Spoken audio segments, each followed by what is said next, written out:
Alright, I believe we are now live. We're just seeing the end of the Sport Medallion race here. So I was getting everything all finished up. So let's get this all set up here. Good morning, Bad Karma Drone. Welcome back in.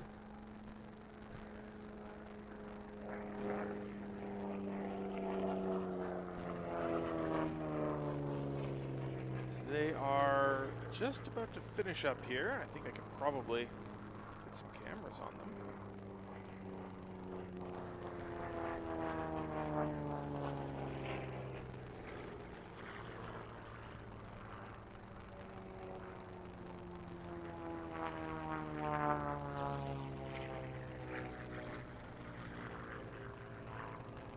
That's the Epsilon.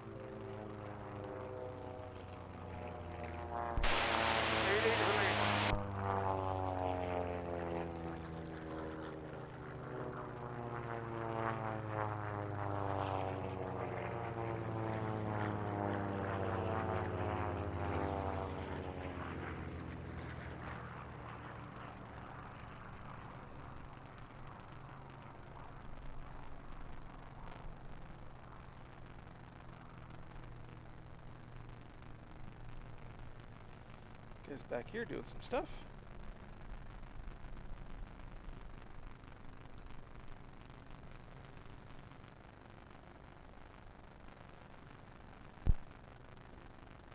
All right.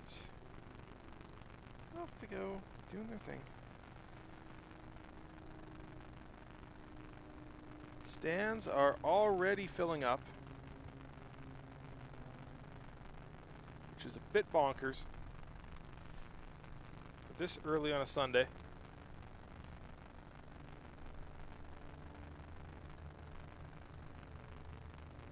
We're about to see Formula One line up on the course and get ready to go.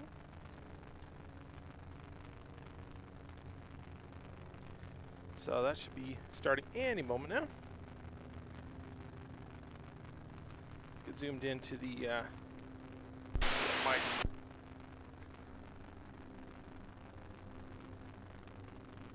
We suspect it's 88.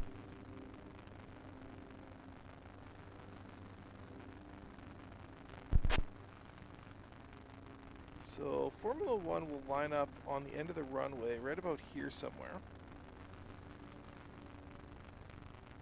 If we look fairly closely, you can kind of see the planes there.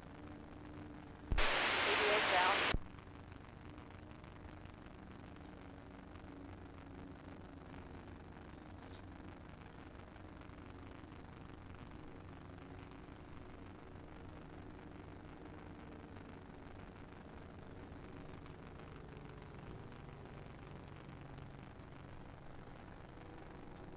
Last time at the race, I'm so sad. It's yeah.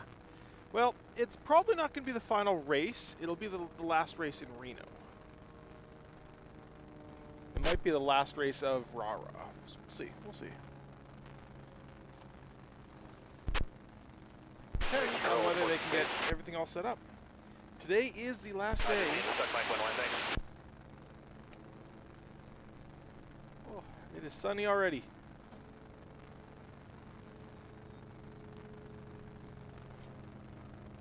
Some sunscreen on while I'm at it.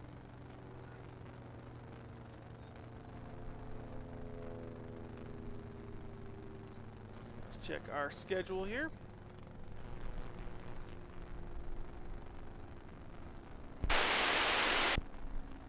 So while Stoll Drags is running, they're going to be staging the IF1 guys on the course.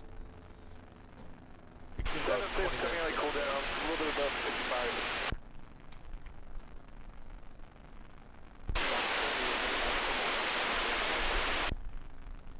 Sunscreen time. Be right back. What happened to Miss America? Yeah, so Miss America, if you took a look at my video last night, my TikTok, short, Instagram, I posted on all three. If you take a look at that video, you can see pretty clearly that Miss America was flying really, really, really high. So she was flying for height. She had 2 penalties, the 2 cut pylons, and a high fly, which is, you know, not great.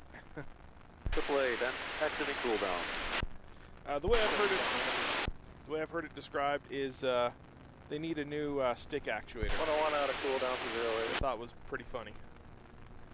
Let me double check, make sure my microphones are correctly set up.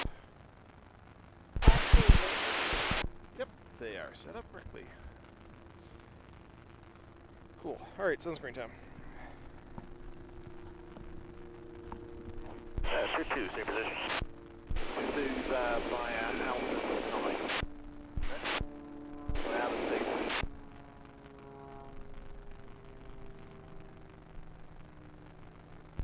Base over here.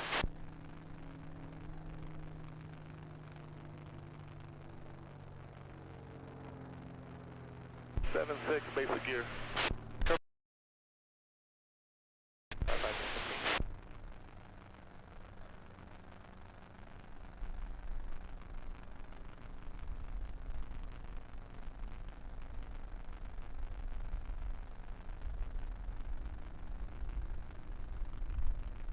Down one beam.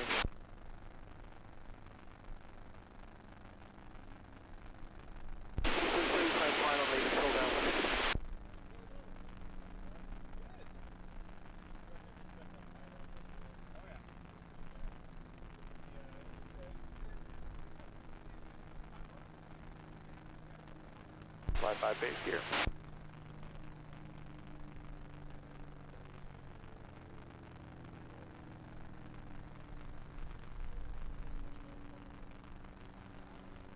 AAA base gear.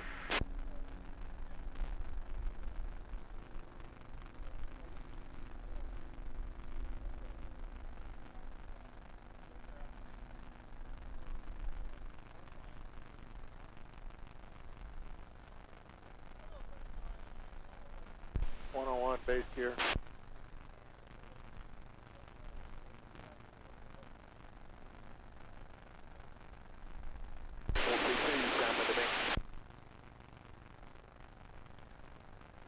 Sport Pace 17 leaving cool down over home time.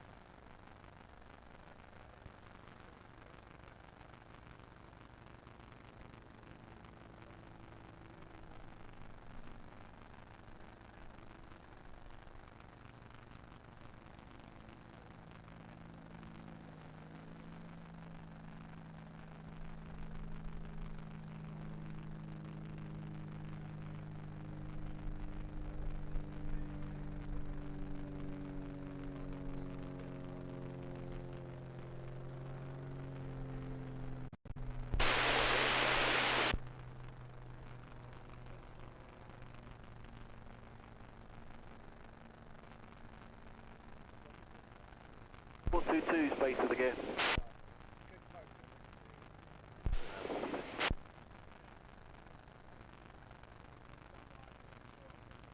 Where's 101?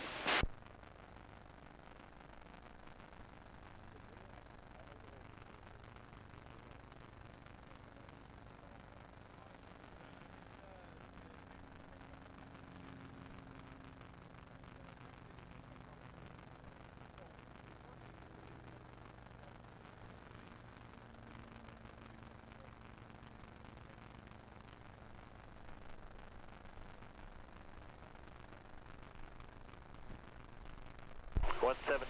Base gear down. Go 917.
Alright, good morning, guys. They need a new stick holder. Correct. Correct. New stick actuator.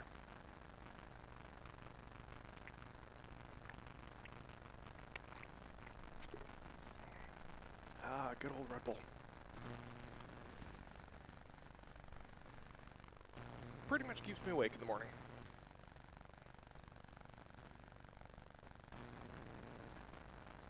So right now, the stole drags are going on down there. We should be able to see the Formula guys out on the runway somewhere.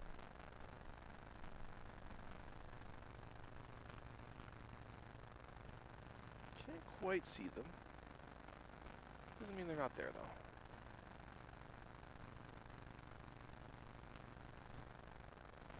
I see trucks. You know, I think I see a couple planes there. I don't think they're on the runway, though.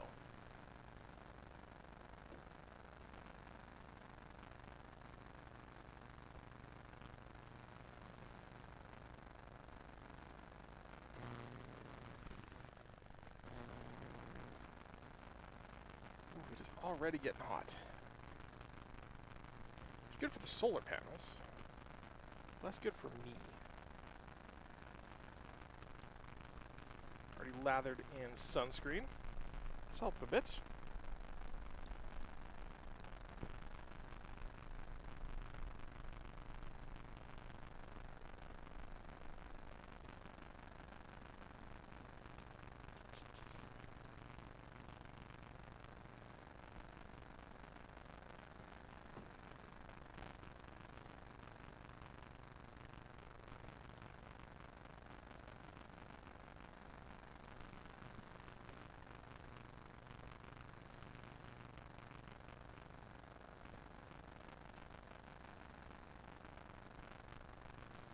Solar basically pulling on nothing right now. It's 46 watts.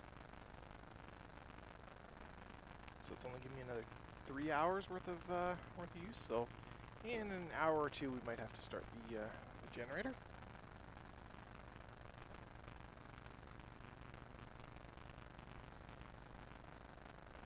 I'd say that sounds like Formula One, but that sounds more like lawnmower, or they call it weed whacker. One of the stole drag guys. Those are cool planes. A friend of mine was building an electric F1 plane, but he got beaten to the punch by another group. So the thought is build an electric stole drag plane. It's a perfect class for it. You're never more than a couple feet off the ground. The engine quits, you're fine. And you only need full power for like a minute. And you're talking full power.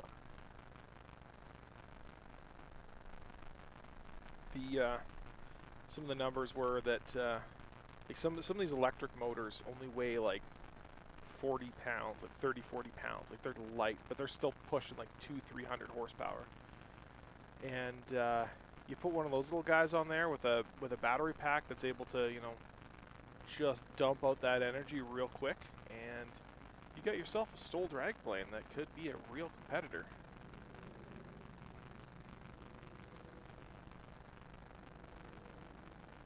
So there's a Pilatus up in the sky. So yesterday I thought there was a airliner calling down, and I re-listened to the audio, and it's actually a Pilatus. And they had mentioned their tail number on the race frequency, which I thought was kind of funny. They're like, oh, November something is 11,000 feet. And one of the racers goes, as long as you're not on the course. Which I thought was funny. I thought that was an airliner. It turns out it's a Pilatus. When I looked it up, it's an aerial imaging airplane from Fleur. So presumably Fleur has a camera on that Pilatus, and they're using it to record the races from the sky, which I think is real cool.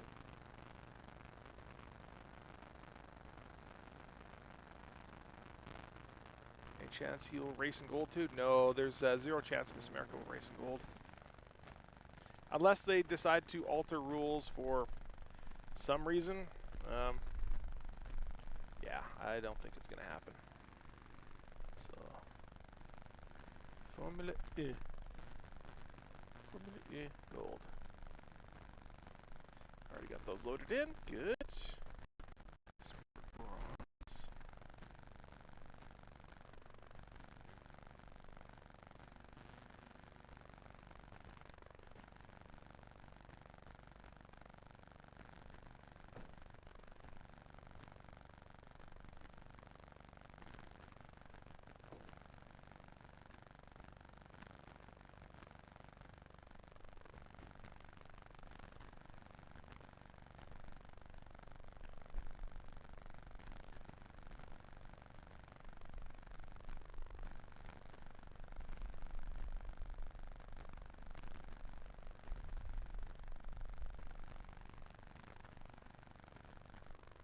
Bronze setup.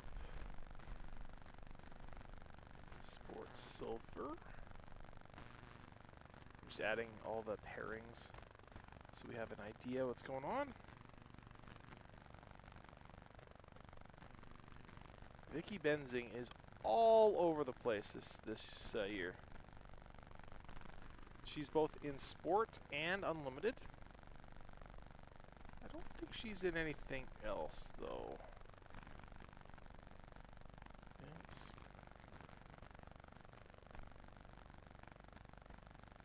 There's a few of those, like Jeff Lavelle is in 2 of them. Pete Zaka, I can't pronounce his name. Vicky Benzing.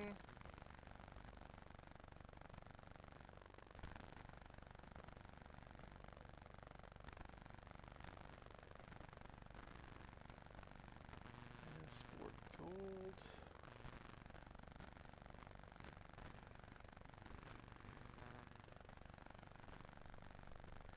So, the real race to watch today is going to be the sport class, sport gold. The reason I say that is, so, and you can see it when they fly. Jeff walks away from Andy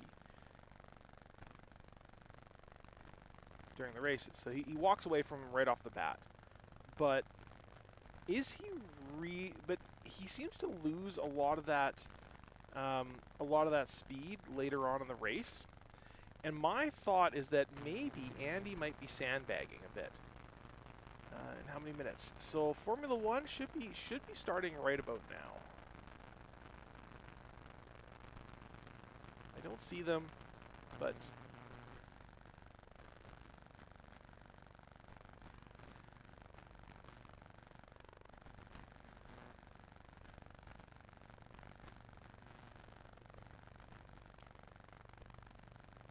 I do hear airplane noises, but I don't see airplanes.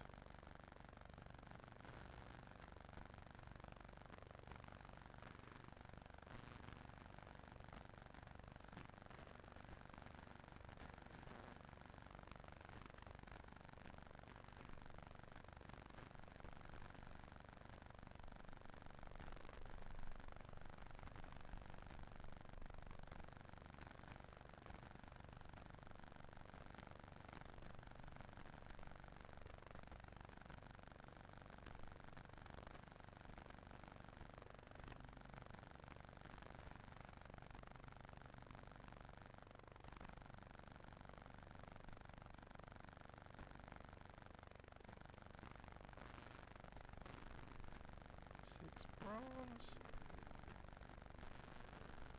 Those loaded. Jet. You know, we still don't have pairings for Jet Gold.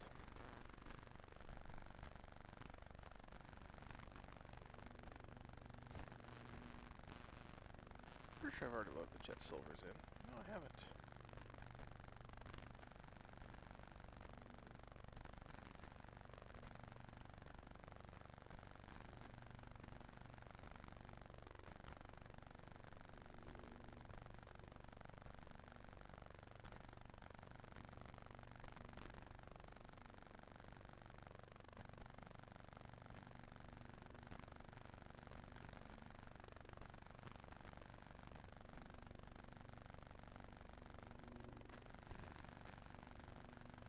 See the Fuga.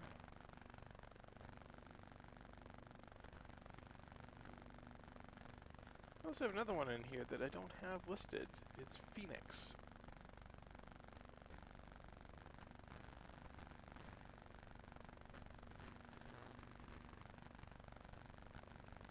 Limited bronze. Jeff Lavelle, sweet and lovely.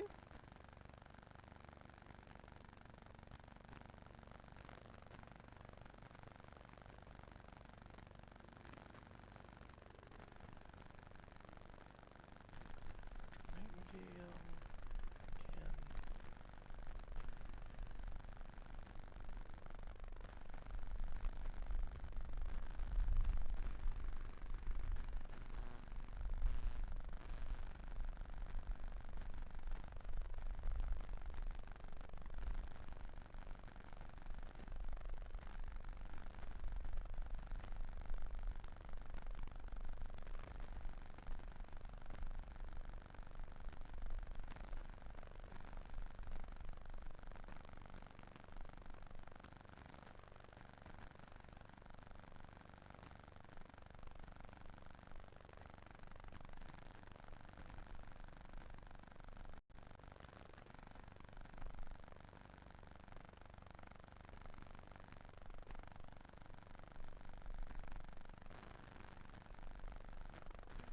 And our final gold pairings.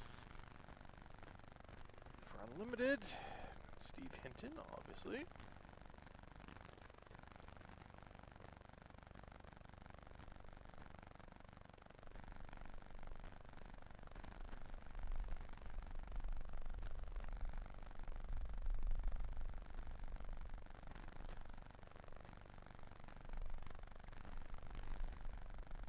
So Joel Swagger, who was in Dreadnought, will be competing in 924. So he moved planes.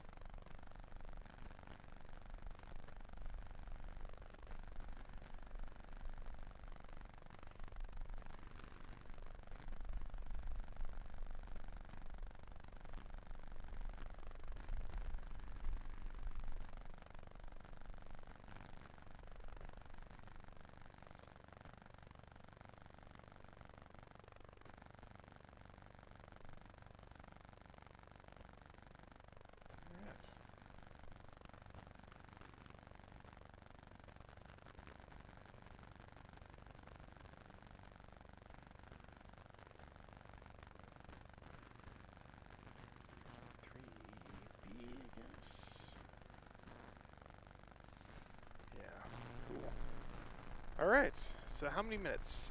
So this is Reno Stead.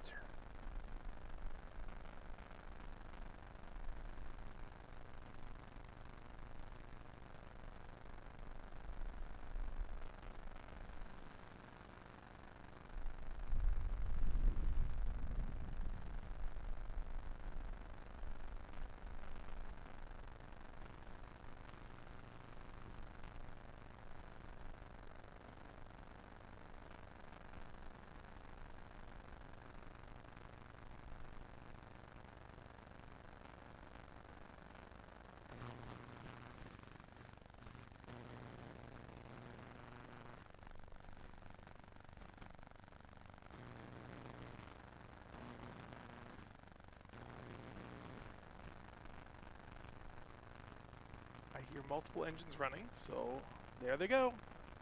And they're off.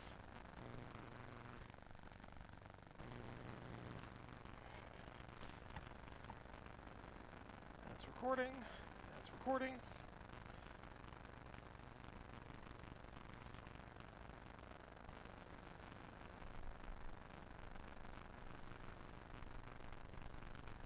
See the 3 in the front there, then 2 following.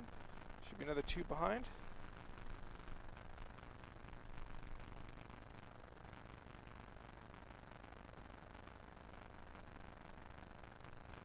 So this race is really between Frayed Knot and Justin Metters in Limitless.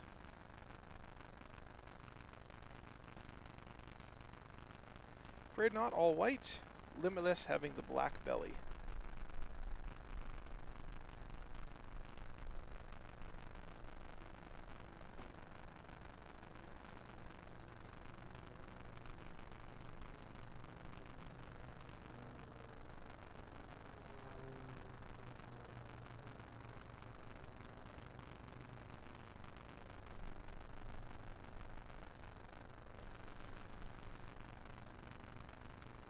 There they are. A bunch of these planes look very, very similar.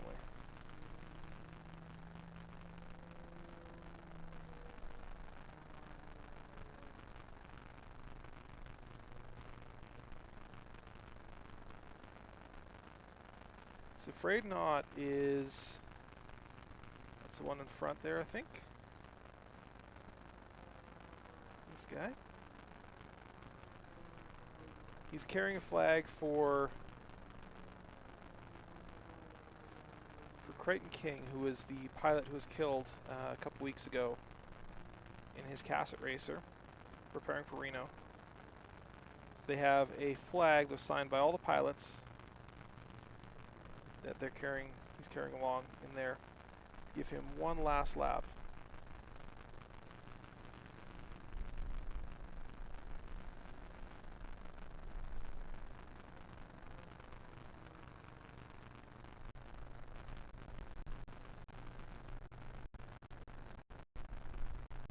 Speed adjust matters. Oh, that's someone else. That matters.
Question is, where's Afraid Not?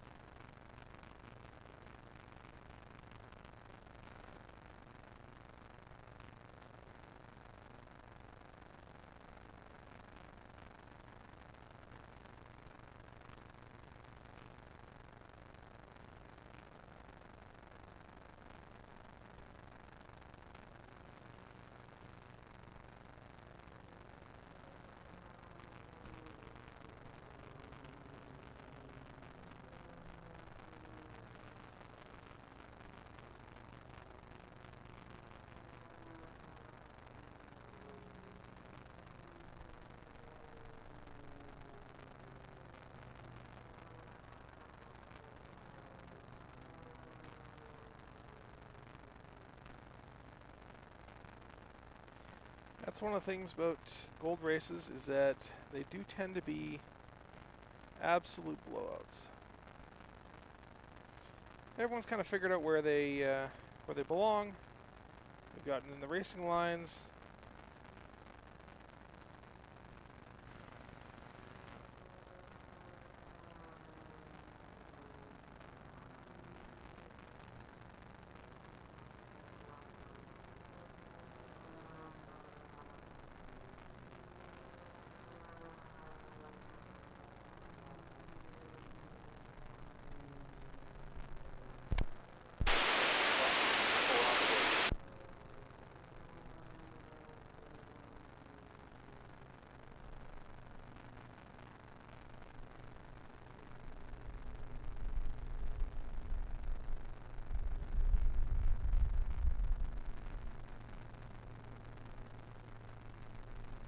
There we go. That's our white flag. Checkered flag, I guess. And that is our Formula E race.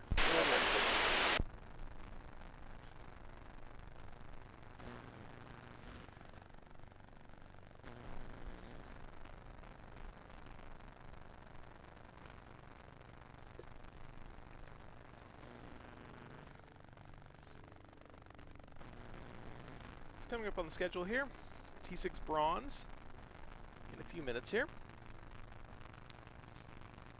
We have our bronze in sport. We have a welcoming ceremony. Philip Steinbeck and Jim Peets. Performing in about an hour. T6 silver, unlimited bronze in a couple hours here. Kind of the standard.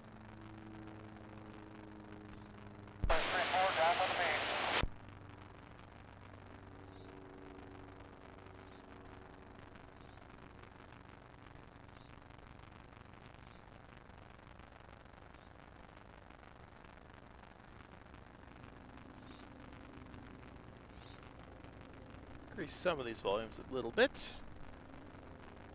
So maybe I can actually get these into that range. That's a good range.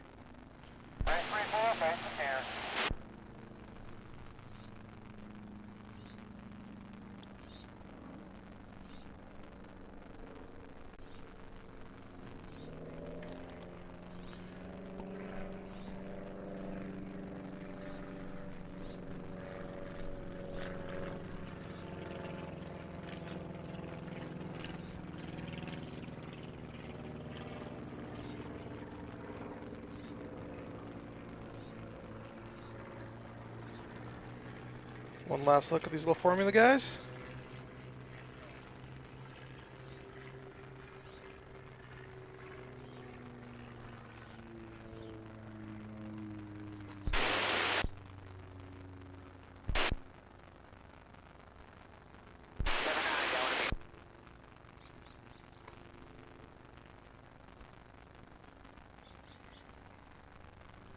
They basically need to slip all the way down to the runway. They're so slippery.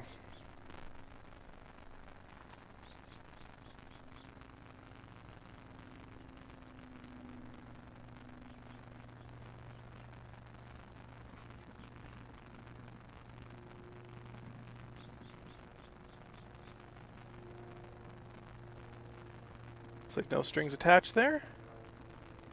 I'm adjusting Phillips's.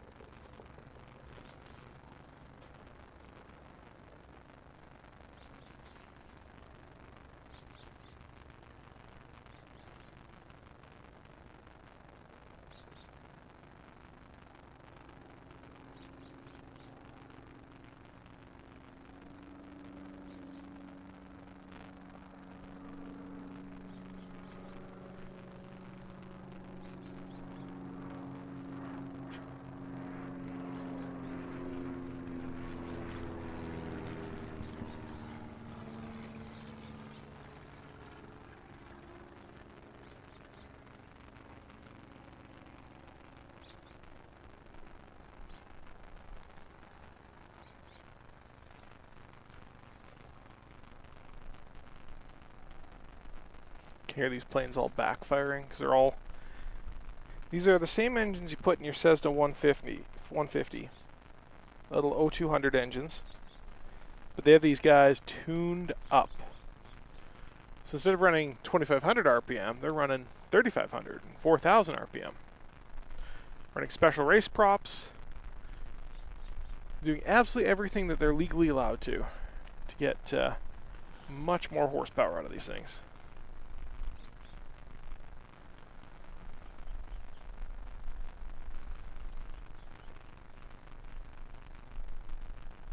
We'll keep an eye into that runway, see when those T6s start taking off.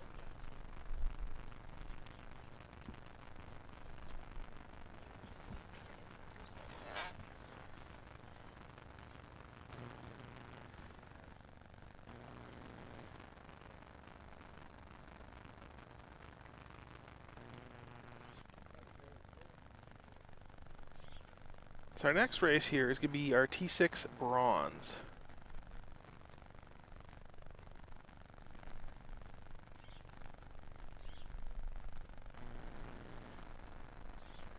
Vicarious, Miscellaneous, The Other Woman, Redneck Fury, and Humboldt Honey coming in for T6 Bronze coming up here shortly.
Alright, let's check our schedule here.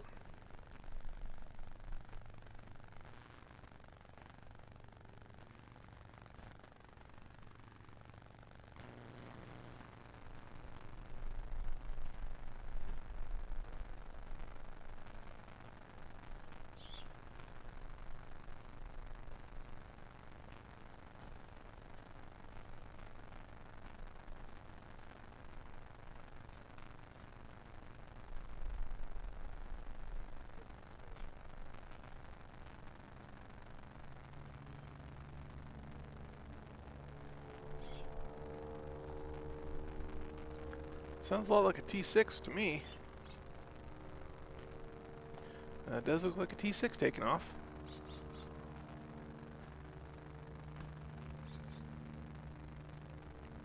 You can see them there in the foreground. Just off to the right. And disappearing behind the schedule. So those guys are going to take off and form up here.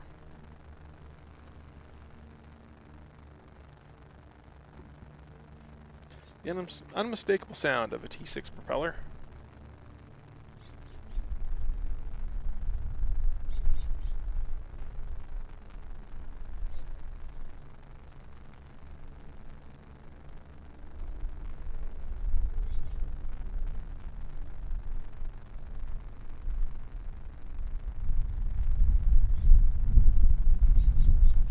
Getting the last ones off the ground.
Slowly forming up on the backside of the other mountain.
Alright.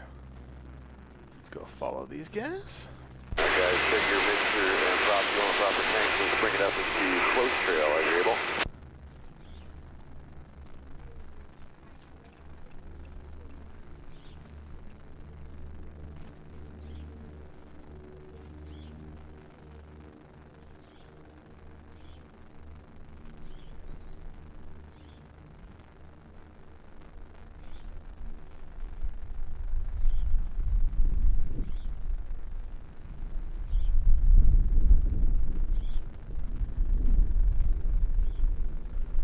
Too far.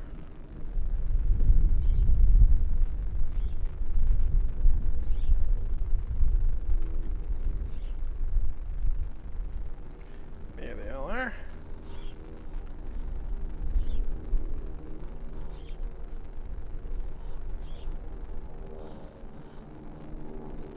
Race control, the T6 racers are requesting the course. Thank you.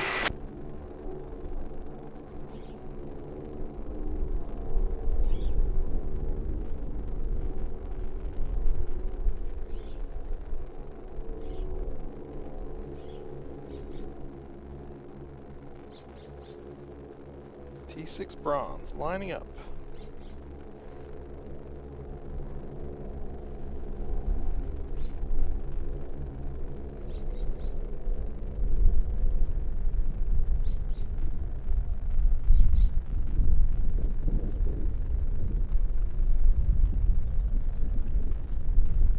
Safe leveling 8,000.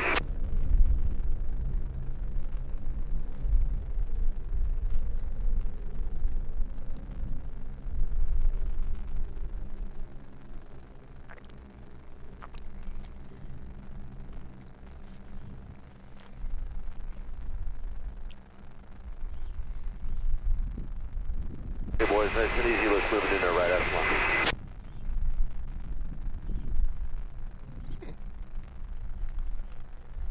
It's quite the contraption.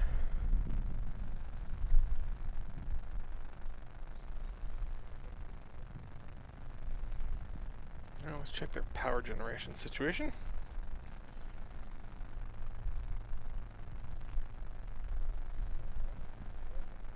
Excellent work, boys.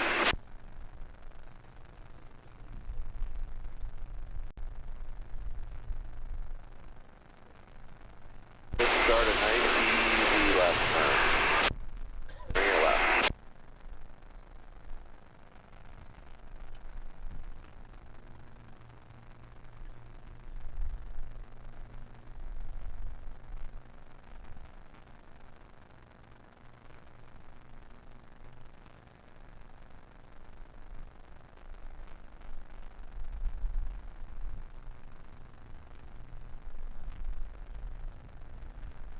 Alright, heading back around behind where the chute is.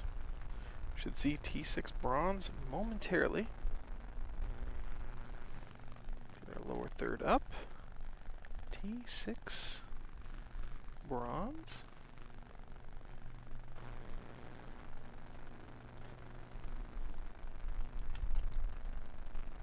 So,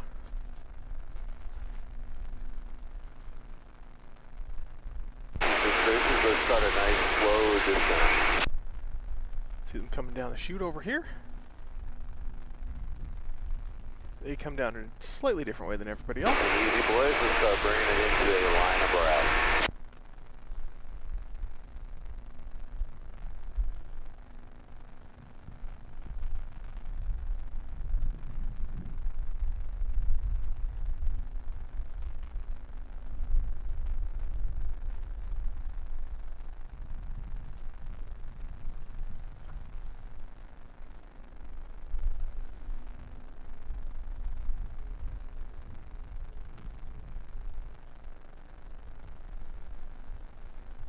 Nice work, fellas. Looks real nice.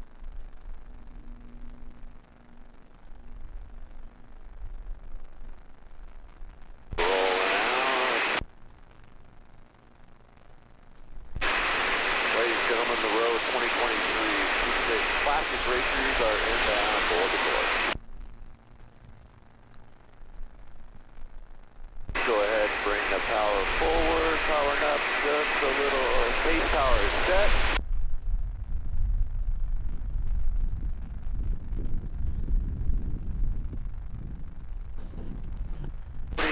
Bring it forward and bring it up a little bit.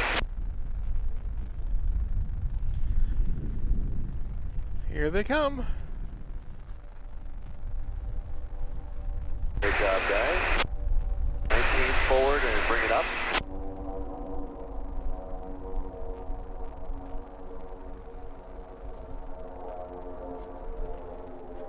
Perfect. Gentlemen, you are released for the course.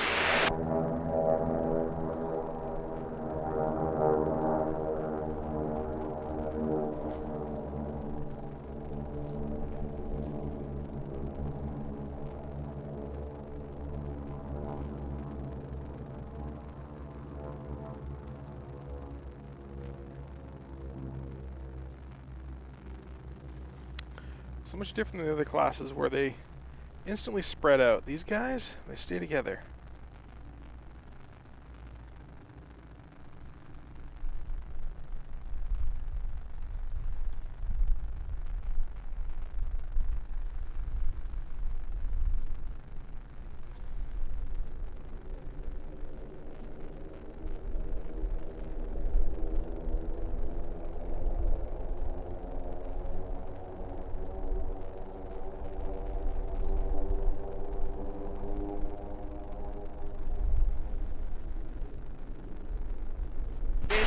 Up on your right. 19.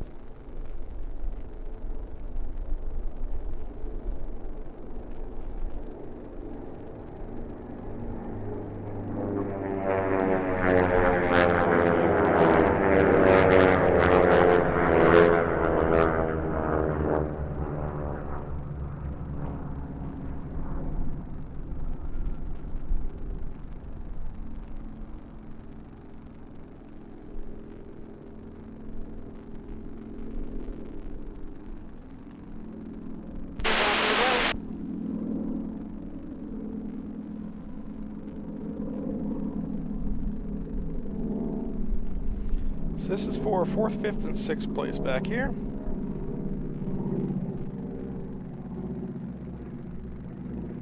Looks like there's a bit of a battle up here for, looks like 2nd and 3rd. Unless I'm not... Maybe that's 1st and 2nd.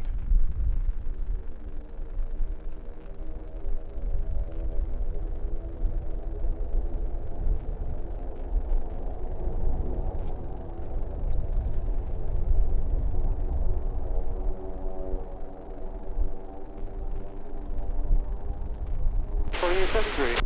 Inside. 2549, 9 73 on 840.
73's under right.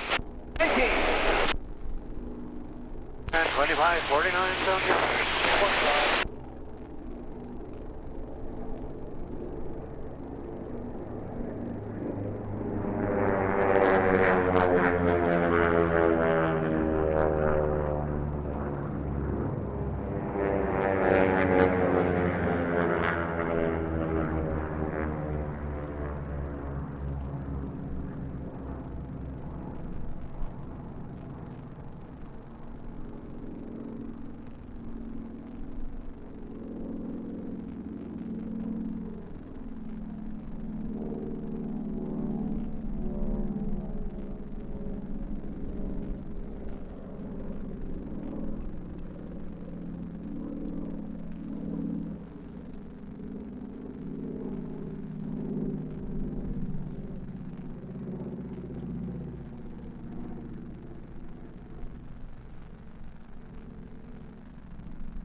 Back up to our first and second place up here.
Bronze victory for him.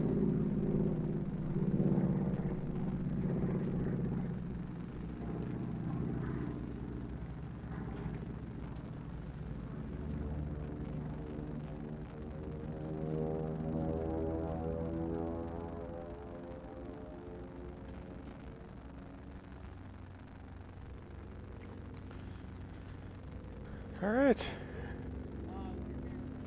25 down to beam.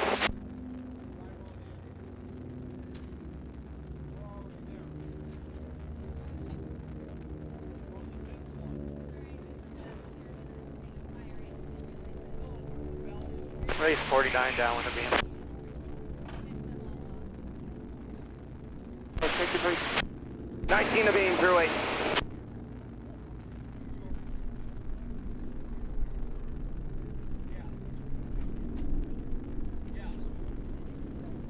Behind 19 down to beam.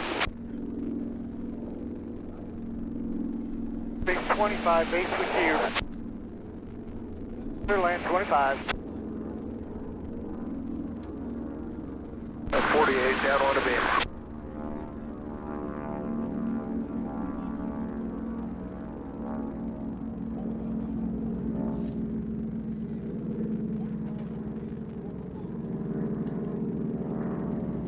Turning 49, beam with you.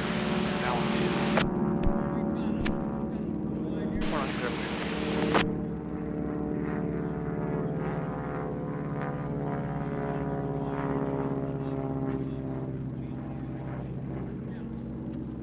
Alright, 73 base for the gear behind 19.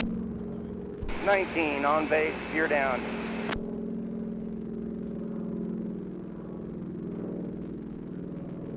Space, beam 8, behind 48.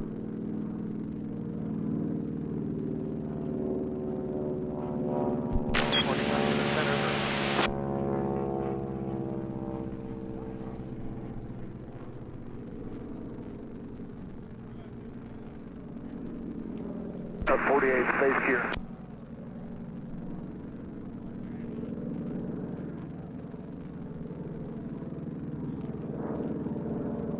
Rifles down with a beam behind station.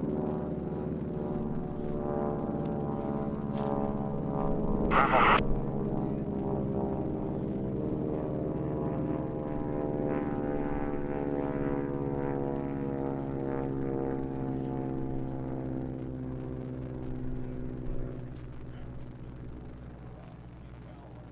Space gear 8.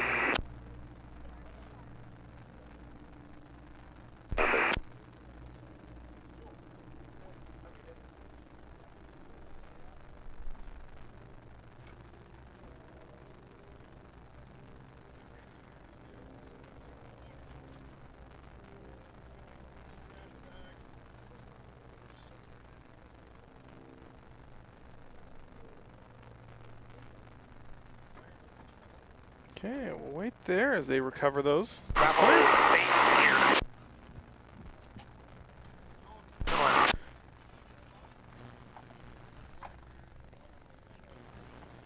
Okay. So they're recovering those guys. Let's get back over to our schedule.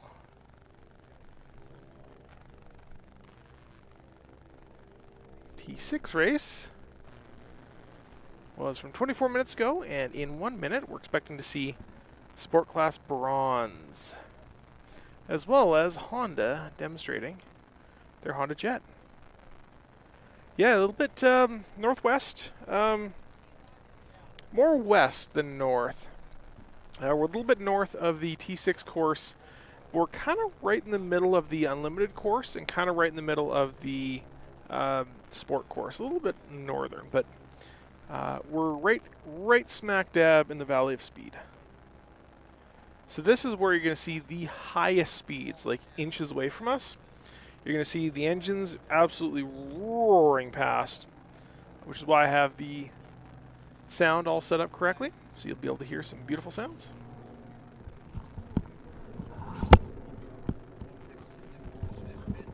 Yeah, there was a guy who left one for me the other day. I might have left it lying here last night.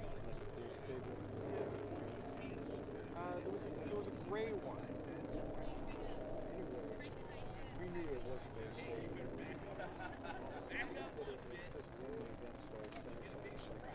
okay, yeah. Yeah, there was one guy who left one for me, and I think I might have forgot to put it in the trailer last night. Yeah, the truck last night.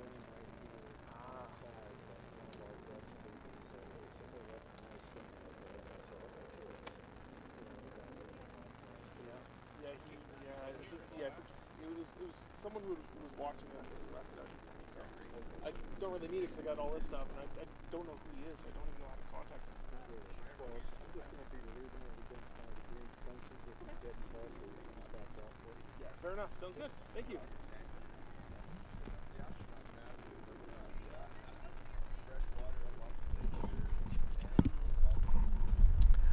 All right.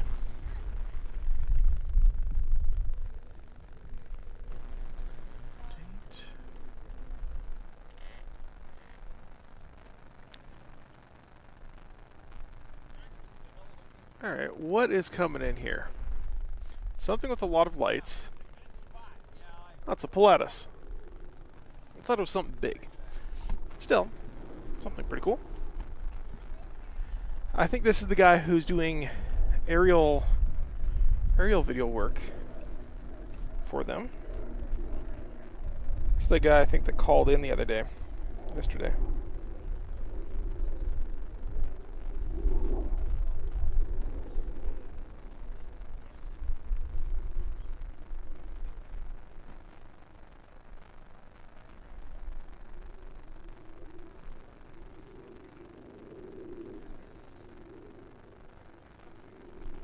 I think this guy's owned by Fleur.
Trying to dial in some of my tension settings here on the, so I'm not getting all these janky jerkies.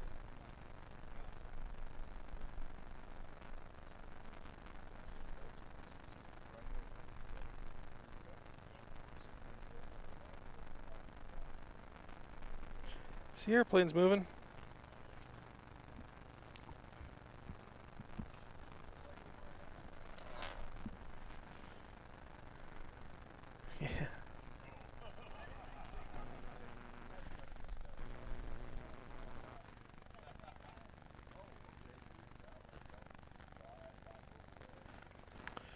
All right, so Formula Gold, unofficial times. Josh Watson in Frayed Knot. Justin Phillipson, no strings attached. Justin Metters in Limitless, coming in about 15 seconds behind first place. Tim Cohn in What Airplane Honey, the fastest cassette out there. Then Acme Special 2. And Sleeper, Ought Not, and Deja Vu.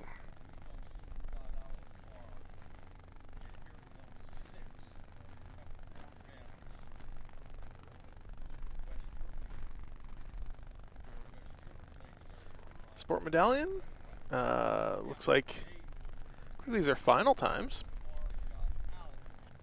Bob Wool something in an unnamed plane. Colleen Sterling in Aquila. Oliver Lingard in Zebulon. Zebulon, that's a good name. He's the Epsilon. Nick Blondo in Unleashed. Jason Rovey in Race 76. Neil Wisher in 888. Lee Ulrich in General Lee.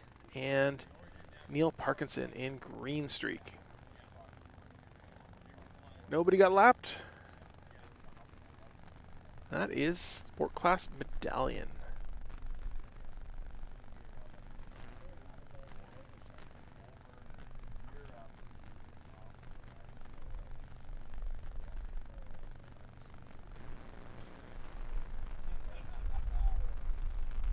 It looks like they are currently launching that Sport Bronze. slightly faster than Medallion. We'll also see the Honda Jet doing Honda Jet things.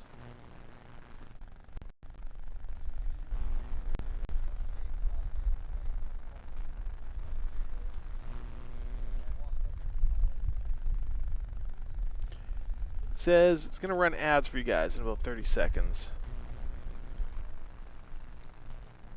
So I'll let it run those so that it won't interrupt the actual race.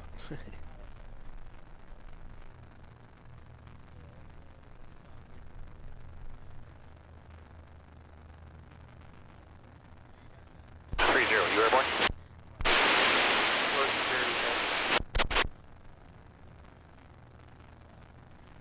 believe I turned off unskippable ads. So if you guys see an unskippable ad, let me know and I'll go poke around in some settings again. Had to make a ton of parts for the Honda Jet. Oh, nice. Yeah, they're pretty cool airplanes. I've never actually sat inside one, but I've seen them around. Oshkosh and Reno. They're here every year in Reno. They were using them as a pace plane for a bit in Reno. I think in the jet class.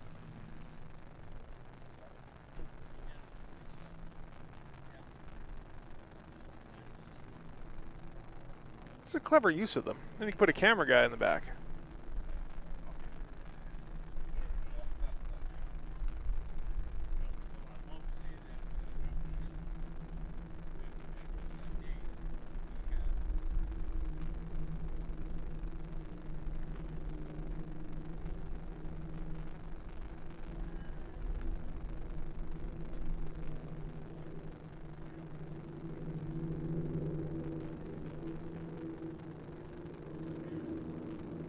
And there they go. Sport class medallion. Doing sport class medallion things.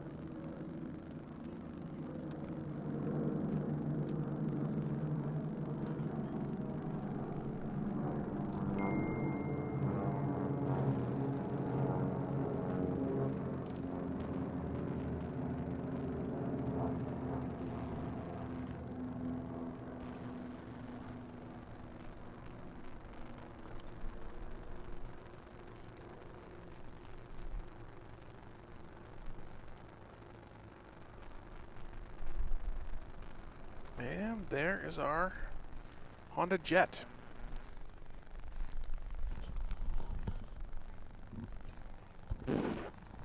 Let's go follow the Honda Jet one last time.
Keep our eye on the sky there.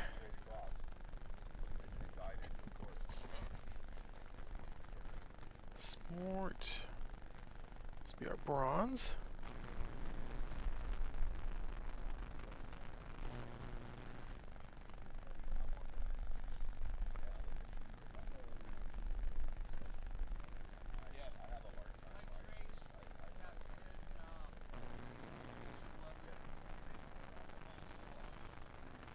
They should be coming down the chute any moment now.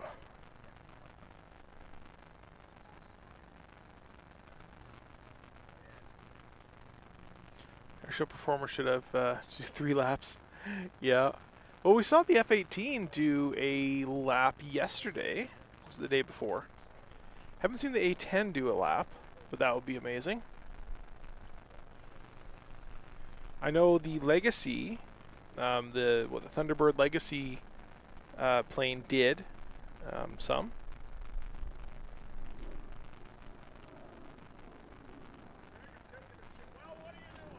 I saw one of the Stoll Drag guys last night do a lap around the course. It was a slow lap. It was unbelievable. I was like, what is he doing? He's just kind of tooling around. I'm like, oh, he's doing a lap. Oh, okay. After the course had closed? No, it wasn't timed, but he just kind of did it. None of them have done it timed, but I'm sure if you watch the footage back, you'd see you could figure out how fast they went. Very, very interesting speeds.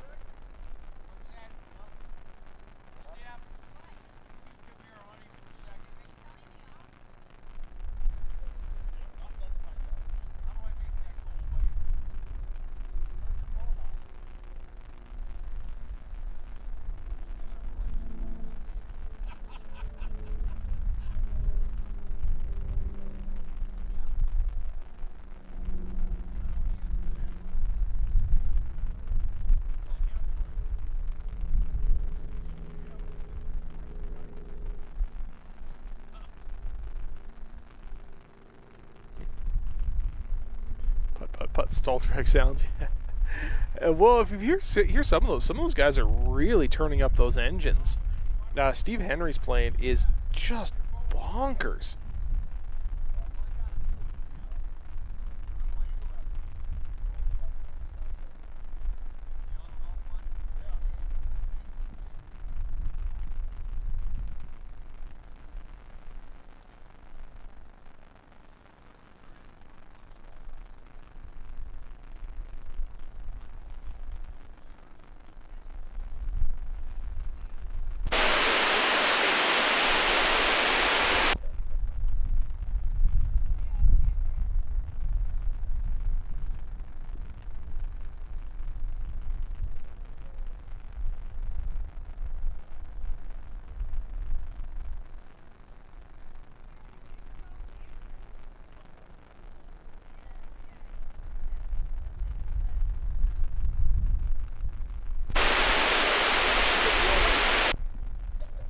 Sounds like they're starting to come down the chute. All I'm hearing is static, but that doesn't mean they're not there.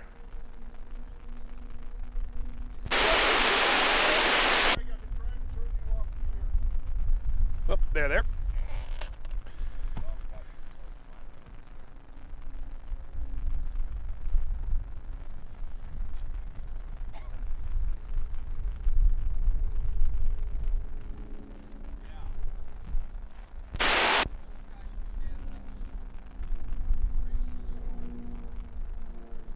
There they go.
Can he take him?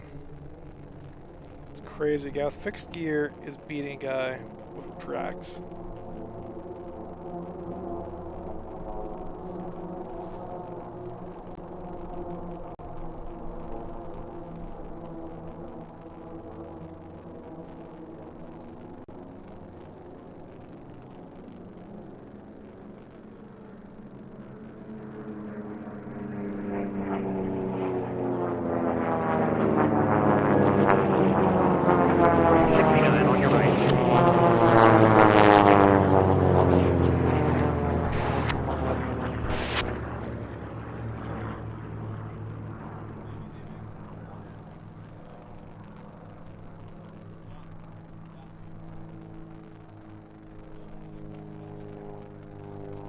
He's gonna get him here. Oh yeah, look how much faster he is. Passed two of them in one corner. Look at that.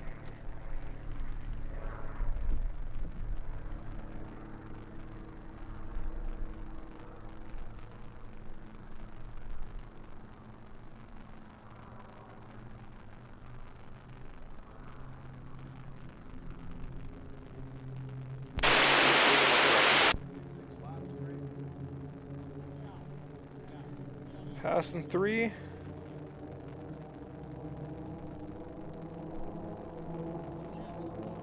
2196 is on your right.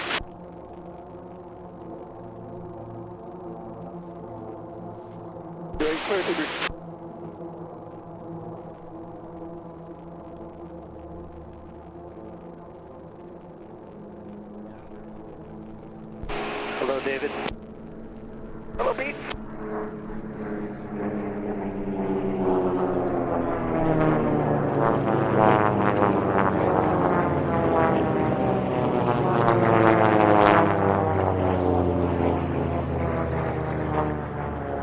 I think this is the battle for first up here.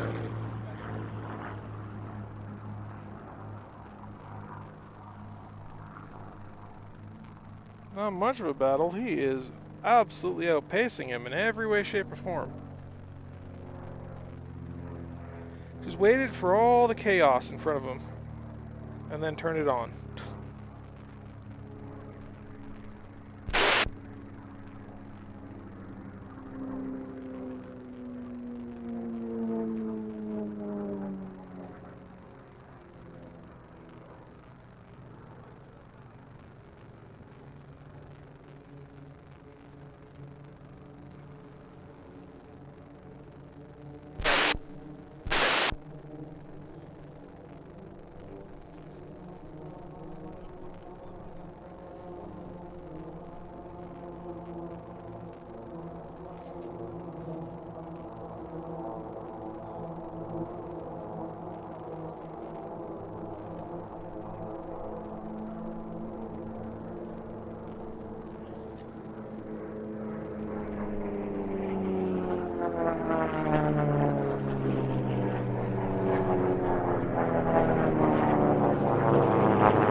Absolutely blew them all away. Incredible. A three-way race brewing up here.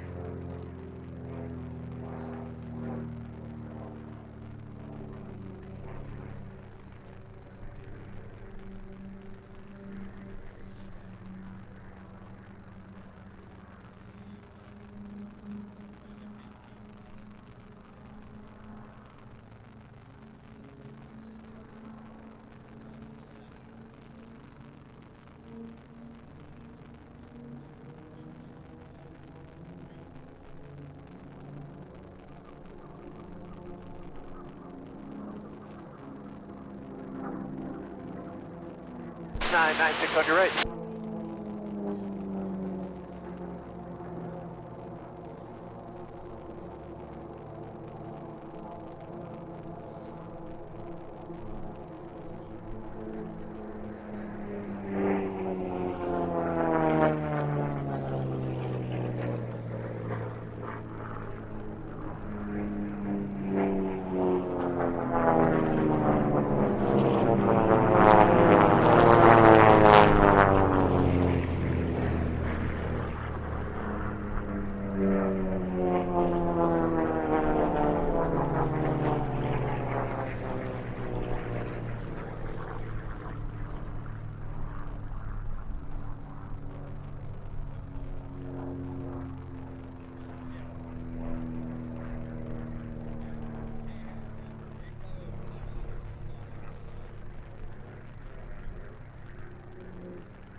call it. Clear. 9-6 are clear. Okay.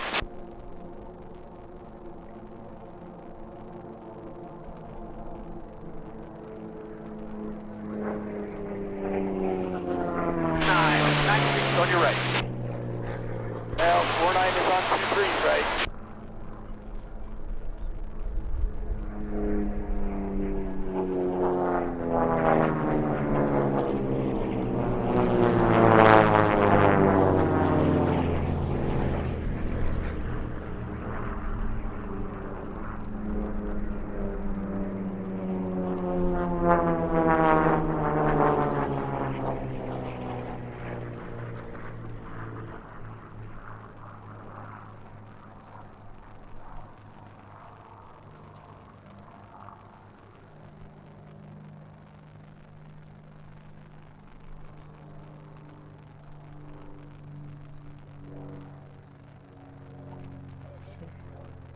Synchronized zooms. Beauty.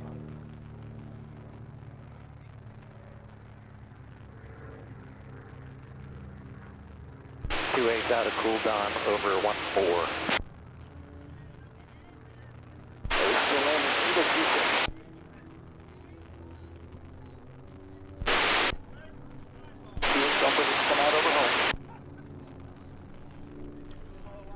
Cool. Looks like Pete Zancudo.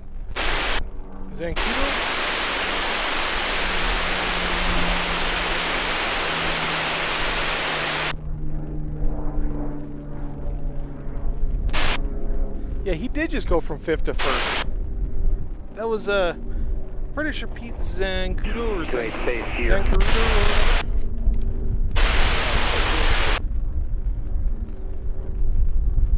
However you pronounce his name.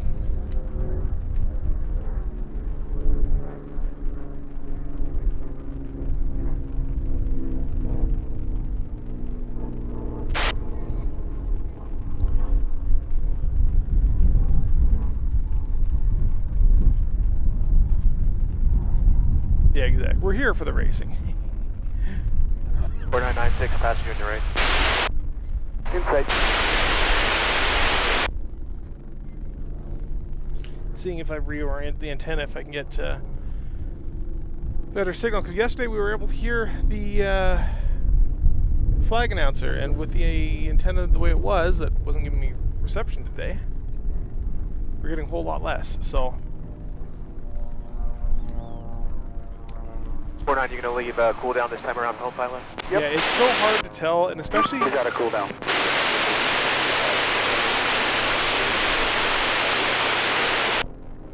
Especially on my end, because if they're in focus, they turn basically red, so that I know I've got focus on the airplanes, which makes it even harder to read their numbers. And I just have a little tiny little screen. It's like a little 8-10 inch screen or something. Actually, I think it's a 5-inch screen.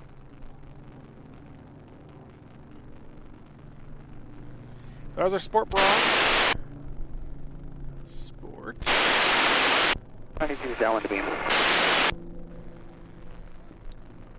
So, coming in hot, Pete Zaccagnino. I'm pretty sure that's who it was. Just blew past absolutely everybody there, going basically from last place to first place in like a lap. Alright, use base with the gear. We will see when we get the official results in a bit. 9-6 leaving cool down at home. 49 leaving cool down at home.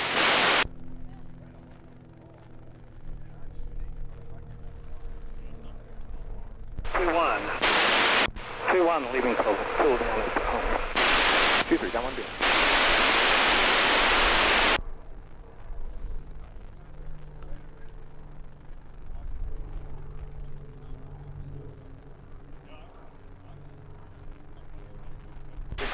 Cool down at home. 9-6 downwind beam. I think that's just some of their radios. Remember, aviation radios, they're required to have backwards compatibility to radios from like the 60s. 2-3 base gear. A lot of radios, like 49, navigation radios, they added extra frequencies on them. But those guys still have to be able to hear 69, leave if it they're cool down. transmitting on the old frequencies. 2-1, down wanna be.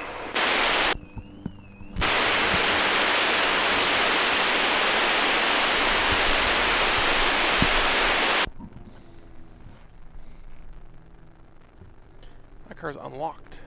6 base gear. 6, clear to land runway. 96. 30, 4 base is following you in. Okay, one more lap here. Roger. 60, down wanna be. 49 base gear, 96 inside. 49, clear to land runway. Morning. 21 base gear, 9. 1 clear to land runway. YouTube. Yep. What's it called? It's just my own name. It's just Brian Murray. It's my YouTube Brian channel. Murray? Yep. Okay. We'll see if we can find it. Yeah, just on my YouTube channel. Awesome. Thanks, Brian. Yeah, no worries.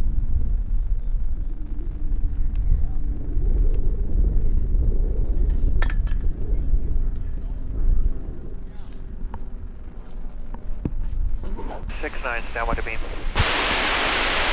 60 base to the gear. 30 lead, cool down at home.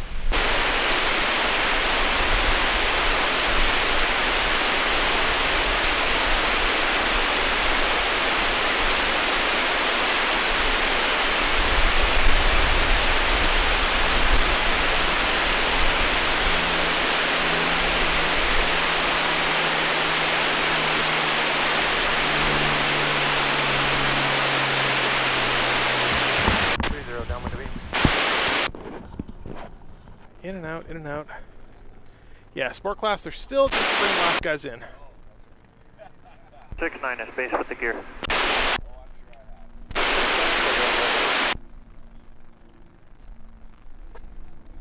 1-7, leave it cool down at home pilots.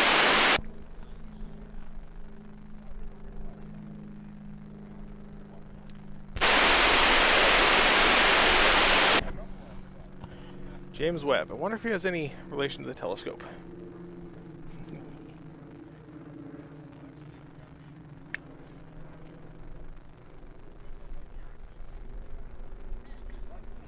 Port 30, base with the gear.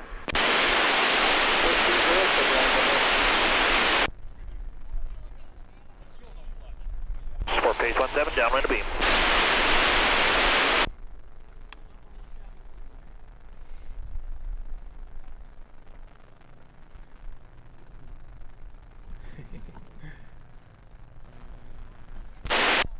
When I read James Webb, I'm like, I wonder if there's any relation there.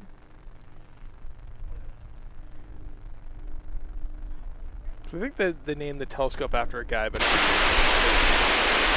a physicist or something, and I think he's not alive anymore, but I don't know. I don't know. But I'm just that kind of nerd. 17, base with gear.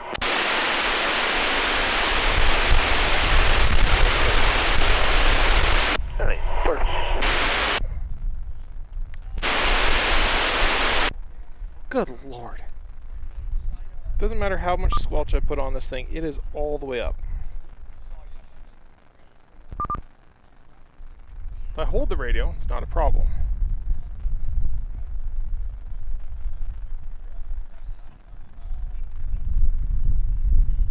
Too much sun, that's for sure.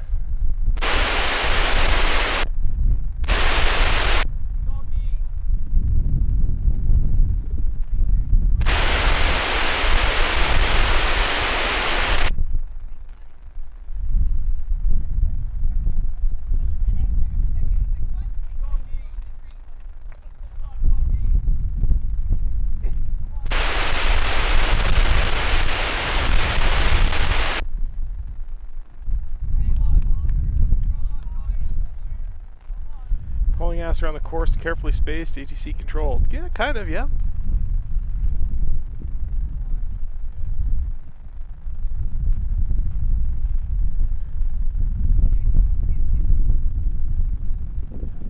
So that was bronze.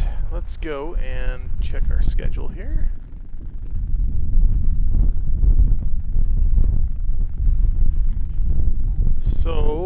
right now on the schedule should be our welcoming ceremony,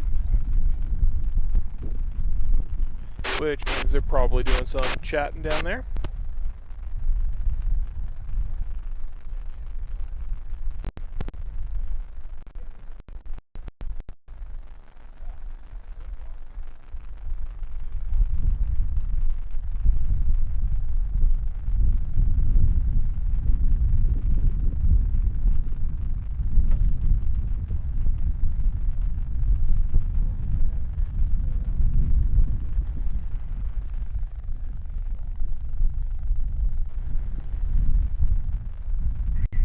Now we wait.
Okay.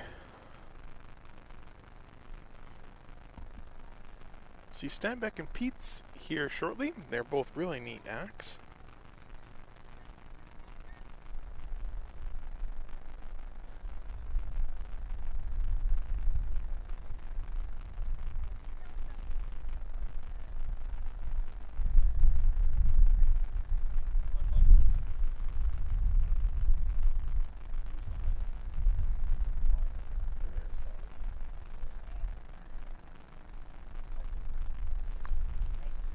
$40, yeah, I know, right? 40 minutes till we see another race. Exactly, let's start flying. Let's all grab our pitchforks and we're gonna run across the field. It might be about 40 minutes till we get to the other side. We can force them to start flying airplanes.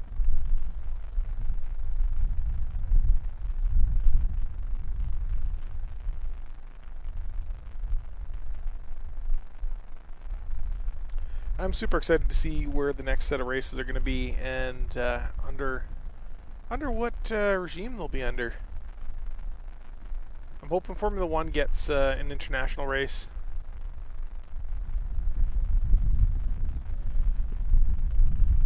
Because Formula 1's done a few international races so far.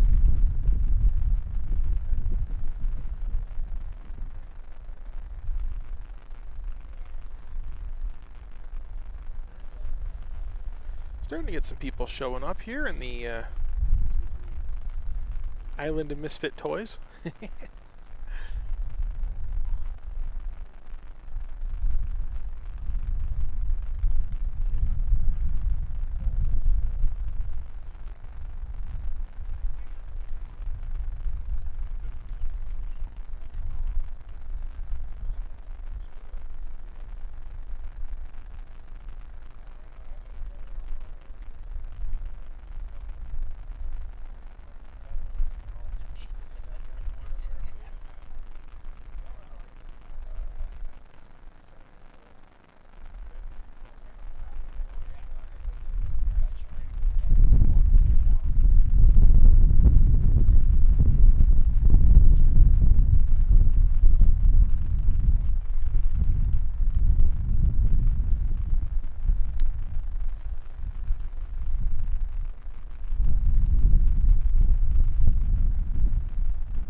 Red Bull and the whole different animal. Yeah.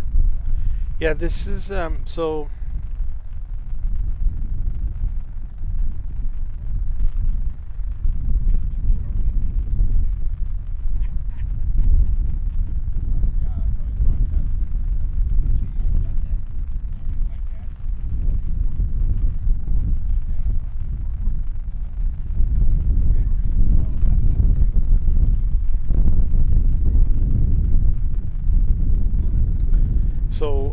Formula One in, I want to say 2016, they had a race in Thailand, or maybe it was 2017, maybe in both.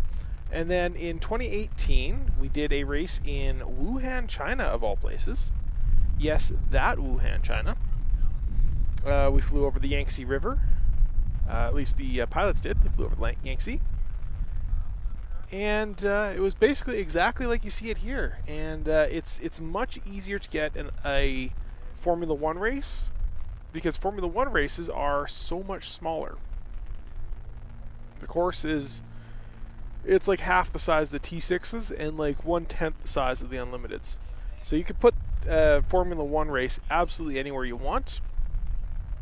They've had discussions with several different organizations about putting a race in certain places, and some places are very interested. So we will see what's going on going forward. I know that there's a bunch of places interested in doing the basically providing a new location for the Reno Air Races. So we will see exactly how all that pans out here in the next couple of years.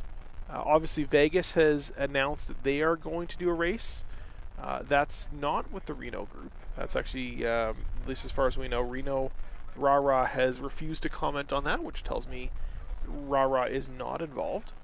So they're looking to do races probably independent of Rah-Rah, unless they're just being mum on the announcement. But we shall see. We shall see.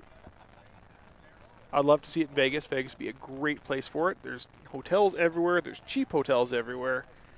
There is tons of venue space. There's tons of opportunity. There's tons of stuff you can do. If there's an off day, or you can spend an extra week there and just enjoy Vegas. It's a good, very good option for the air races.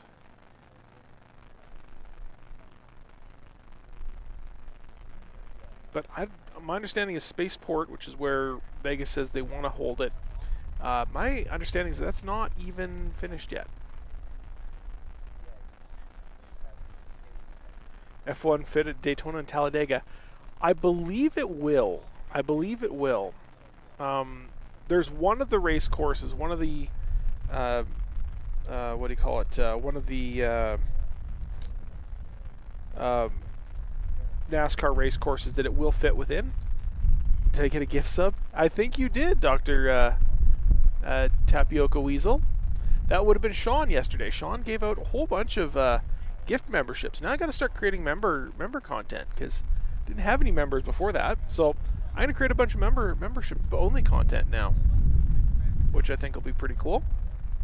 I think the first thing I'm going to start with is right before I tear down the whole setup, I'm going to talk about how I did this whole stream and how much effort this thing took every day. It's about half hour to 45 minutes to get set up, half hour to 45 minutes to tear down. It's all myself. I don't get any help, although people around do offer a hand. But I kind of want to make sure I know where everything is in my boxes, so that when I go and pull it out the next day, I know exactly where it is. I'm not digging, because some of the things could technically go in like 3 or 4 places, and I kind of want to make sure I keep an eye exactly where they go so I can find them later.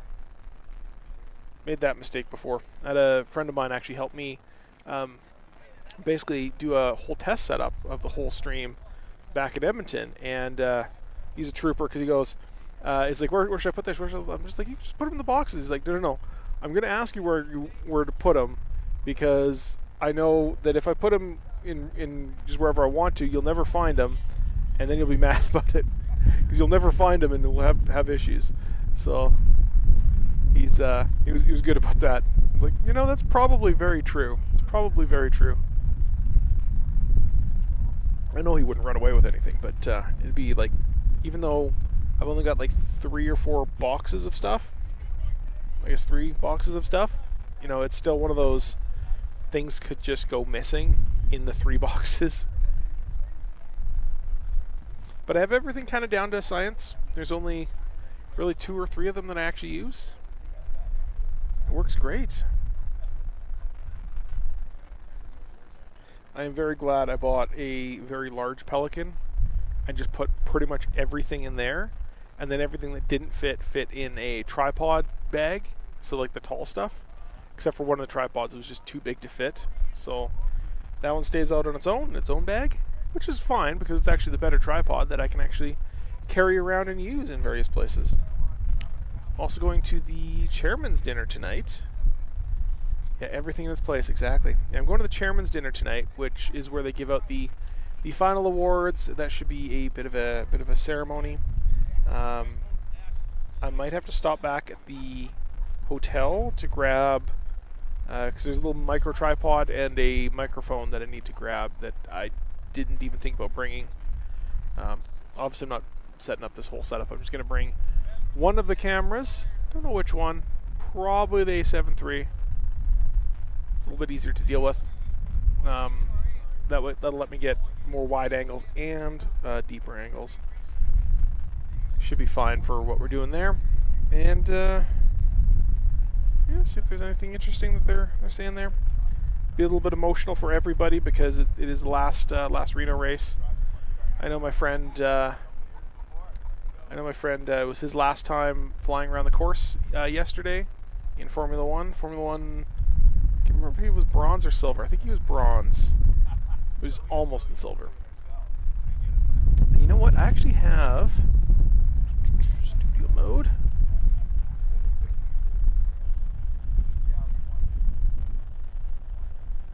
I have a little video that I was sent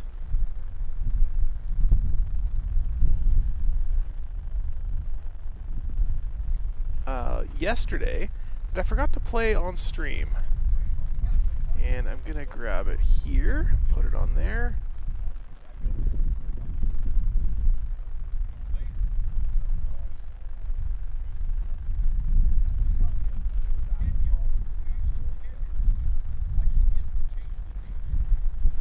Just transform, fit to screen, and lock it. And then if I do a transition, we're gonna go watch that little video here, and we'll see if this works. I've got some special wishes for our folks that are flying those airplanes down in Reno International Raceways this weekend. Blair Hamilton and the Atomic Pumpkin and Scott Holmes and Outlaw 9. And I've got a very special guest with me to wish you some warm Alberta wishes as well. Hey Blair, hey Scott.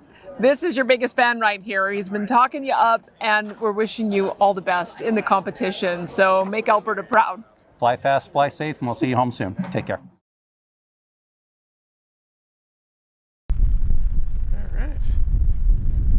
So, for those that don't know who that is, which is probably most of everybody, is that's the Premier of Alberta. It's kind of like in the States how you have a governor of a state. That's like our governor of Alberta. And that big guy there is is a friend of mine. He's a MLA, which is an elected official, and he's also a pilot. Which I tell you, at least having one pilot in your legislature or Senate or whatever is absolutely critical, because they will do wonders for aviation.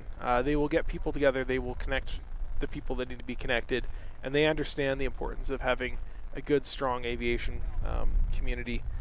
And he's a very, very effective guy. So he's easy to get behind. He's not BS like most politicians. So it's kind of cool to have the Premier of Alberta give a shout out to a couple of our pilots here. Scott Holmes, which is a friend of mine. He's the guy I normally come with. Blair Hamilton, who's one of the also from Calgary. And of course, Steve Temple's flying an airplane that's also from Alberta.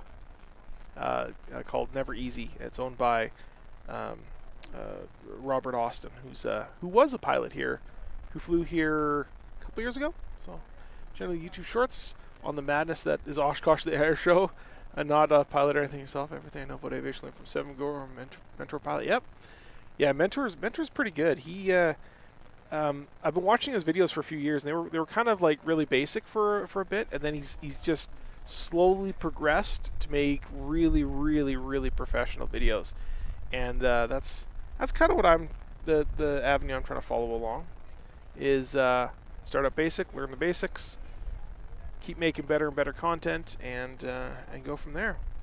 Well, I really like 7-4 Gear too. He's a lot more like a little unprofessional. He's always talking about how he likes to get snacks all the time, which I find hilarious. I found the his funniest video was reading mean comments, and someone called him he looked like a boiled goose. It was just the funniest comment. He seems to be a pretty cool guy though, so.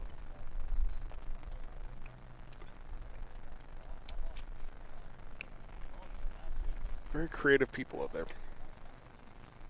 Creative trolls. Blanco Lirio is good. Yep. Yeah, he is really good. I have no idea how he pumps out so much. Well, I do have an idea how he pumps out so much videos. It's because he's able to effectively just turn on the camera, turn on OBS, and just hit record and just talk. He just screen records, and he does minimal editing. He just sits there talking, and he has such a wealth of experience. And people send him a lot of stuff. So the moment something happens, someone will send it to him.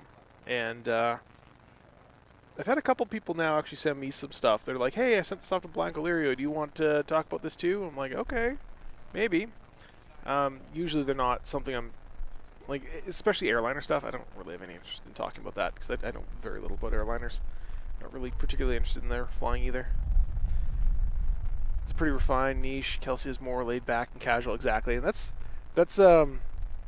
yeah. Mentor Pilot was putting out, it was last year, I believe. Maybe it was the year before. I think it was last year, though.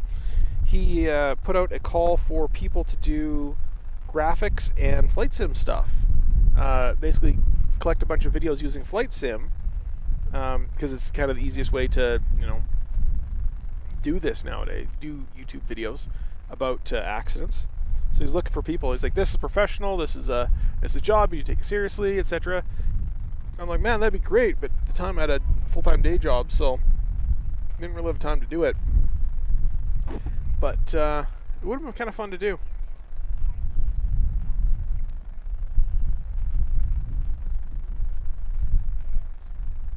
Which is actually how a lot of YouTubers get their start too. Is they start editing or they start making content for somebody else. They learn kind of the ropes. They make the connections, and then they forge out on their own. Although, oftentimes that doesn't work either. So, like, it's worked obviously for Hayden Hillier-Smith, who was Logan Paul's editor. He's also been Mr. Beast's editor for a couple videos. He edited for a lot of different people, but he's mostly editing for himself now. He is an absolute masterclass at video editing. I've had a few conversations with him. He's a pretty cool guy. Who else? That girl. I can't even remember what her name was. Like Awkward Conversations or Awkward Anthems, I think. She was one of the main editors for Legal Eagle. And her channel went from like 100 subs to like 75,000 in a day because Legal Eagle, he said, I think in a video he says, yeah, she's leaving, she's doing her own channel, and here's where to go find her, and I wish her all the best, and she's been a great editor, blah blah blah. So a whole bunch of people started following her.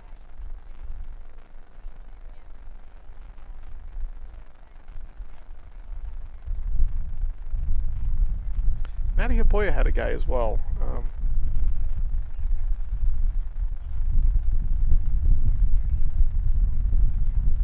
Yep.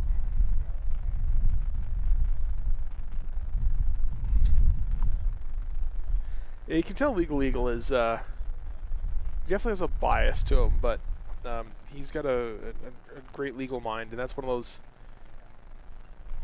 You pretty much have to dedicate your life to legal matters to get to the kind of level of understanding and description he is. Nice boost to start, but you have to keep it exactly. You have to keep it on your own exactly. That was actually one of the weird things. So for Awkward Anthems, I watched her channel for like a month or so after that, and it just kind of the content wasn't really particularly engaging for me, even though I was a content creator, wants to kind of learn the same kind of stuff, but I just wasn't really engaged in her content. So I haven't actually seen much of her stuff since then. So, yeah. But yeah, you have to stand on your own. You can't stand on somebody else's shoulders.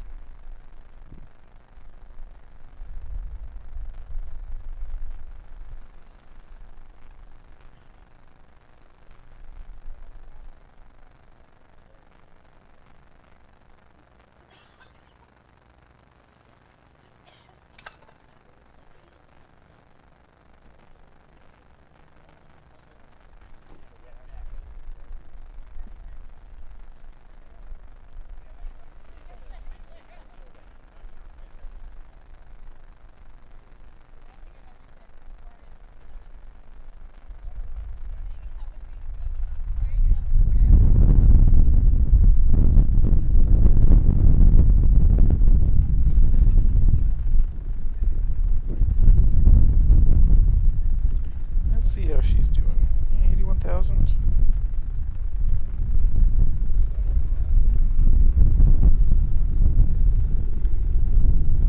Yep, exactly. Yeah, that is true. Yeah, as a science, yeah, everyone does in some ways stand on the shoulders of those before them.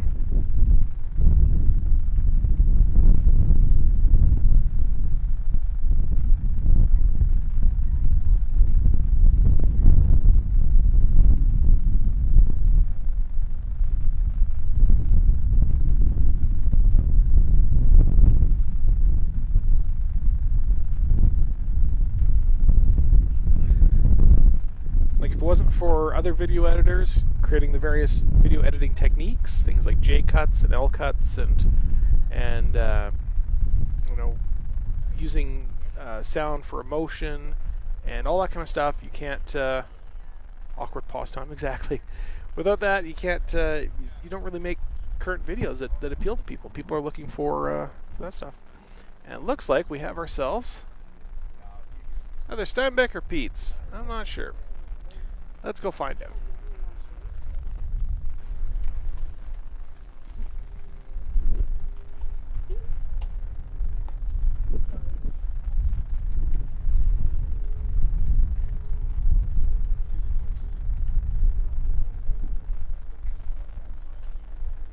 Looks like a bonanza to me, so that'd be Pete's.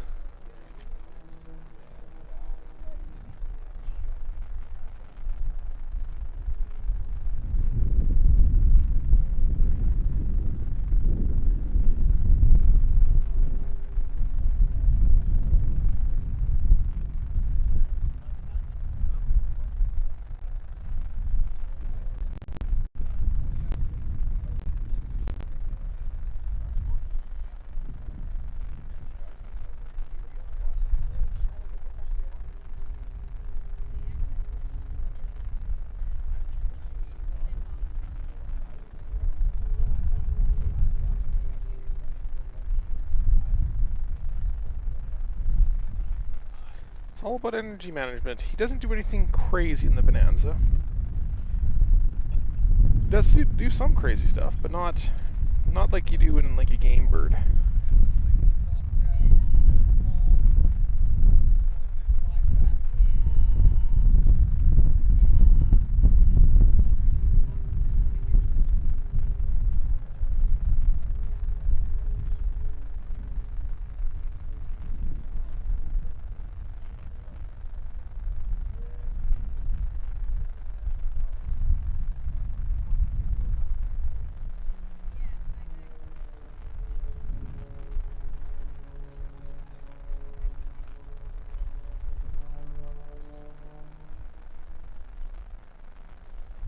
Best airshow routine I ever saw was a guy named Manfred Radius in a glider in Canada.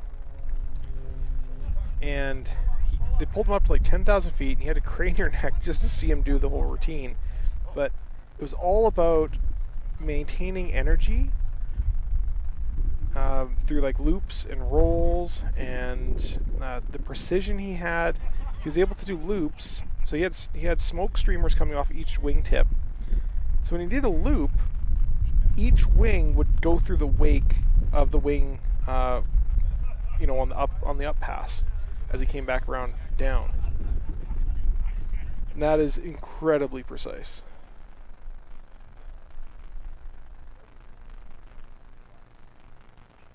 It's kind of crazy seeing like two little wingtip vortices cutting through the other wingtip vortices.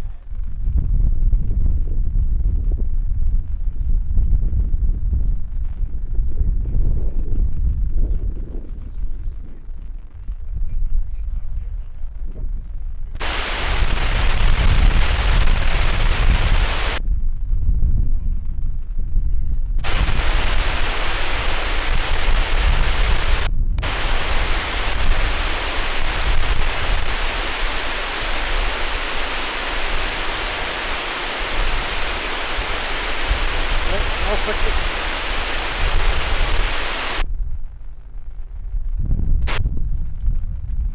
See if I can force this thing to behave today.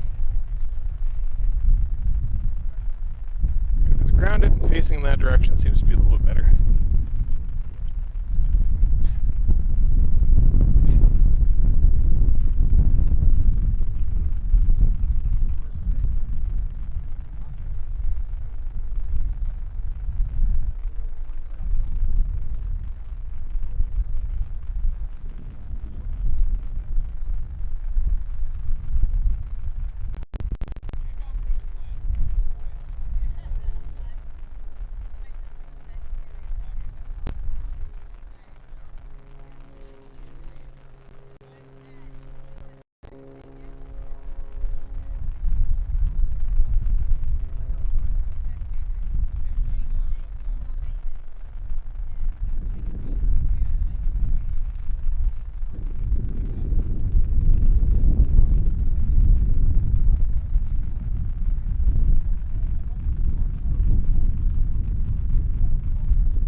There goes.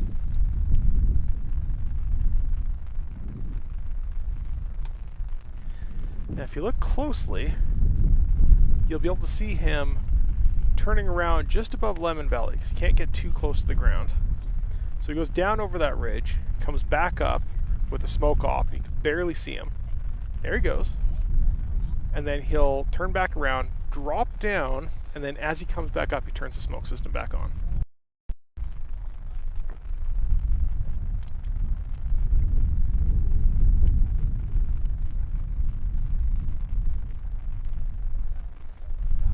I may have seen this routine a dozen or so times, not just this week.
I don't remember which model of Bonanza it is, but there's a specific model of Bonanza that he uses because it is It is aerobatic rated. Well, it's got plus and minus positive G's. Suitable for an airshow performance. We also have Gamebird GB1 doing its thing. Some more traditional style aerobatic maneuver, aerobatic routine. One of the best aerobatic planes on the planet right now. GB1. Of course, like all aerobatic planes, they trade off some things. You only get 2 seats in this. Unlike the Bonanza, you get like, what, 6, 8? We can't do this in a Bonanza.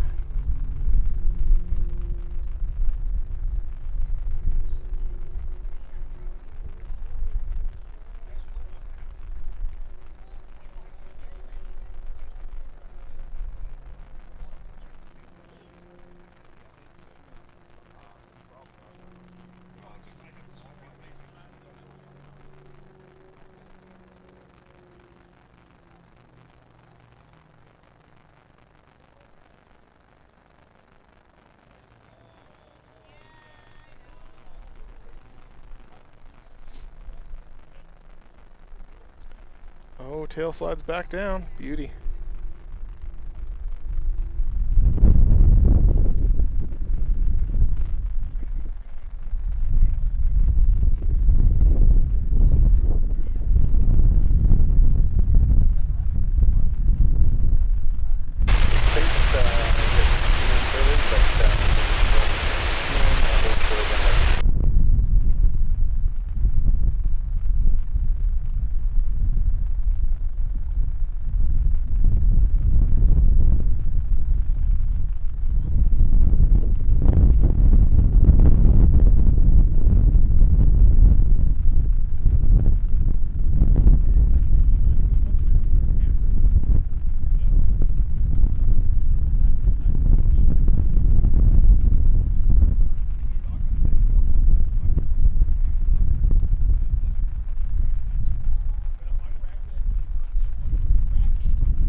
Hammerhead.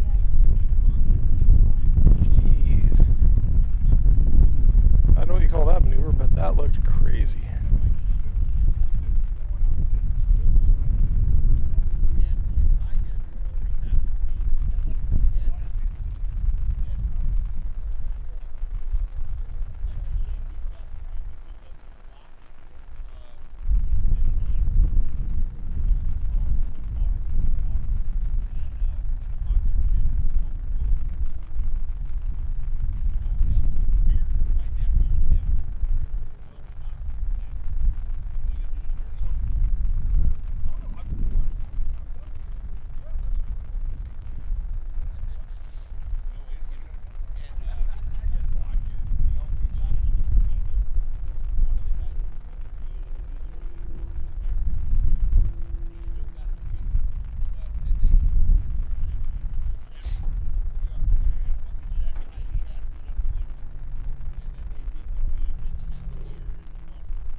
Ooh, that looked cool.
Very cool. Alright, we're setting all the cameras.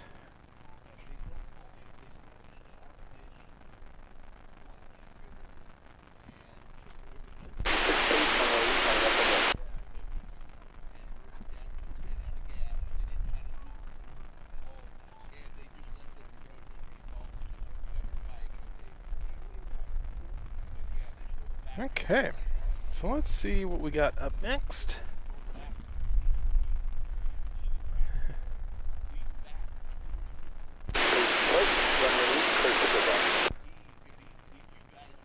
F-33C, that makes sense, yeah.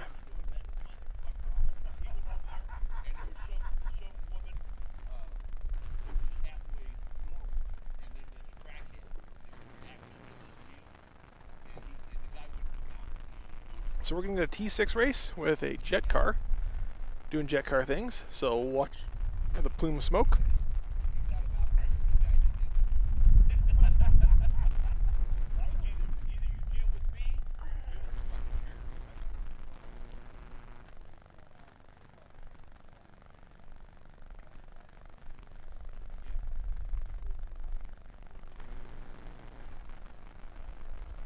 Where the race might end up in the future.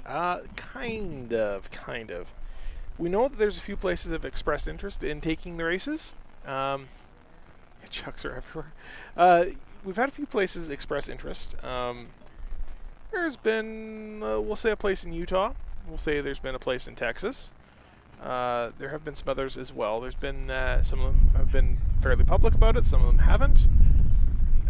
There is one in Vegas that has declared that they're going to hold one in Vegas next year.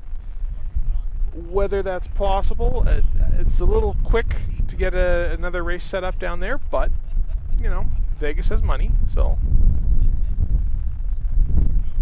that money makes things go quickly. So we'll see. Rah has not announced anything with them, but that doesn't necessarily mean that it's with Rah or even that Rah is involved. So we don't know.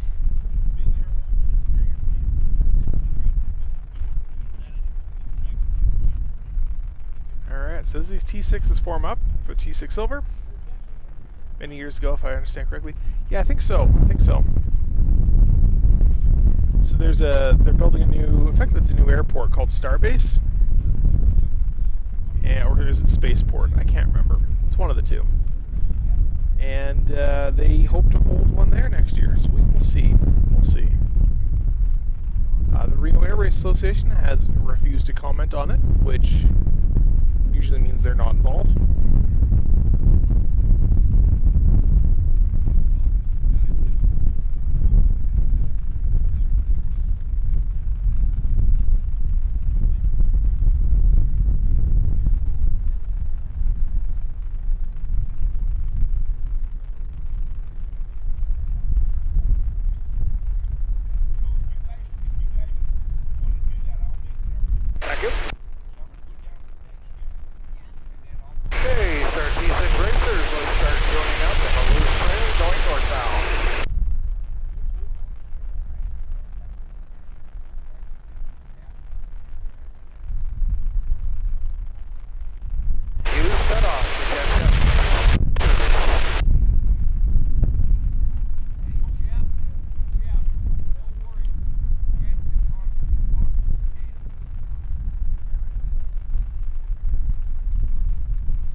Oh, I see a jet car doing jet car things.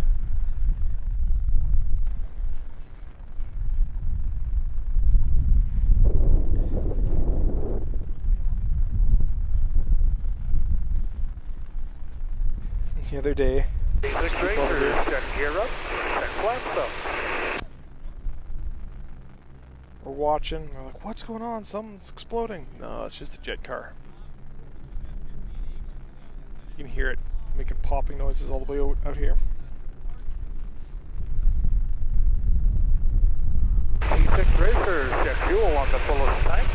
Check mixture, prop.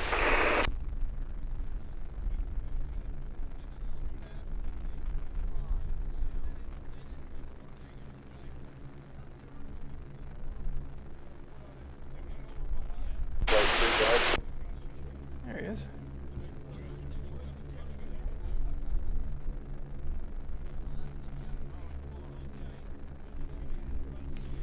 All right, I'm down at 27% power, so.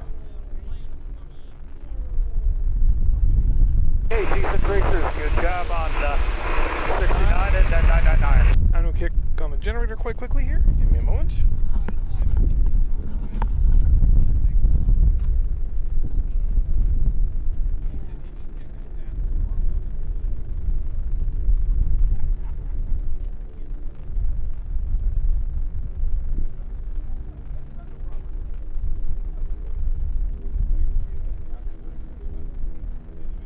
Little bumpier today, guys.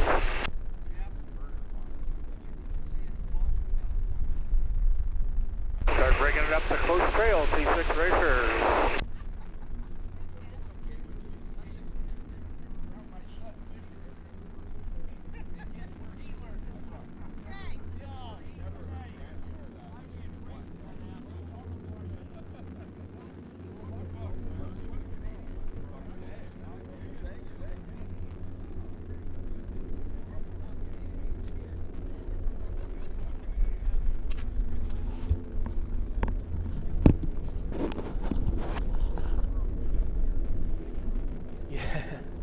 So they do win some money. I think the top prize in Unlimited is around 100,000, which it'll take a team $100,000 to trail. We're about ready to level 8,000. Just to field a plane.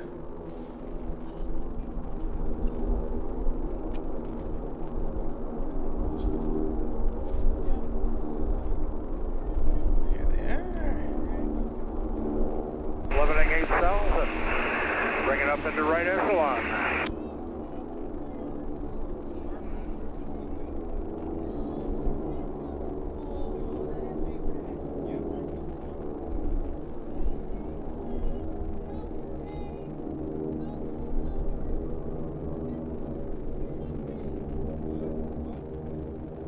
T6 silver, here we come.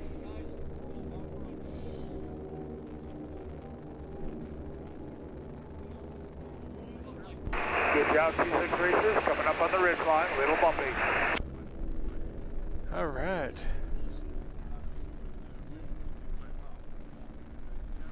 We'll see them coming over this ridge over here. Let's see who our competitors Race are. control, T6 Racers requesting the course. Yeah, 100K will not cover the cost of overall, that is for sure. Get on the course for T6 Racers, thank you. Leaderboard, T6 and silver. All right, so we have undecided Greg McNeely, Chris LaFar with their essentials, Gordo Sanders in big red, number 5. Starting the base turn. Aaron Singer in easy 6, Lee Oman in 69 Eros, and Job Savage in 999. Get ready for line abreast.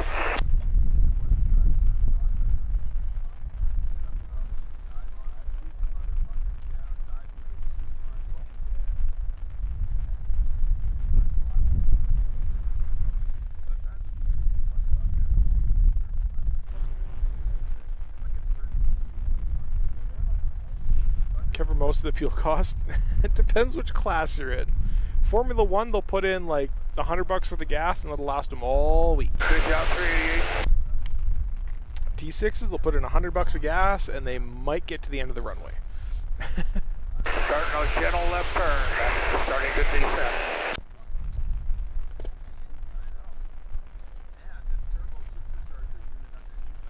No gas at Reno.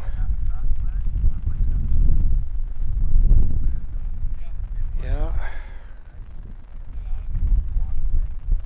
I don't even want to know what they pay for gas here.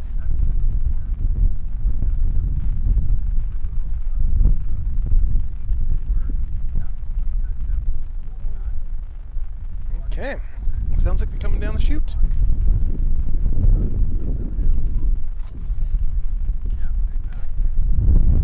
Good job, 59. Keep her coming.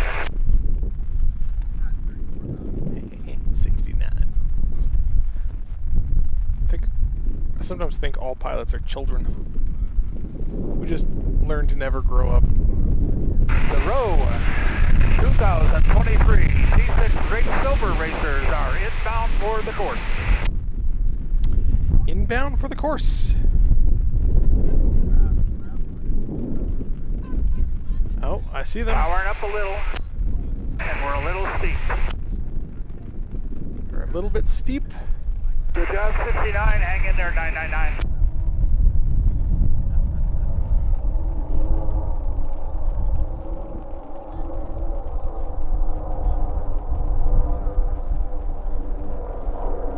Gentlemen, you are released to the course.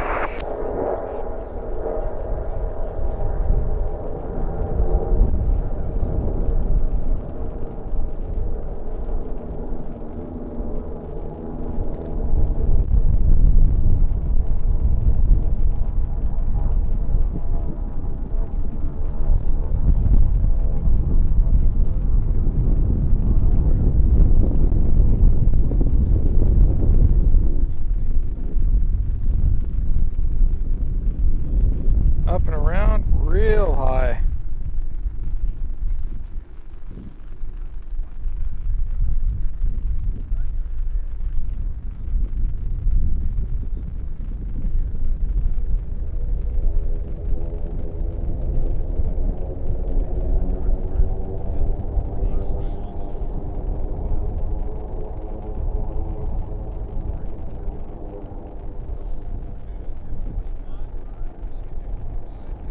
Right side on your right, 2.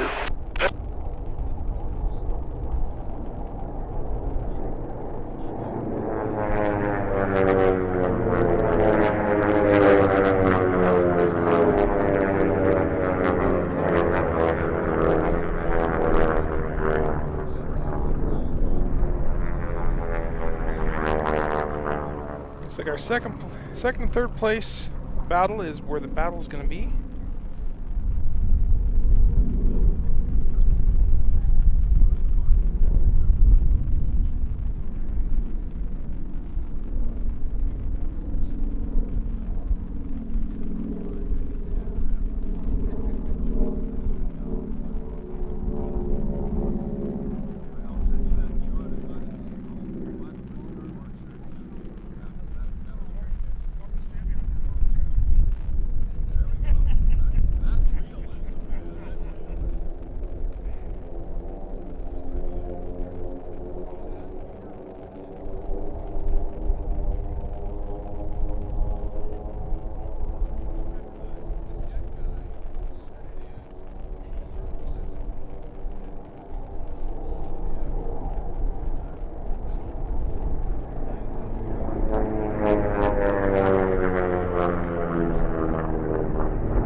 Staying a lot tighter on him this time.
There he goes. He's got him.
Is he about to lap this guy?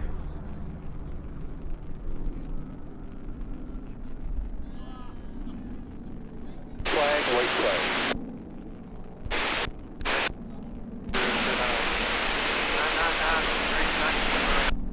I've got 90.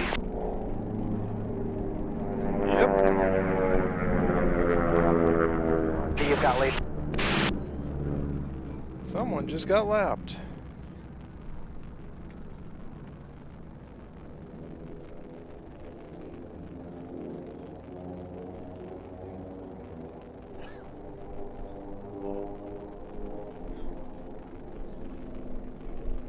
This is going to be your Reno 2023 Silver T6 winner.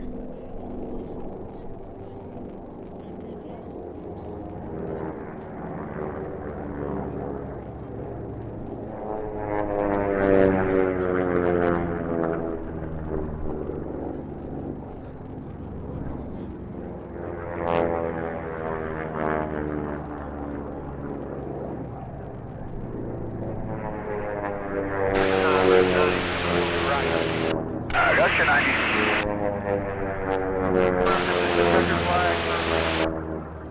Third flag, checkered flag.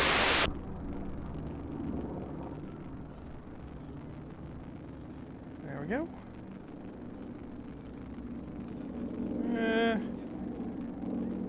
He's still on the course. I don't think he realized he's under the checker flag. He's gonna turn another lap for us.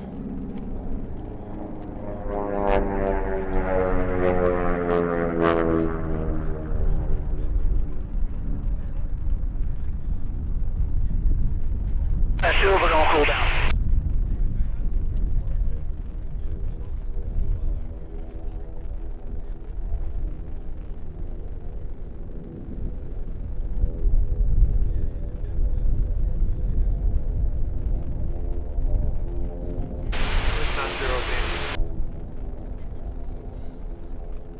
Race 5 of 8. Yeah,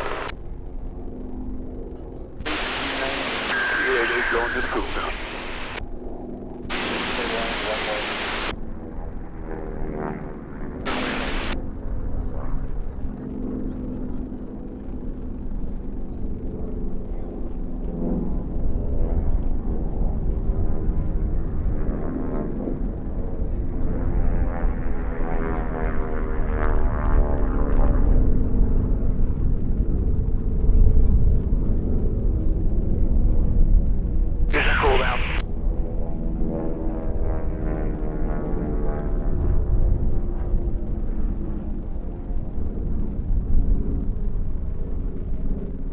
Okay.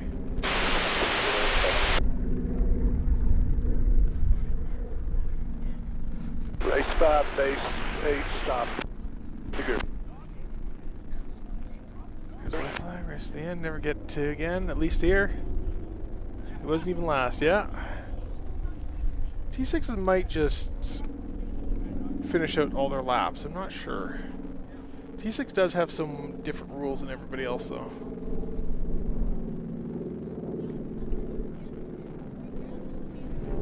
Oh no.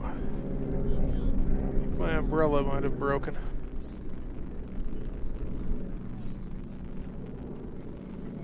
Kinda did. That's not good. Alright, 69, downwind of beam 8. 69, number 1.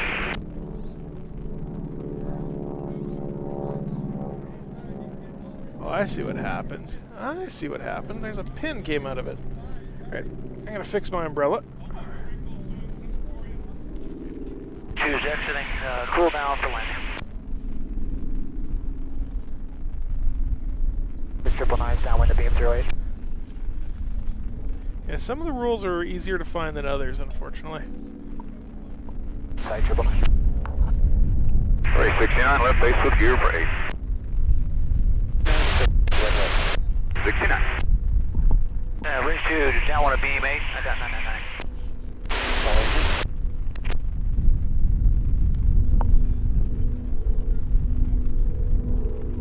No, stay down.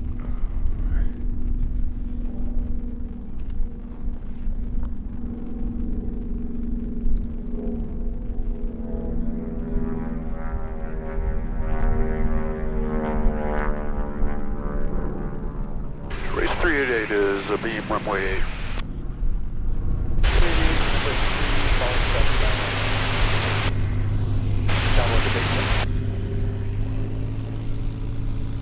Blind space with gear 08.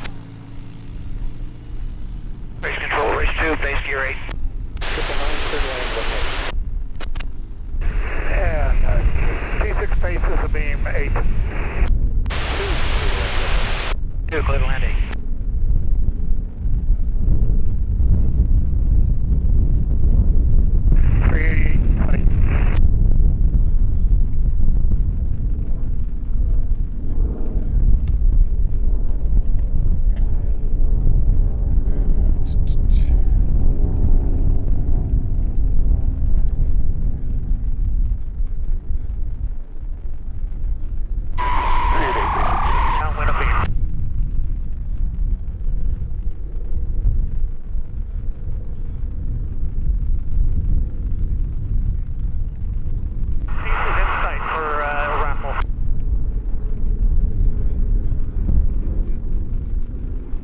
We got it partially fixed.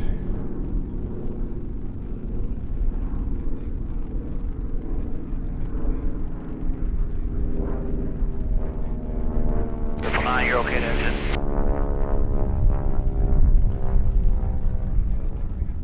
T6 base for the gear. I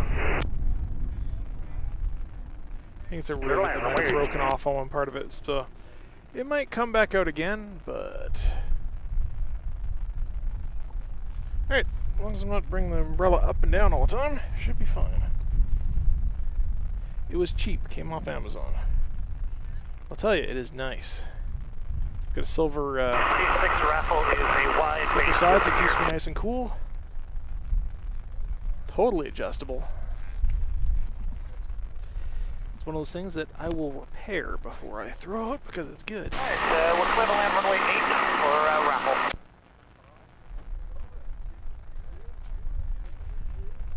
Yeah, unlimited bronze and sport gold, yep.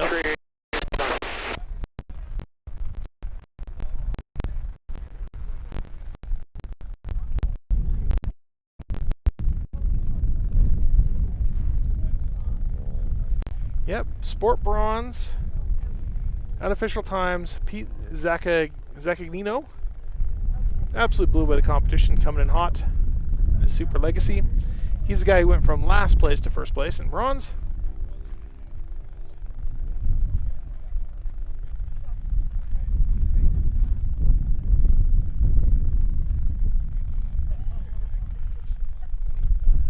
Formula 1 gold came in. Afraid Not, no strings attached, limitless, wet airplane, Acme Special, Sleeper, Ought Not, and Deja Vu. For Formula E. Okay, so that was a T6 silver. In 9 minutes, we got unlimited bronze.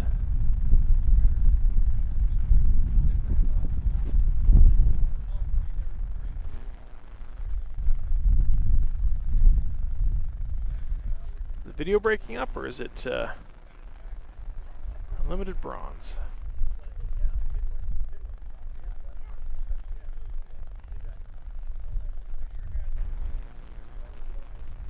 In 8 minutes, we shall see.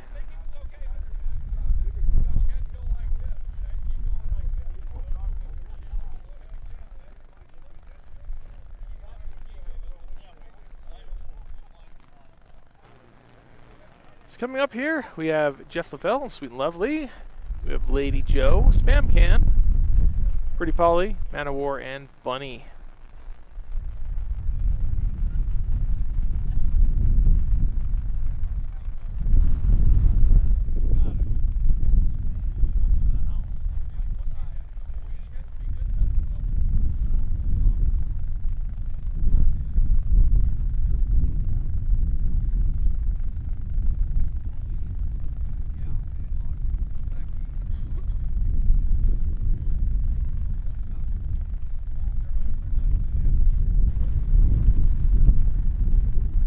Unlimited bronze coming up.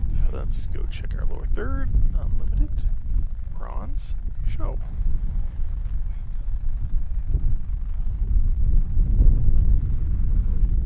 Hide that. Pop our schedule back up.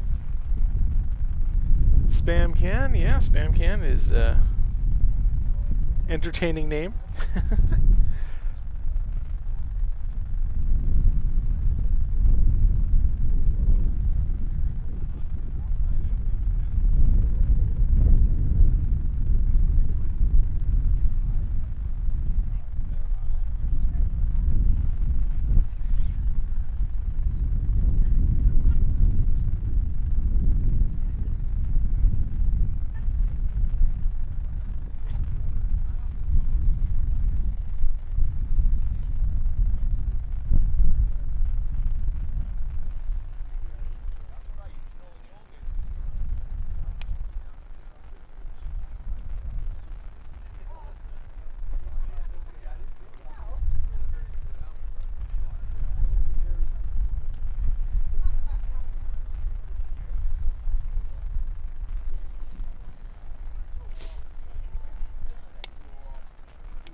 You know, while we're waiting,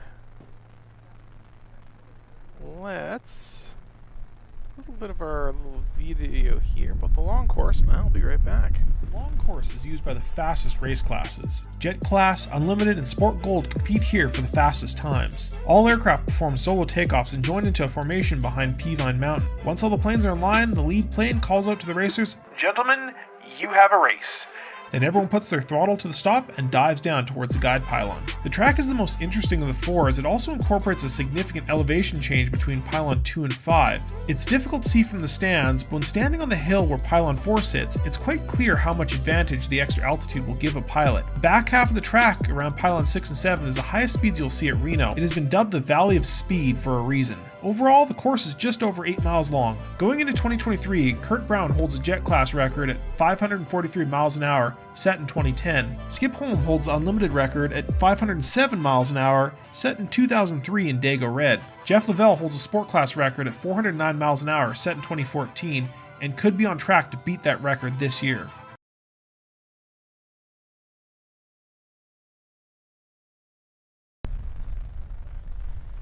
All right.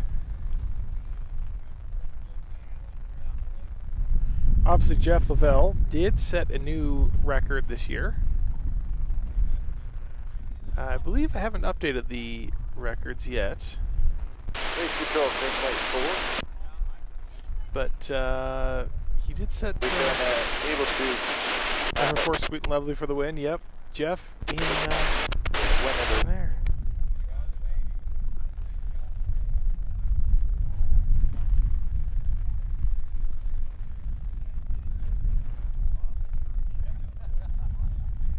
And records.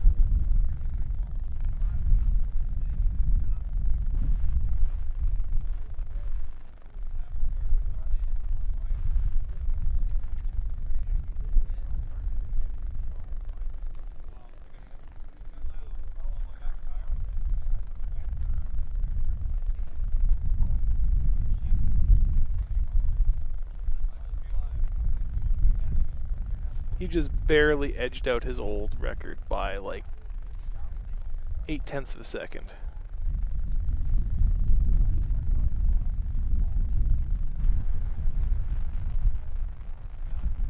There we go, updated. Race records, a little bit slower. Nothing set this year so far. Jeff's really the only one that's got a good chance of winning a record in the actual race. He's gotten pretty close,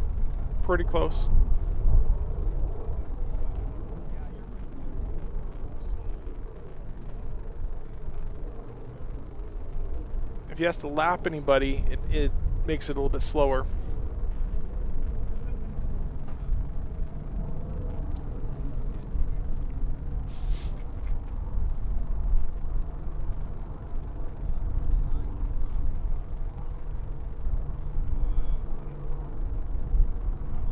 And there is going to be our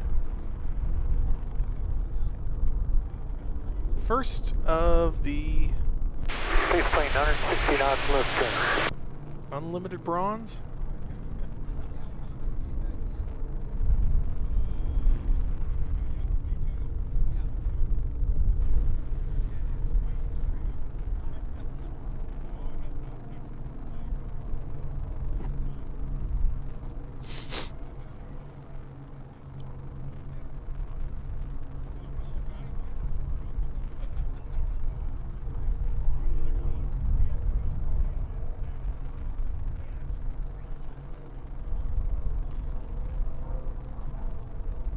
Okay, let's go get a view of them lining up.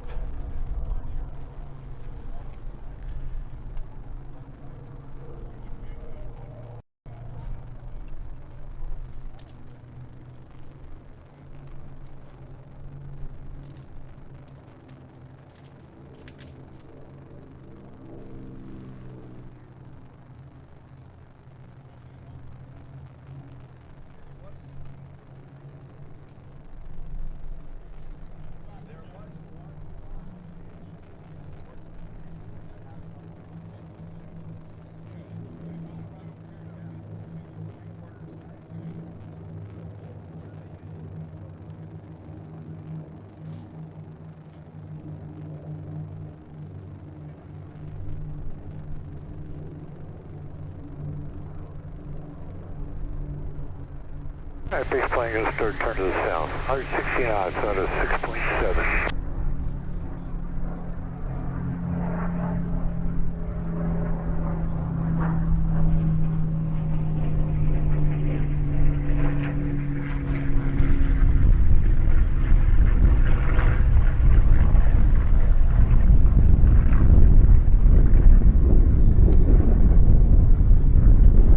It's extra windy right now.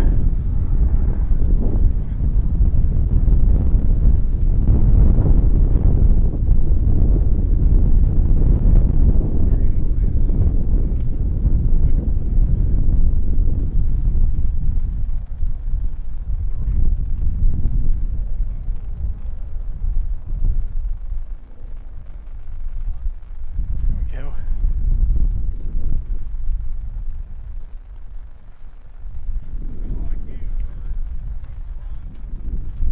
Sector come under.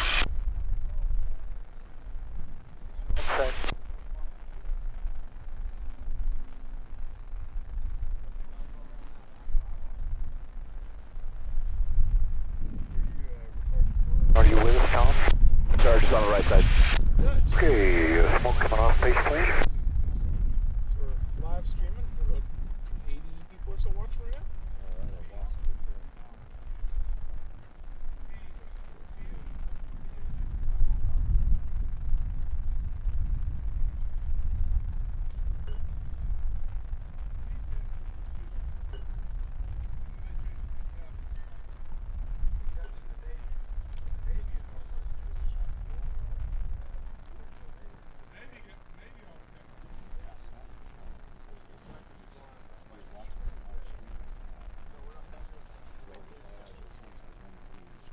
Alright guys, we're going to level off here at 8.5 today. Yeah, they have an official live stream on their website as well, but they don't show all the performers or all the kind of some of that stuff, so I'm showing things they're not showing.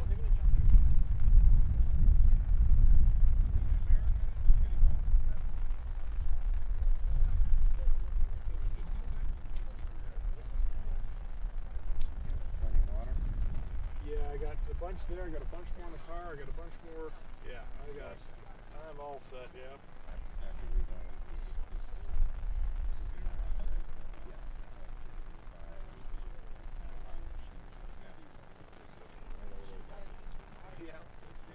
Yep, I'm in the bronze for a bit here, and then it's, what do we got after that? I don't remember what's after that.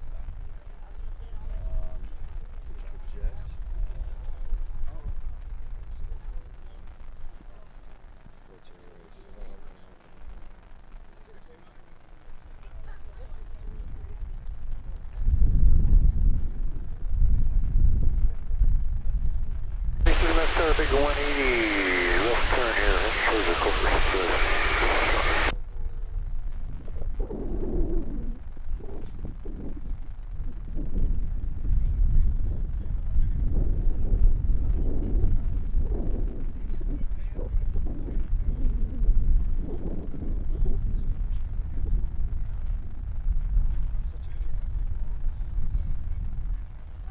Yeah, I wish they would just stack them up instead of.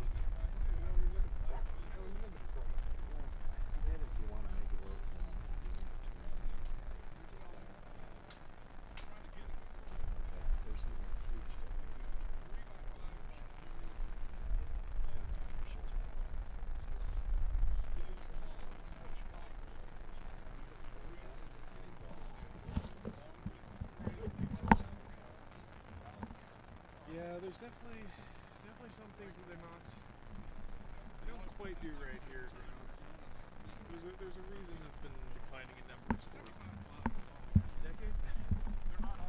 Well, 2016.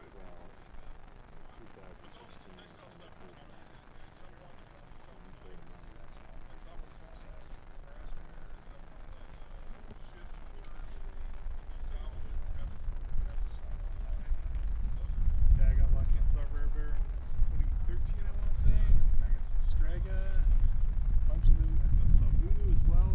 So I got lucky to see a bunch of those guys, but yeah, it just doesn't make sense for them to even come out. So after this is the jet class.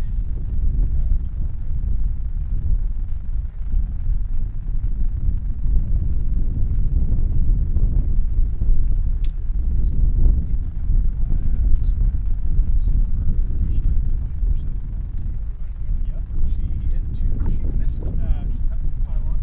One was. Racing to be rolling wing to level here, and once wing to level, we'll start downhill. And I don't see the guy's pylon mic for some reason, at this angle anyway. Here we go, down we go. Now racers are coming down the chute, sir.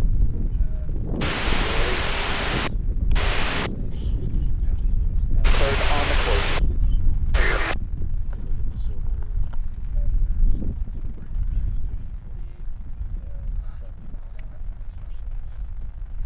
Yeah, to have them is they were way ahead of everybody else. They're just like play it safe, just like tone it back, get it around the course. Don't worry, you'll get into goal. No, let's push hard, let's pull high. That's the second time they got DQ for high flying, so it's a bit of a pilot issue. Oh, here we go.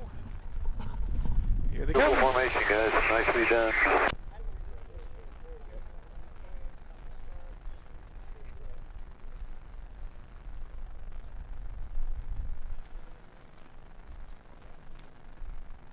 Gentlemen, you're looking good. Gentlemen, you got a race. And they have a race. Here we go, honey.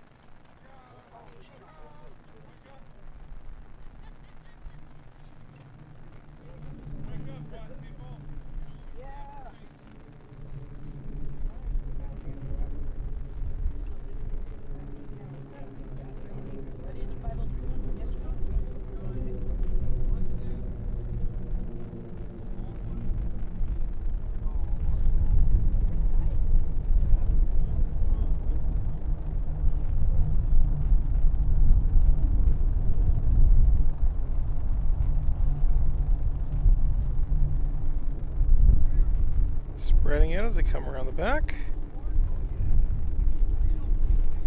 Just waiting for that noise.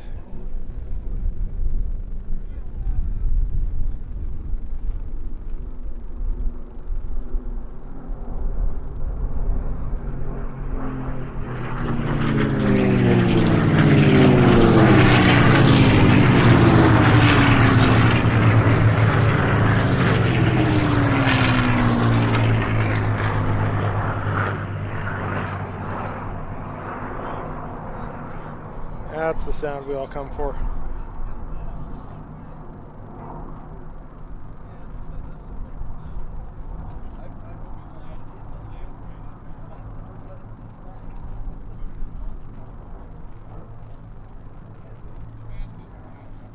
So this should be Jeff Lavelle, Sweet and Lovely.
Looks like we got ourselves a battle for first.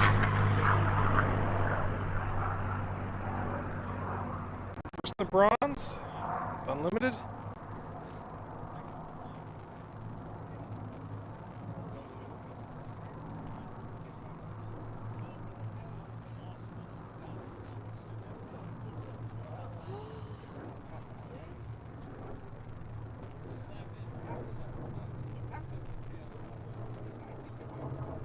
It's a little too high.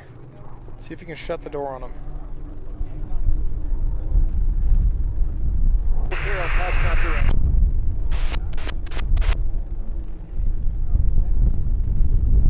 think he's got him. 63 outside 55.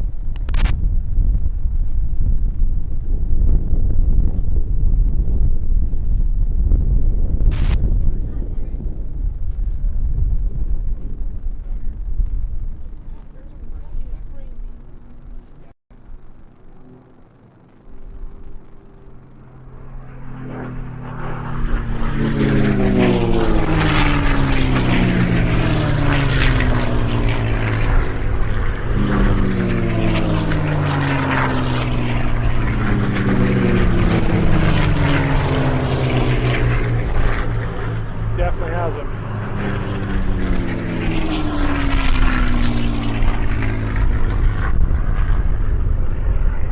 Looks like fourth and fifth have a little battle going on here too.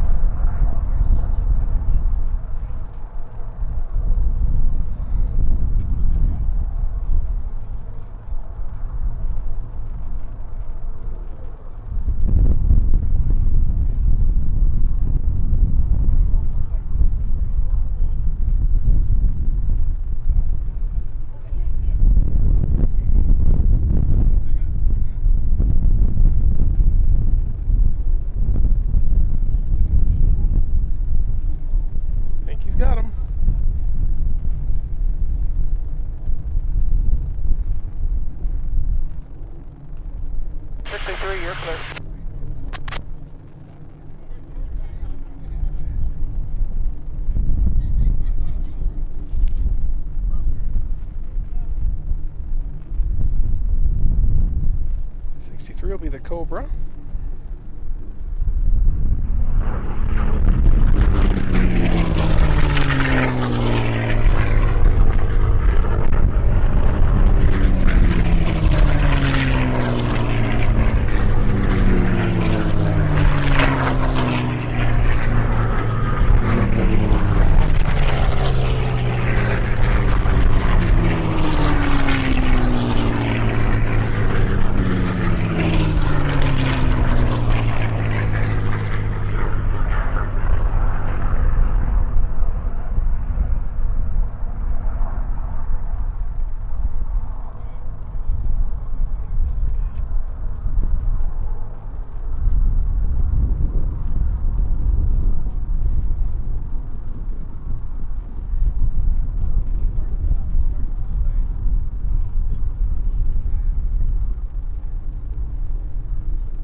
On your right.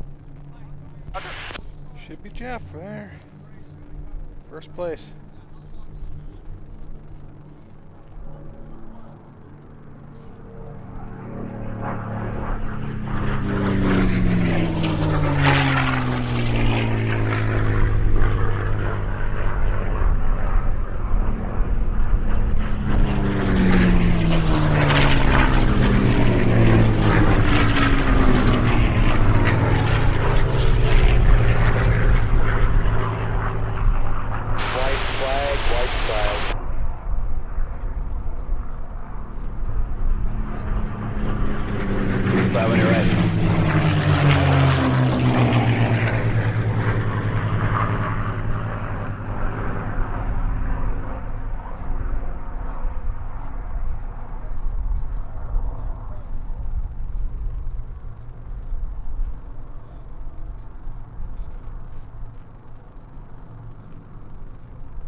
Challenger coming up for third.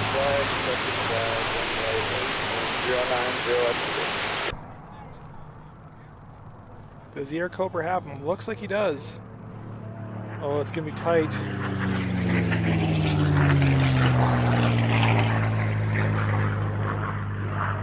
It's hard to tell from this angle. Yeah, that's going to be a photo finish.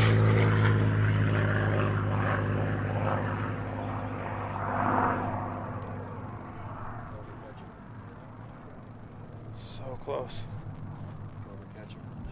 It's going to be a photo finish. From this angle, they look like neck and neck.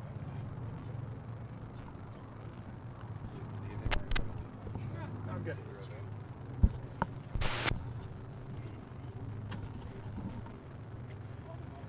All right. Yeah, we'll just tune in, listen to see, make sure nobody has any issues getting back. Silver, bronze, and gold races. Yeah, so the racing is kind of, it's set up interestingly. And it kind of has to be because of the way the, they don't want to have too many planes on the course at once. So you'll see the T6s, they'll have 6 planes. Unlimiteds and stuff will have at most, okay, thanks, sunglasses. They'll at most they'll have. I think the King Cobra might have beat them just ever so slightly. Yeah, so they don't want to have too many planes on the course at once. So what they do is at the beginning of the week, they all run around and do qualifying, and they'll take the top, N number. So let's say it's like in the T6. They'll take the top 6, put them into they'll call them the A heats, so 1A, and then they'll take the second 6, put them into the 1B, and then the third 6 of them they'll turn into 1C. They go out and race, and the top contender in each heat, so say the guy who wins 1C, he has the option to move himself up to 2B. So that's so that'd be like bronze up to silver. So then they have these various heats throughout the week, and someone who's in all the way down in C could potentially win in C to move up to B, and then they could win in B and then move up to A, and then at the end of the week, once all the heats are done, they have our bronze, silver, and gold races, and whatever they're in at is the race they'll be in. So some guys will decide they don't want to move up. So if they're at the top of B, they'll say, you know what, I have no chance against the bottom of A, so I'm going to stay here in B. I'm going to be in first place in B, which means I get gold in the B heats or the gold in the silver race. So it's a little bit of a weird system, but it is there. It's a lot there for safety. 363 out of cool down, pylon 8. Correct, yeah. We also don't want planes doing 200 miles an hour with other ones doing 400. Now, that doesn't always work out, but like Miss America, for instance, at the end of the tower. Miss America competed against the bronze guys, and she cleaned all of them. To the right. That's because she failed to qualify, which adds another kind of layer to it. Coming up on 1-4 right now. It's 8700. If you fail to qualify or qualify poorly, you have to struggle your way all the way up. So I believe it was 2013 or maybe 2014, Strega was coming down the chute to do a hot lap for qualifying, and Strega is like one of the fastest, absolutely one of the fastest P-51s, and it blew its canopy. It blew its canopy on going down the chute, pulled off, slowed up, came down and landed, but without a canopy it can't race. So they had one. They had another one. I think they pulled it off of Voodoo or something. They pulled it off another plane, and they shipped it in. But what that meant was that Strega started in the bronze, and Strega was absolutely the fastest plane out there. So it's just like Bardol, right? And it got out there, it started in 1C and made its way up to 2B. It just kept...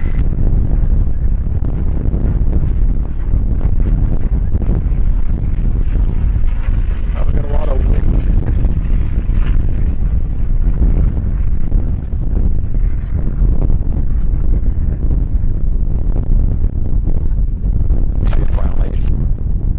There's a lot of speed, lots of racing is done, similar class systems, either speed, winds, or experience. Yep. Yep, exactly. Sometimes in like car racing though, they're able to get more cars on the course.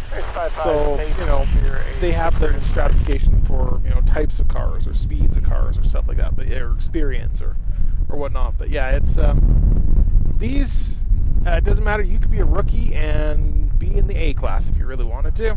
If you had a fast enough plane and fast enough pilot.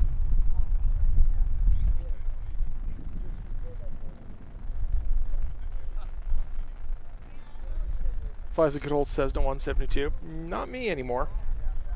I actually didn't learn to fly on a Cessna either. I learned to fly in a Diamond DA-20. Technically the DV-20 because it was built in Canada. Loved that plane. That plane was great. Absolute wonderful little trainer. But they had maintenance issues with it. I don't quite know why because it's the same fucking engine, so... Alright.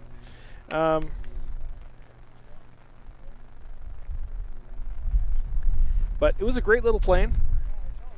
When I was going to get my float rating, the only float rating you could get was in a Cessna 172 or 180. And I said, all right, well, I need to get back into flying. I haven't flown in like a couple years. So I need to go get back into it. Went and got current in a 172 and flew in the float plane, and then I bought my own plane, and off I went from there. Yeah, the more you fly, the more the sponsors like it. Exactly.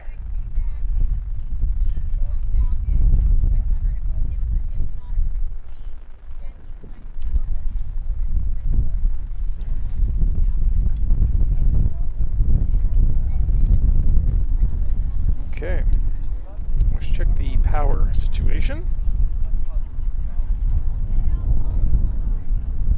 All right, we're fully charged. I'm going to shut off the generator.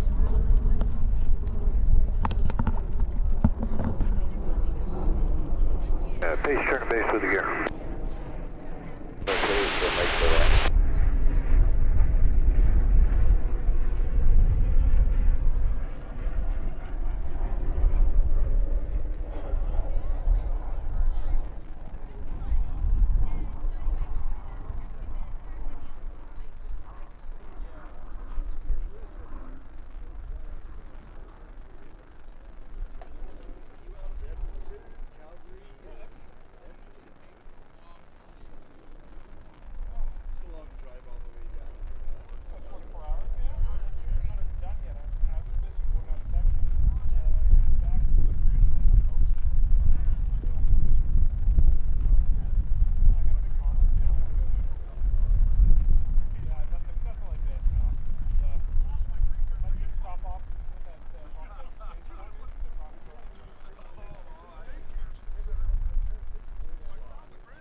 All right, so we have our silver jet race coming up here. So let's go to our jet silver, show that, hide that, and let's go and follow these jets as they do their jet thing.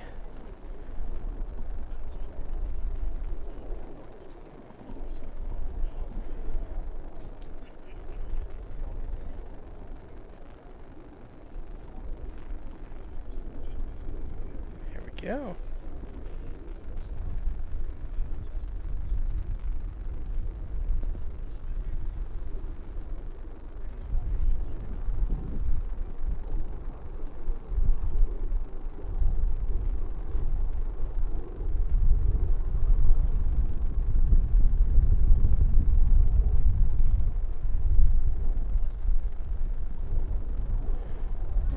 Kind of full walk over there.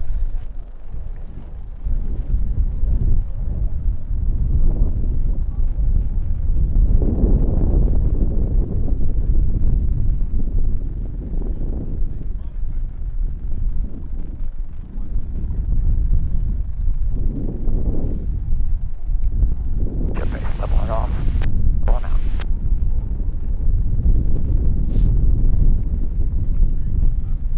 There they are.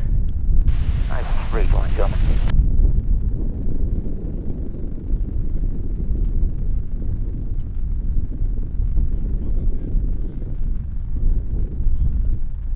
Accelerate to 220.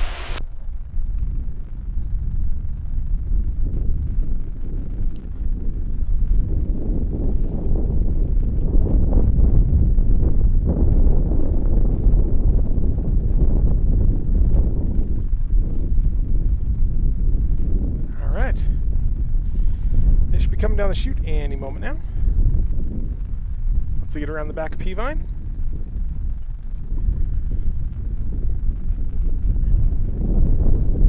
Sport class jet class only had, I believe, 9 competitors this year, down from previous years. Great control. Silver jet, forward to the chute. Right there, that's middle of 56. This is what you want. Get ready to race.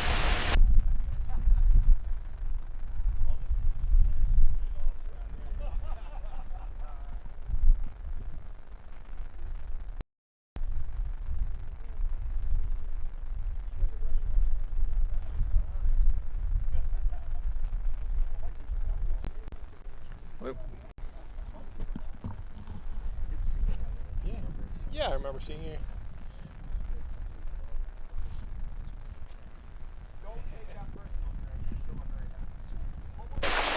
Yeah, all morning. I've been out here. Well, I've been out here since Wednesday. So I've been Wednesday, and then Thursday, and then Friday, and then Saturday. This is Sunday, so I see the light at the end of the tunnel. Beautiful. A little bit blind. Yeah, I'm very, very much enjoying it. So it's kind of worth it. If I was just standing out here alone without all these people around, I'd probably be like, this sucks. But fortunately, with a bunch of people watching, a bunch of people very much enjoying it, and all the kind of people around, it's kind of a fun little community. It's like the island of misfit toys out here. What I was thinking is I needed something like to wear.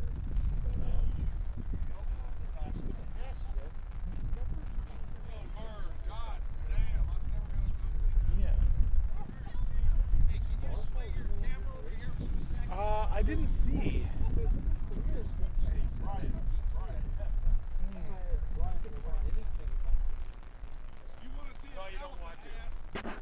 Sorry? Oh God. I think I'll get demonetized for that one.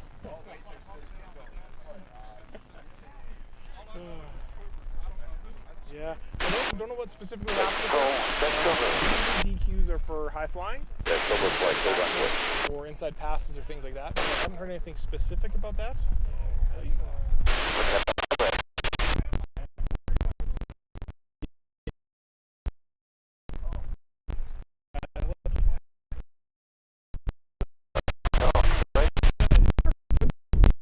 RTD in the back.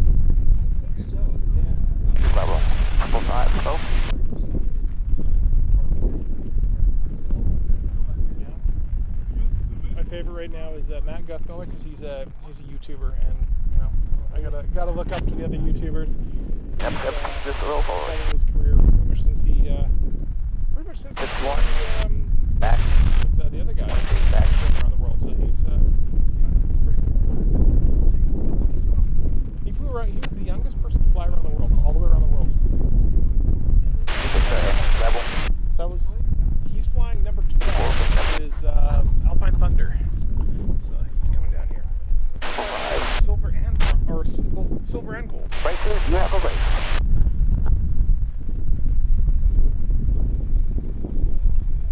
There we go. We have a race.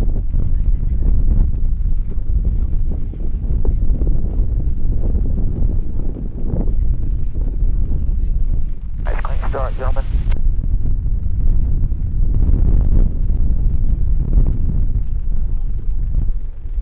Looks like the Fuga's back.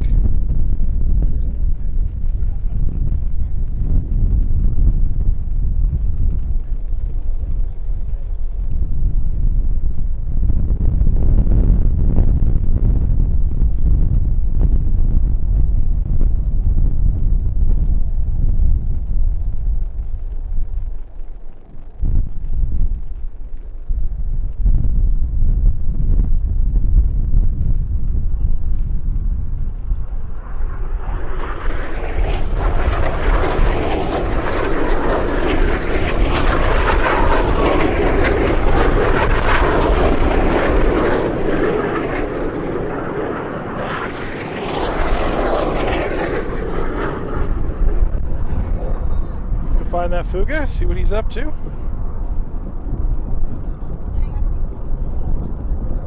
Looks like him.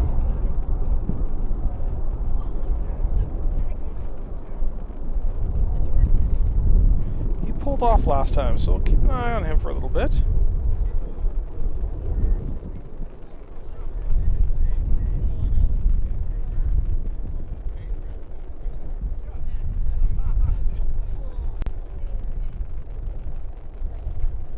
Outside 17.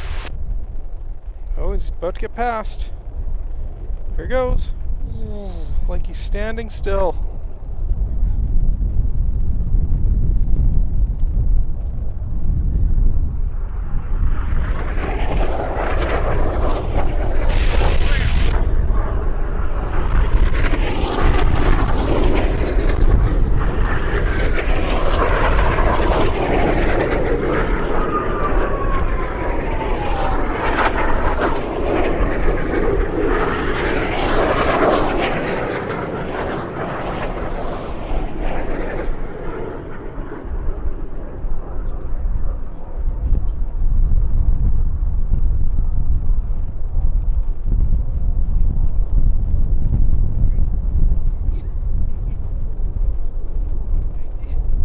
Outside 61.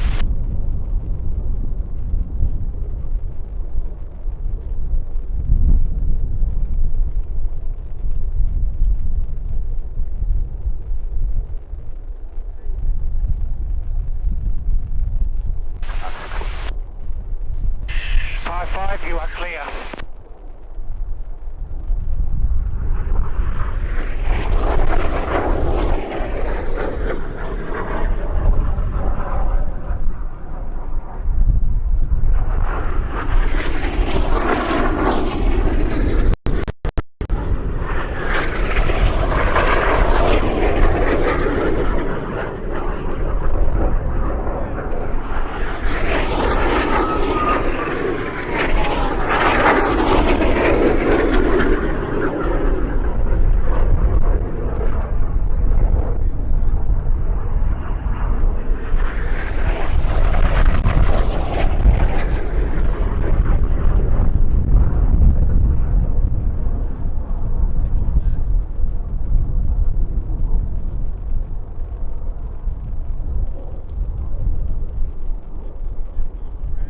This is an L29, older jet.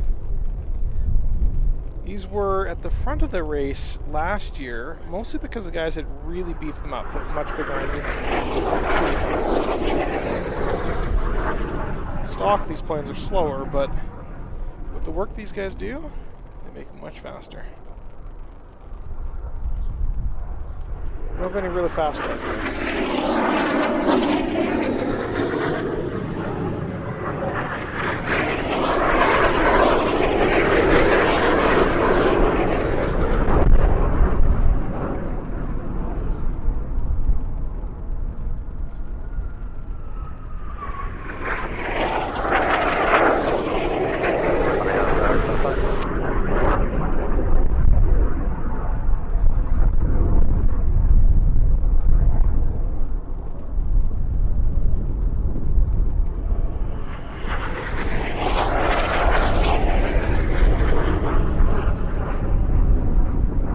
About to be lapped.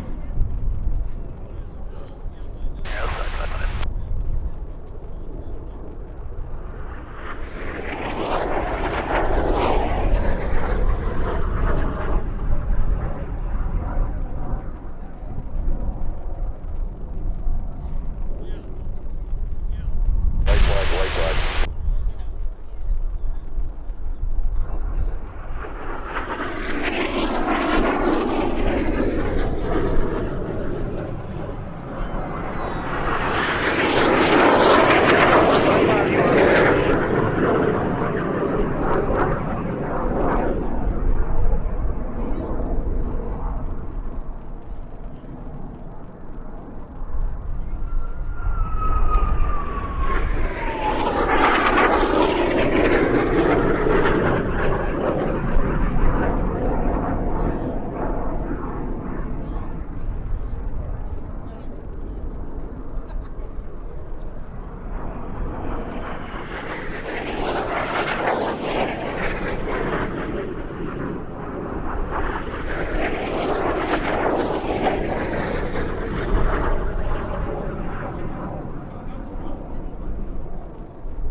Checker flag, but my gate, 120 and 11.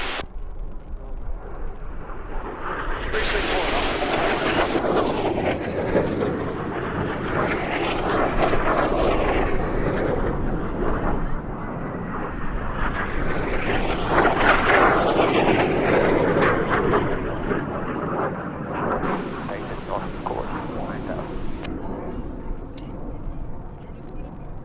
Is off at home. 75 off at home.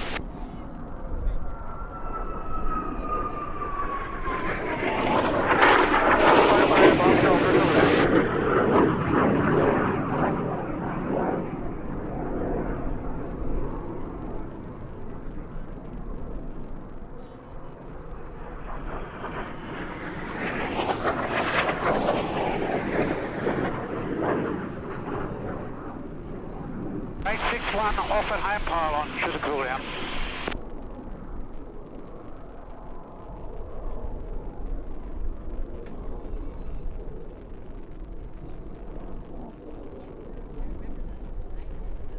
Great. 7 off at home pylon, cover.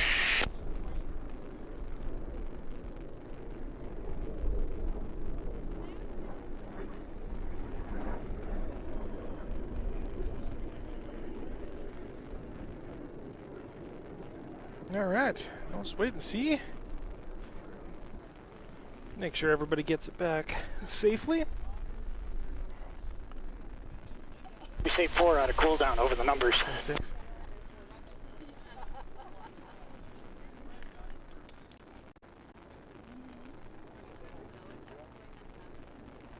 Nice. Yeah, I used to do model airplanes when I was a kid. I only had one. And it was one my dad had built years before. And back then they didn't have the modern kind of design, so one day I was ripping it around pretty hard and tail rubbed off. Straight into the ground. Race 8-4 down on the beam.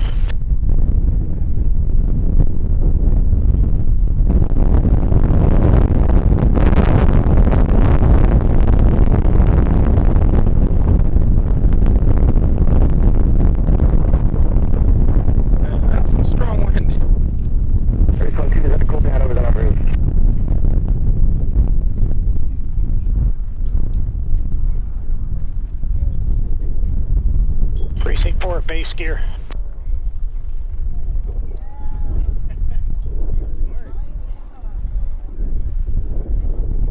All right, that was our jet race. So we have our A10 coming up, Race 205. and T6 gold.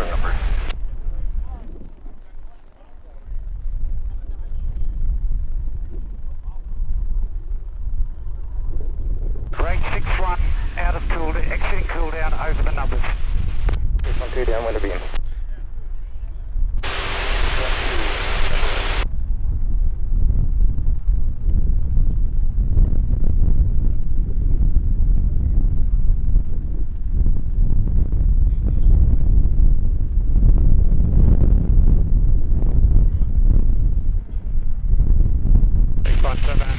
Out of cool down over the numbers.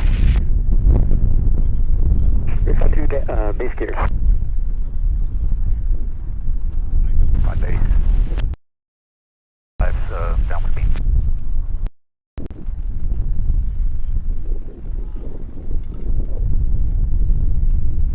Right 6-1 downwind of beam.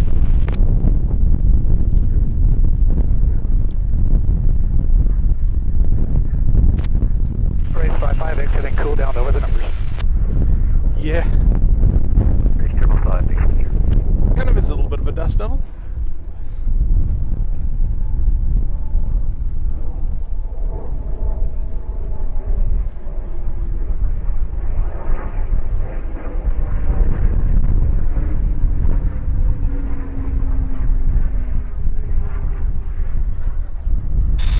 Downwind beam.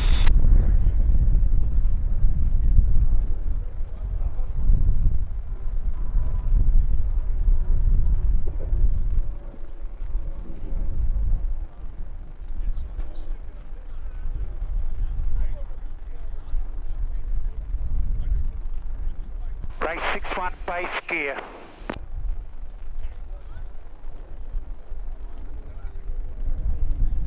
Race 55 downwind of beam. Wasted a great chunk of your Sunday. Ah, days.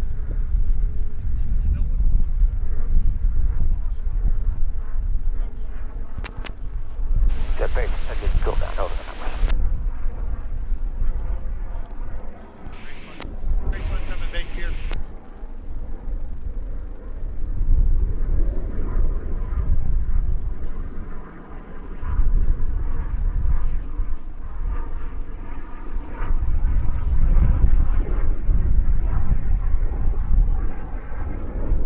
Race 55 base gear.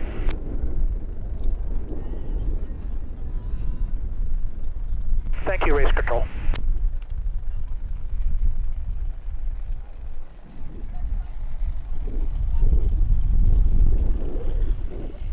The Dassault coming in. Jet base, downwind of beam. No, jet pace.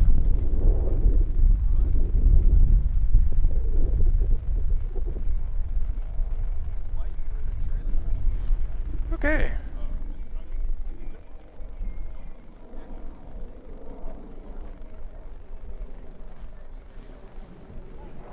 Like how every time I open up the YouTube page, it's like an hour behind. It's because I never look at the actual YouTube stream health page. Jet base, At least not base very gear. often.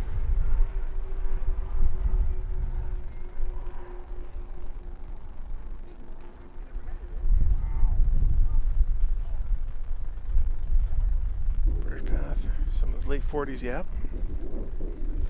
Yeah, British Path has a lot of really great footage on there. There's some, I can't remember which, I think it was a French website I was trying to license some footage off of, and all I needed was like a 10-second clip. And they're like, oh yeah, the licensing is like $250 for 10 seconds. I was like, excuse me? Went around, found another website, and their licensing was like a couple dollars for that same clip. Exact same clip. Periscope, yep. Those sites need to have, I think those sites would make a ton, like an absolute killing, if they offered something like, what's the one I'm thinking of? Story blocks and a bunch of other stock websites do, where you can get a subscription for 30-40 bucks a month or something, and for the month you have it, you can post all the videos you want.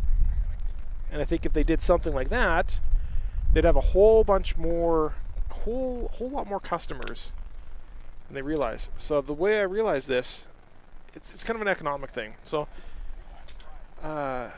there's a website called Wolfram Alpha, and one of the best mathematics websites there is. You can ask it any mathematical question about any statistic in the world, and it should be able to figure it out. Sometimes you just have to, come up with a better formulation of your question, but it can figure it out. And they released an app on the App Store when Apple first came out with their App Store, and they were charging $99, I think, for the app. Maybe it was more than it was like $150 or something, but it was way too much money. Nobody was buying it. Absolutely nobody was buying it. They weren't making any money off this thing. I think someone inside said something like less than 20 people bought this thing, and Wolfram Alpha, especially at the time, was very, very popular. People just go onto their website and just use their website instead. So they decided to do a flash sale. They started selling it for, it was a lot less. It was like $10. They're like, sale next 3 days or something, it's $9.99. They made more off selling it for $9.99 than they did for selling it for $100 or $150 by significant margins. Because instead of having, 10, 20 people buy it, they had tens of thousands of people buy it, and of course the big worry was people would just start using this thing like crazy, and it'd be used every day, and people would be using it by the thousands if they had the app, and that didn't happen. People were using it about the same patterns as they were on the web, so it wasn't costing them anything different. You just had to pay a few bucks to get the better experience on the app. So Jet race pilot, J over Renault. T6 race. So let's go to our leaderboard. T6 gold. So leaderboard coming up, our T6 gold.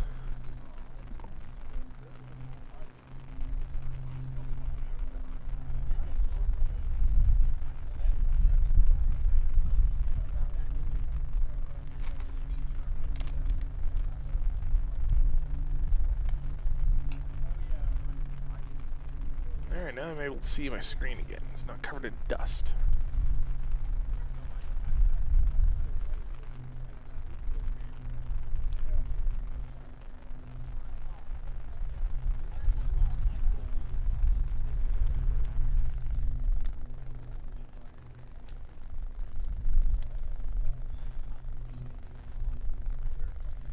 I don't see that jet pilot there, but doesn't mean he's not there.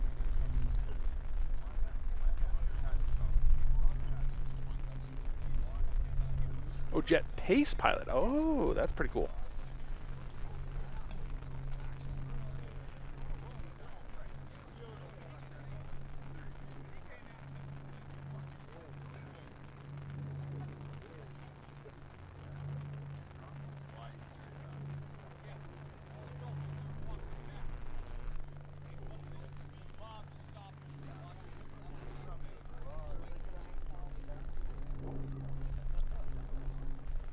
Ooh.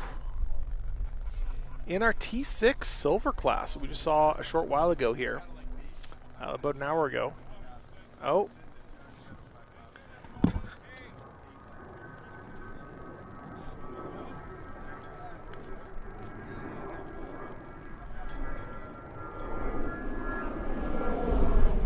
Every friggin' time.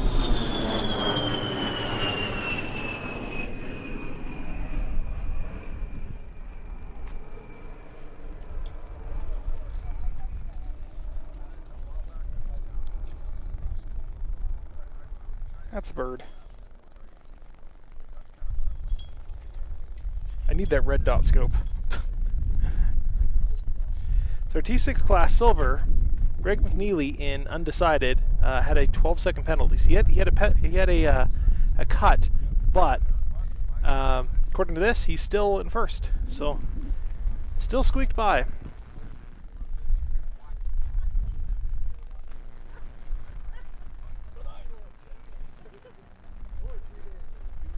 Yep, we get ourselves the A10 again.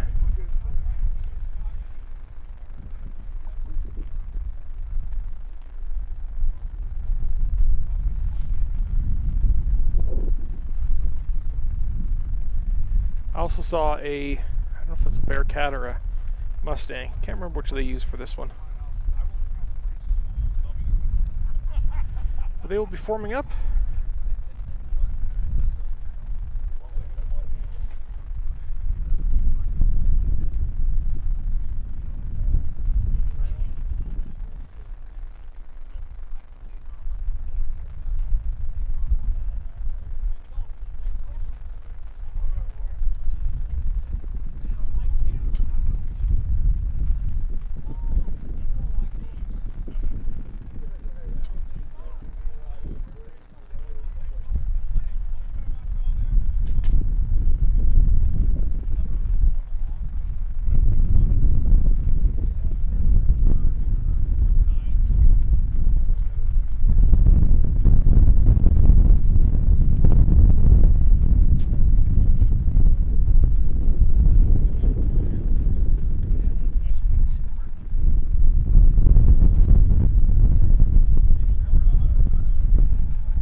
You know, my solar panels fell over. So what I'm going to do, zoom out here for a bit, and I'll fix my solar panels.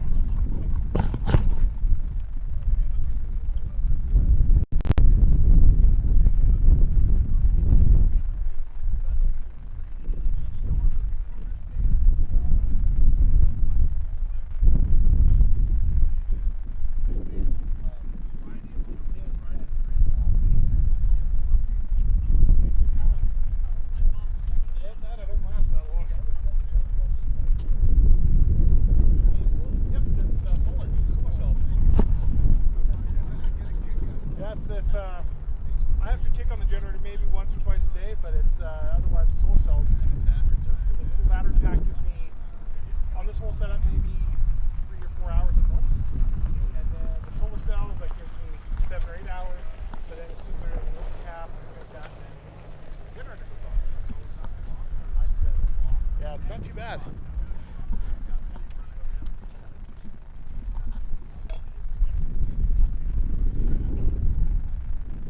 Alright.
something.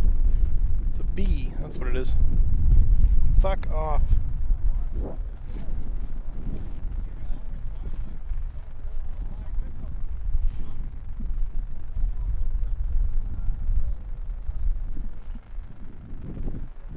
Fuck off, Jesus.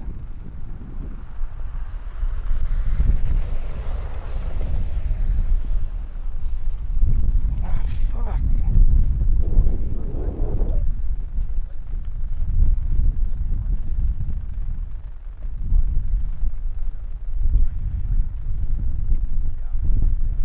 You can see me flapping around like a lunatic over here.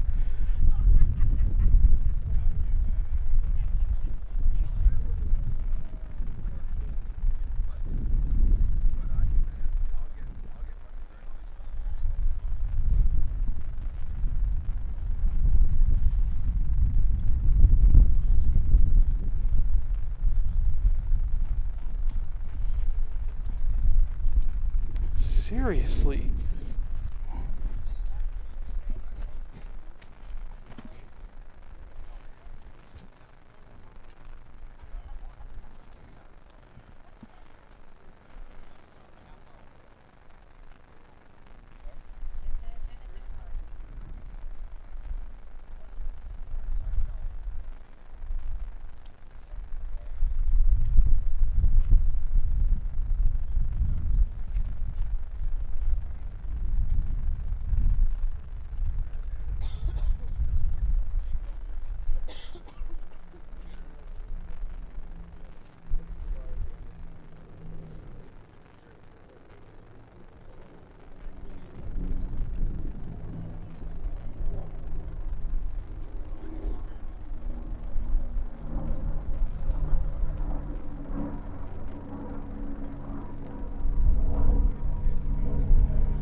Well, that hit the monitor.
Landing gears out, so he's going to fake us out, of course.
12 minutes.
All right, some absolutely packed stands out there.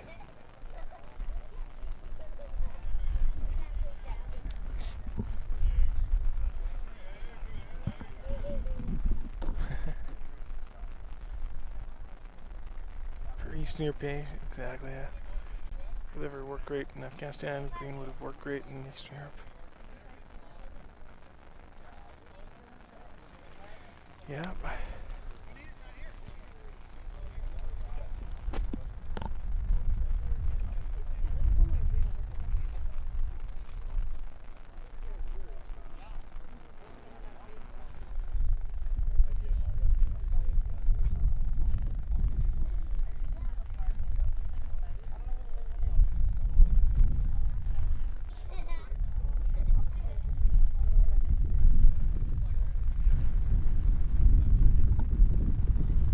All right, so in about 6 minutes, we're going to be looking for the T6 Gold race. 6 minutes for the T6 Gold race.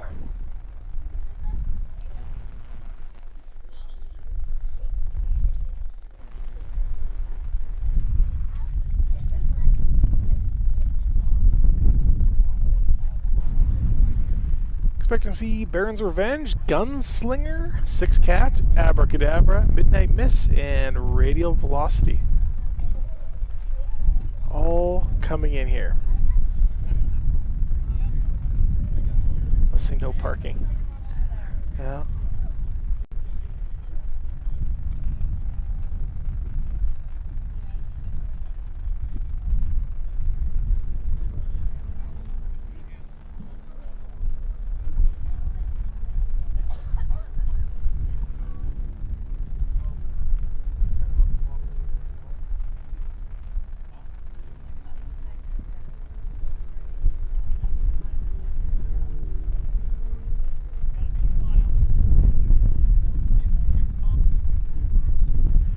seeing T6 is starting to take off, which is a good sign.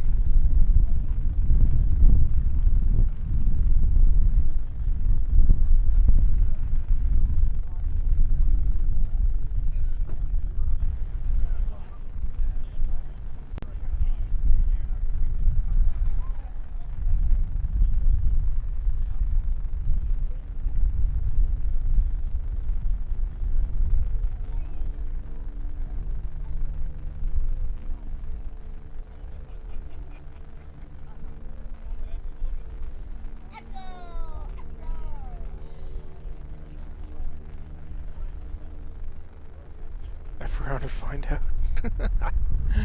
Yep.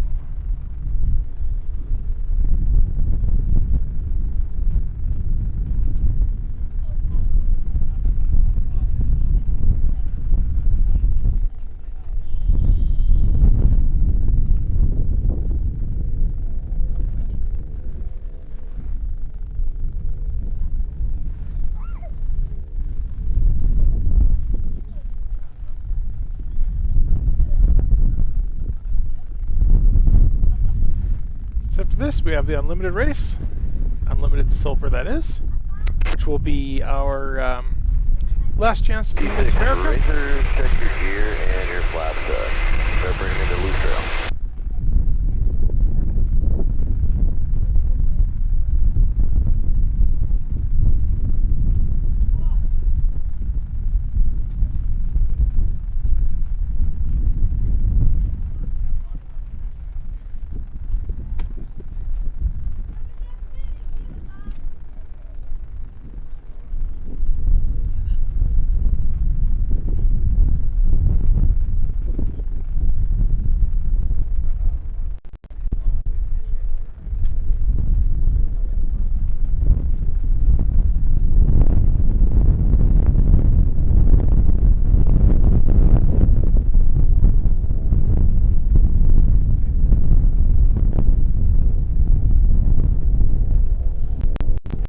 About our last 3 hours worth of air racing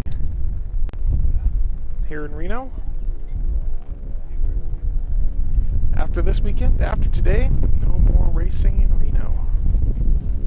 An almost 60-year dynasty coming to an end. Big racers, as you're going, check your mixture and props, fill the proper tank.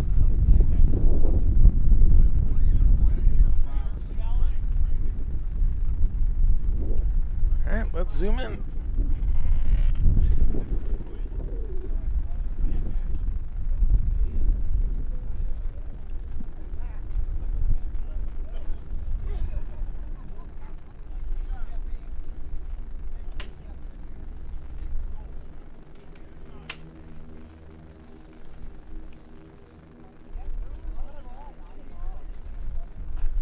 This will be the last time we'll actually see T6s racing around the track here in Reno.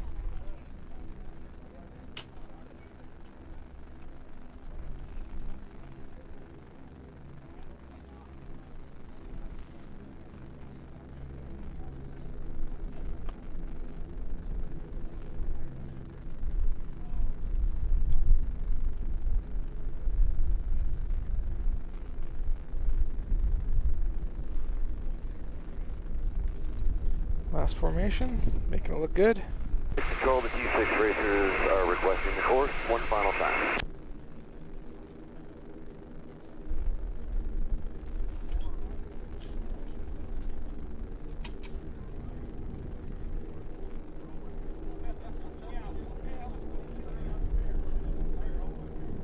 Control, the T6 racers would like the course one last time. T6, hey. Cleared on course one final time. At 8,000. Working in it trail.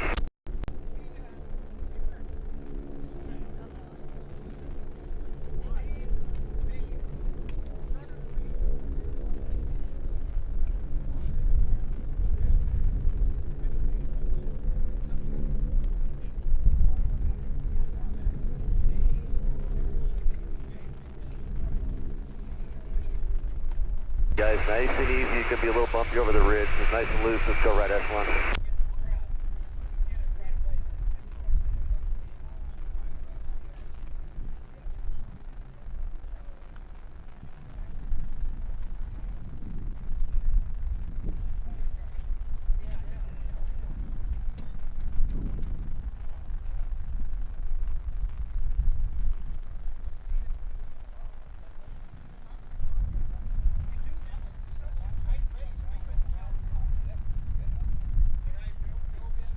Good job, guys.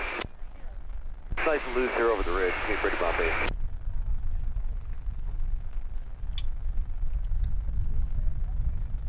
Six racers, let's start an easy left turn. Bring it left.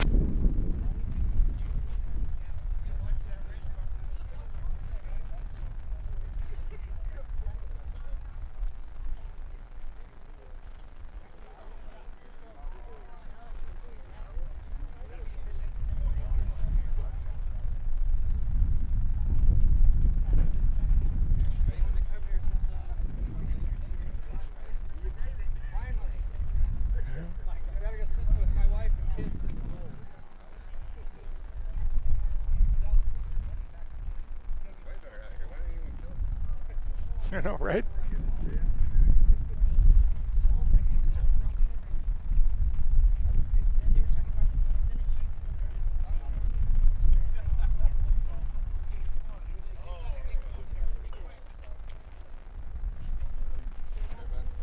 Start a nice, easy descent.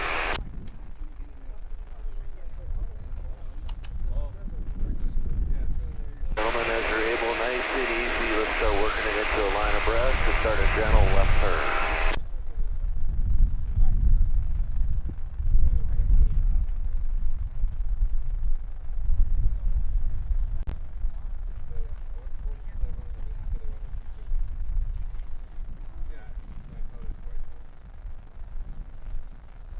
Ladies and gentlemen, the Row 2023 T6 Gold Racers are inbound for the course. All right, we're inbound for the course.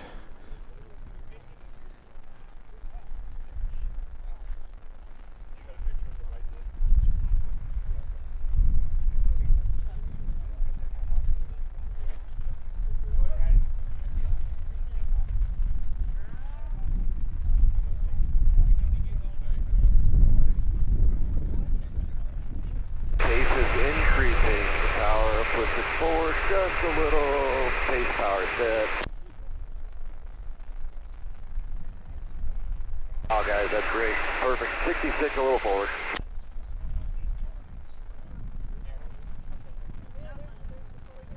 Six forward just a little bit. 66.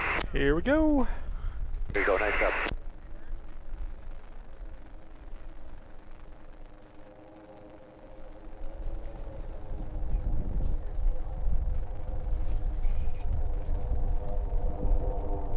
Gentlemen, you are released for the course. We are released Over to to you, the Kenny. course.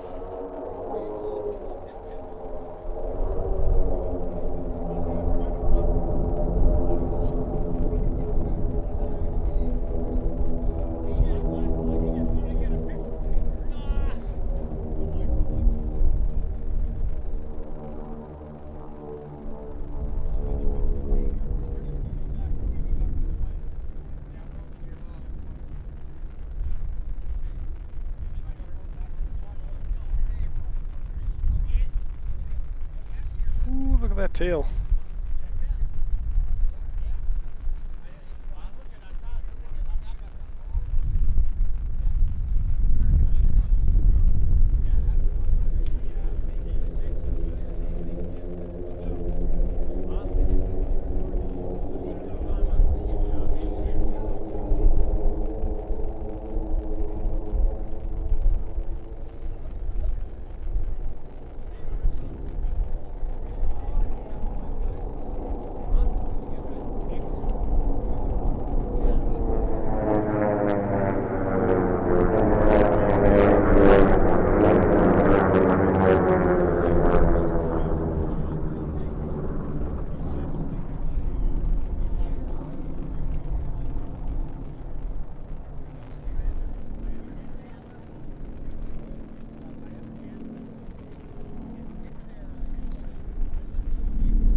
on your right. 6 on your 66, Brett. 6 on your right. Oh, he's got him.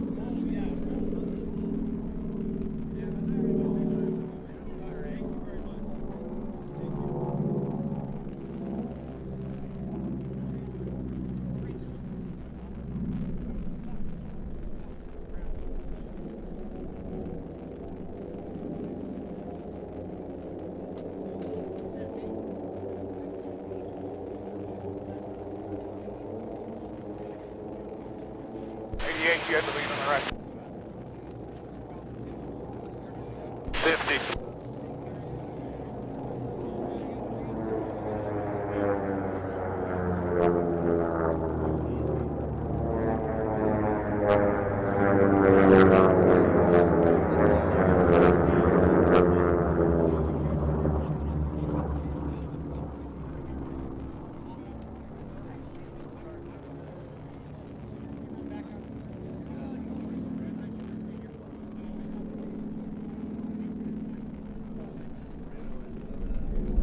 Thank you. He's moved up 2 positions already.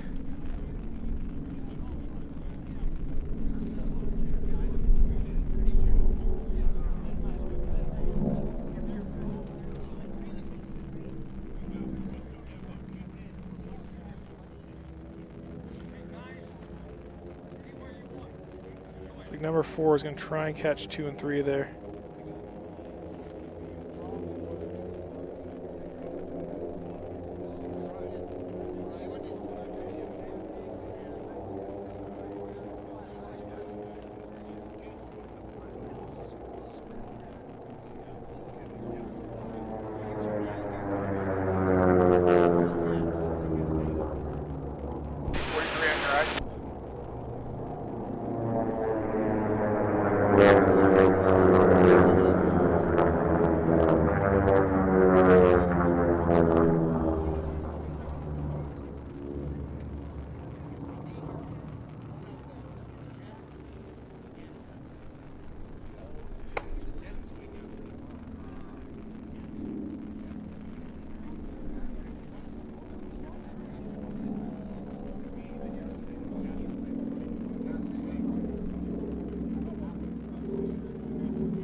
He's way too high. He needs to be a lot lower, a lot tighter.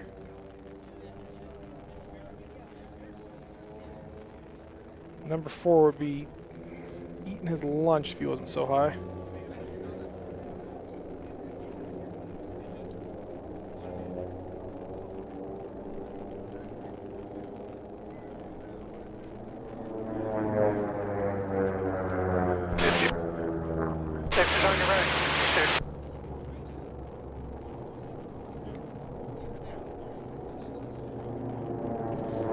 Finally got him.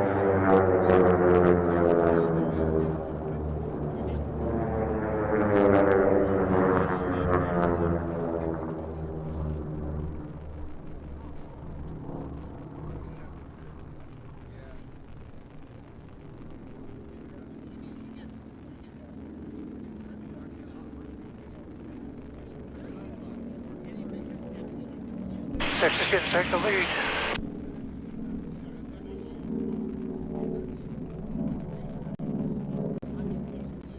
He's gonna eat his lunch. Watch this. He's already gaining on him.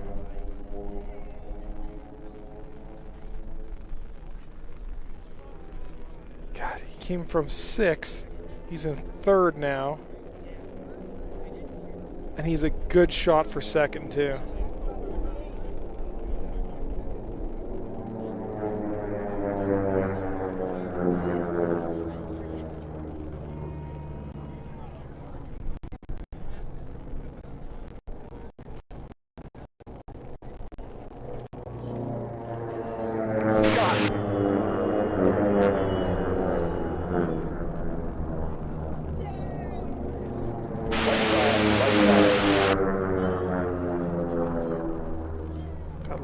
too close.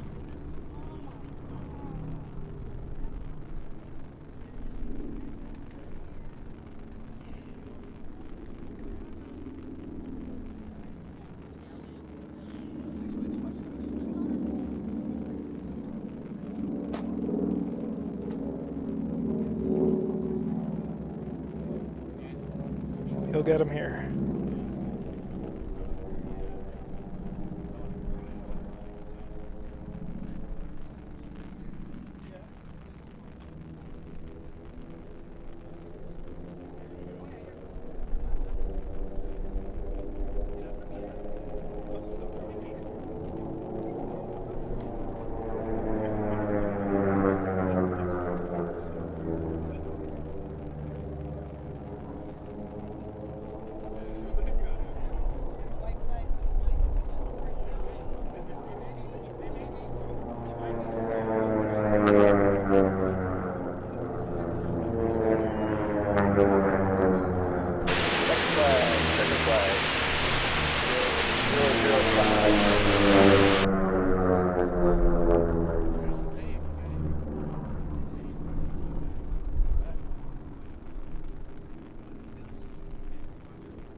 Goes.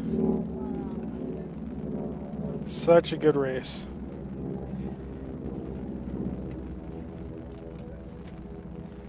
Downwind to beam.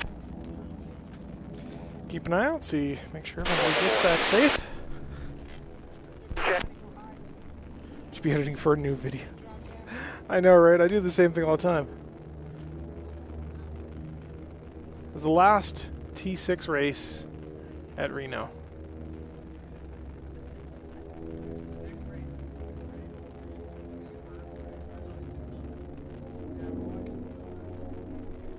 Race 6 is downwind of beam.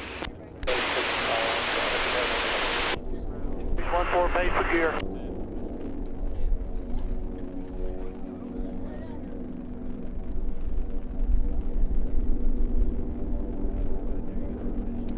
Race 8 is downwind of beam.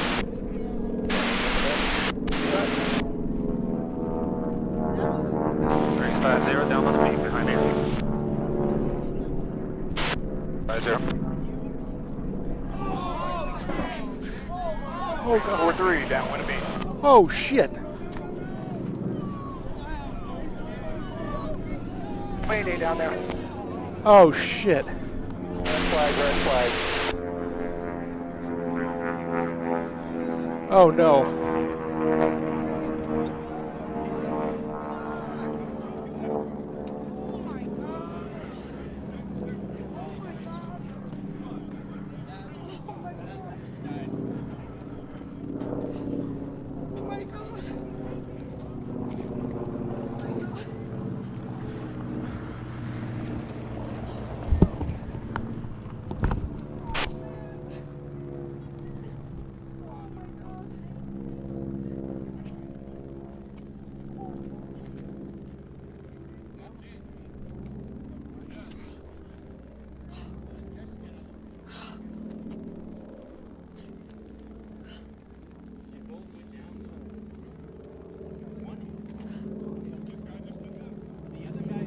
Wrap will stack it up with me to 7,500.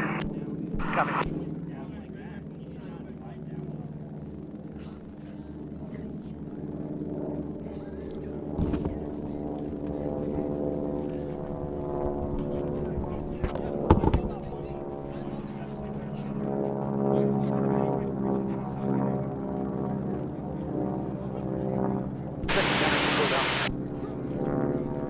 Yeah, the T6 racers enter the cooldown at 7,000. Pace and wrap we're at 75.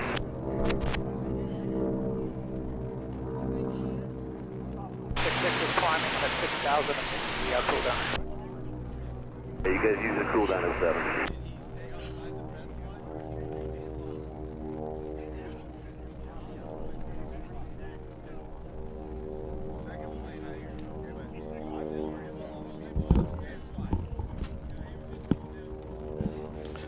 Holy crap. Yeah, we just saw two planes mid-air crash. The T6s. I don't know which ones it was. I didn't have the cameras on them.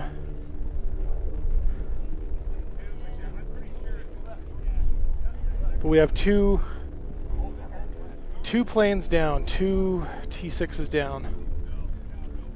One of them looked like it had the tail severed off of it. The other one looked okay, but it went down too.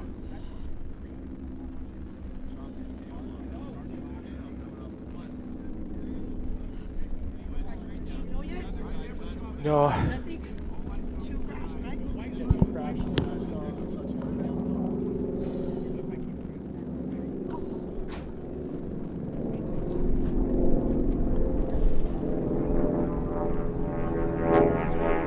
Yeah.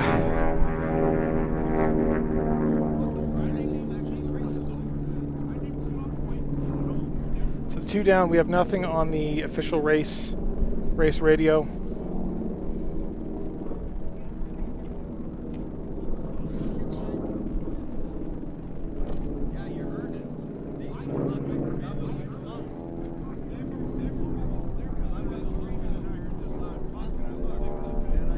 All I heard was a gasp, and everybody looked up.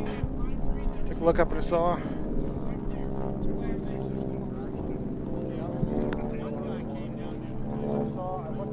Wind check, please. I saw one of them looked like the tail had been severed off of it, and it was just going straight down. Dived off. I don't know which plane it was, but I didn't have cameras on either. 88's behind 66. 50 behind 88. 43 behind 5.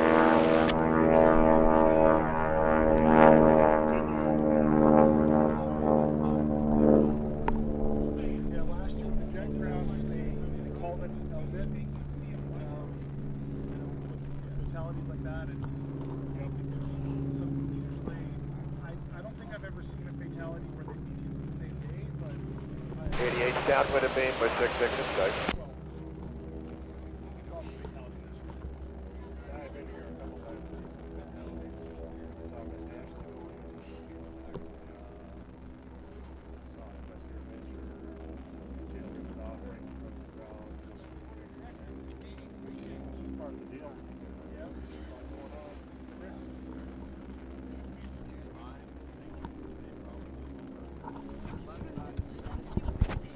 yeah, we're 100% sure there was two T6s hit each other. 100% sure we saw them go down. One tail was completely severed, pieces everywhere. The second one, the one that presumably had hit it, it went down moments after. Pretty strong angle downward. I don't think either would be survivable.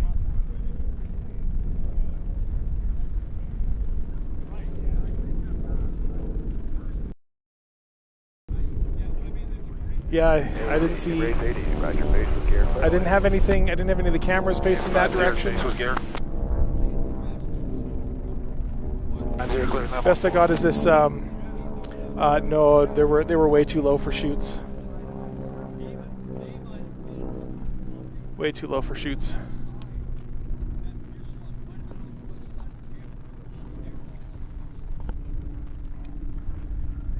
Yeah. And it wasn't even during the race. It was after. Yeah, rate 43. Where you at, 43? 43 is a beam, runway 32. Beam the approach in at 32, sorry. Heading 414. Okay, we got you. T6 baseline 43. We have some ambulances and fire trucks and stuff coming, but we can't see anything from here. We don't see any smoke or anything.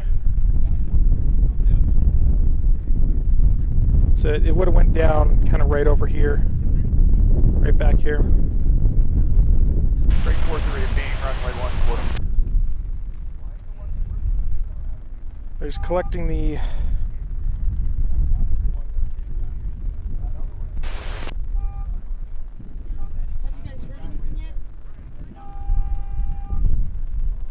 Space behind 43 for 14. yeah. I don't.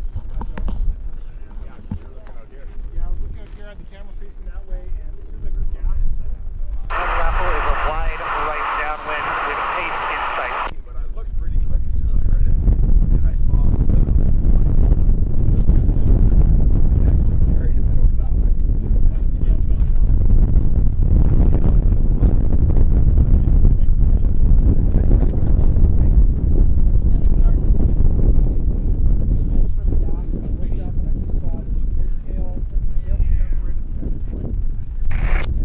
Space here. Inside of the campers. yeah, it was definitely inside of here. Inside, on the back side of the campers. Space here.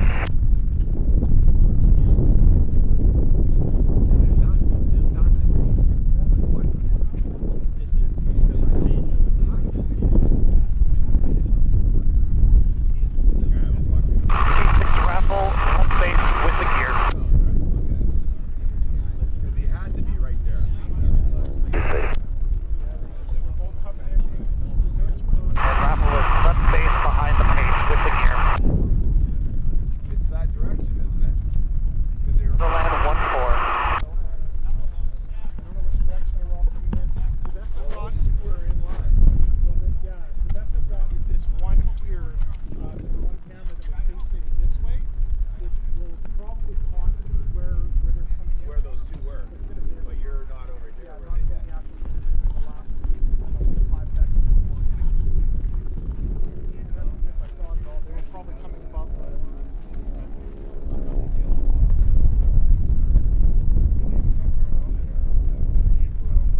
Why? No, I think especially if it's outside of the airport. It would be like this.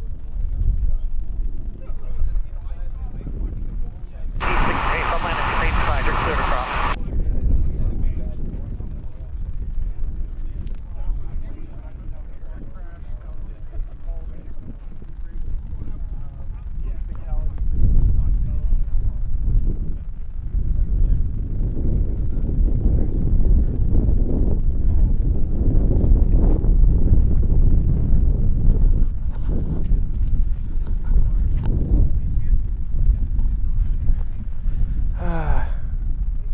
Where they were smart and edited it out, yeah. Yeah, it did go down around the homes. So it happened definitely inside the outside the perimeter of the fence. Yeah, so we don't know anything more about it than that, guys. So.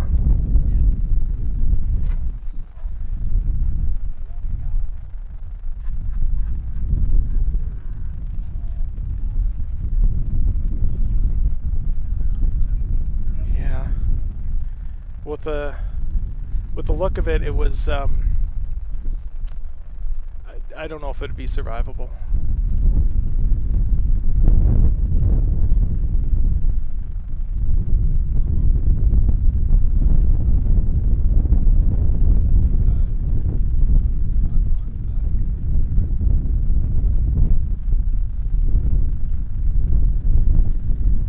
Yep.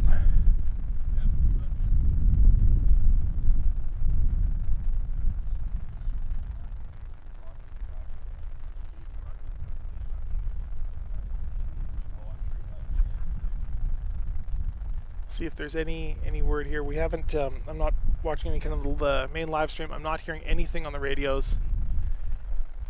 We don't know which planes it was, but it was two of the T6s. The one that went down second was black, part of the T6 Gold. And the other one, it was hard to say because it was kind of at a weird angle. So.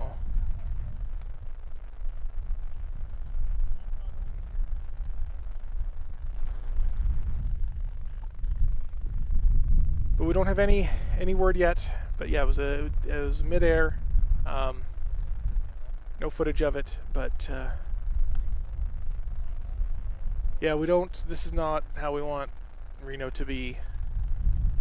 We don't want this.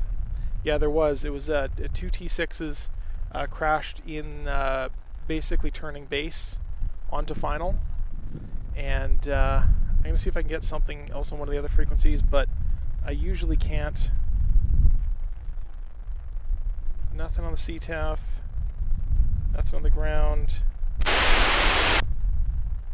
nothing performers.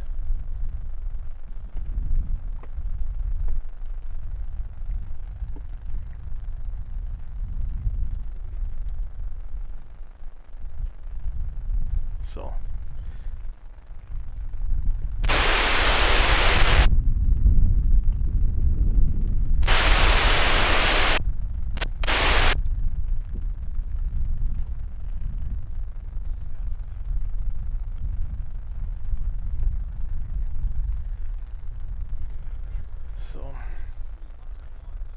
maybe gunslinger. It could have been. I don't know. We'll know in a bit. I know there was a white one that did land. I wasn't paying too much attention to the other ones in the air after it happened. We did see a white one land. There were some other ones that did land.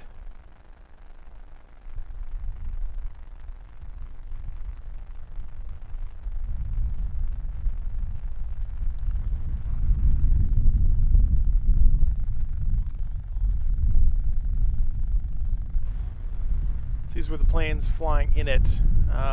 Which ones were? There's a few of the black ones there, so we don't really know who it was. We don't know if racing is going to continue. Yeah, you could hear the impact. Yeah, I heard it here. I heard a gasp, then I heard a crunch, and I kind of jumped out from my my umbrella here and took a look up, and yeah, I kind of watched it all. And it was like, it was a few hundred meters from here. It was close.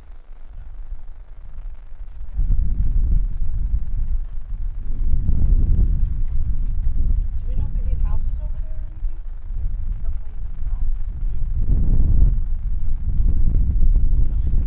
anything? Yeah, 2 sessions in a row. Talking on clearance. Do you know what frequency clearance is?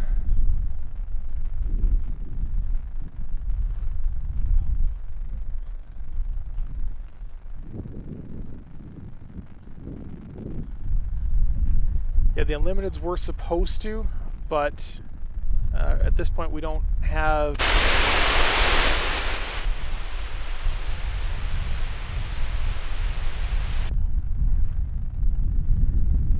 any more information other than 2 of them have crashed pretty badly, mid-air collision. That could be the end for the races for the day, and I suspect it probably will be, but we don't know.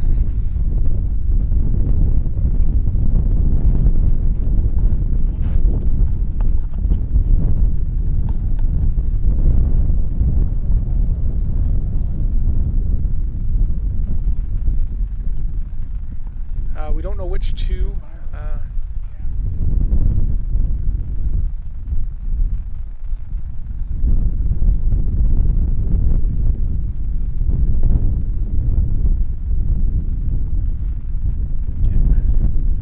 Yeah, from what I saw with my eyes, I'd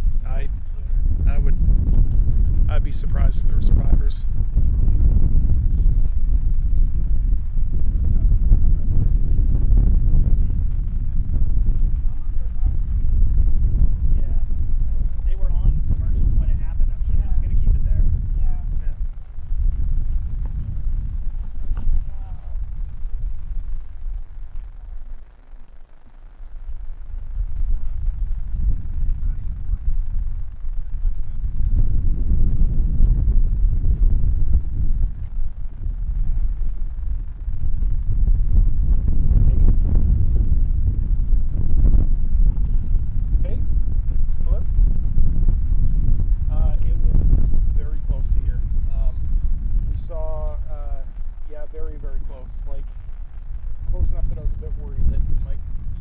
shrapnel down here. We didn't, but yeah, it was very, very close. Two of them hit. One of them the tail severed and he went straight down. The other one, so two of them hit each other. It was a mid-air collision. One of them, the tail got severed and it went down immediately, like straight down. The other one kind of nosed slowly down in, and they look pretty bad. It looked pretty bad. Yeah, so I don't have any footage. I don't think anyone here does either. So, yeah, all my cameras are facing the other direction. I wasn't expecting something to, anything. But yeah, it all happened over the houses here, so outside of the grounds. But yeah.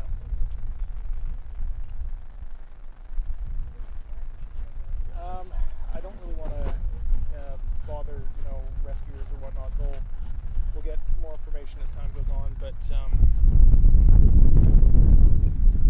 people are saying there's some stuff. People talking on clearance.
So it looks like 6 Cat didn't make it back onto the ground in front of the stands.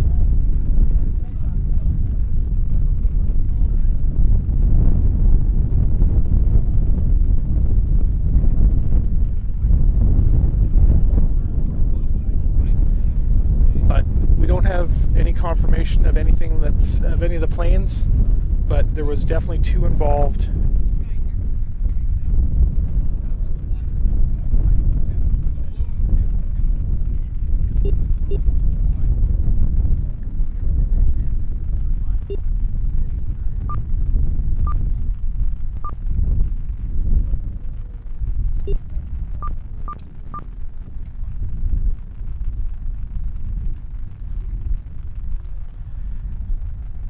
Yeah, so I don't have any footage of the actual crash, but it did happen after the checkered flag. It happened over the houses on the west side of the field.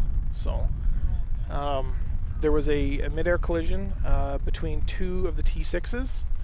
We don't know which ones. We have no confirmation of which ones it was. I'm not going to go over there and make a menace of myself to the rescuers. That's, if there's something someone can do, it's not me.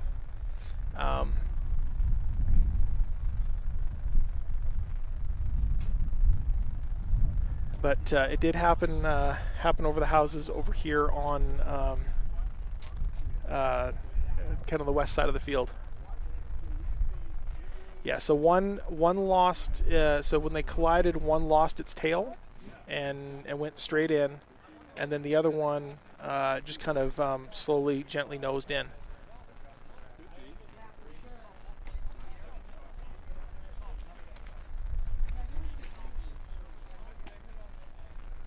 So it was over where there was the houses. There was people watching from down there. They were way too low to eject. They were maybe 500, maybe 1,000 feet at best. So after it hit, it was only maybe a second or two until the first plane hit, and then the other one was only a few seconds later. Yeah, no ejection seats.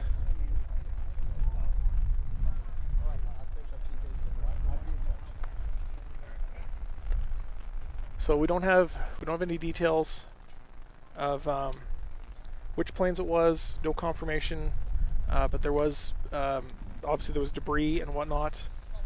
There is people in the area because it did happen over the houses. So hopefully nobody on the ground got hurt. But obviously the emergency services is working over there.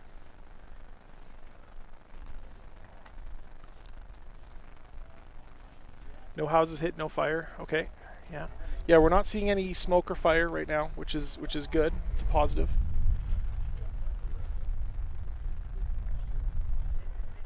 Yeah, not even enough time to release the harness.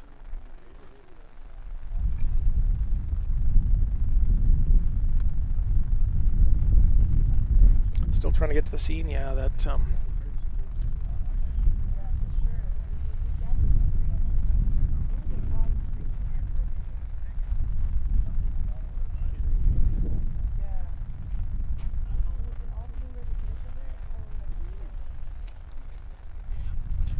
Yeah, phone videos will probably start popping up here shortly on YouTube, on TikTok and Instagram, etc. Most of them will, or I think all of them will probably be taken down if they depict it.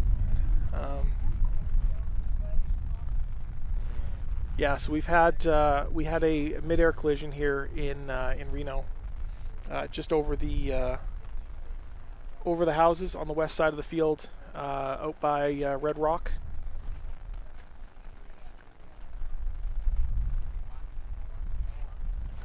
Not how we want Reno to end.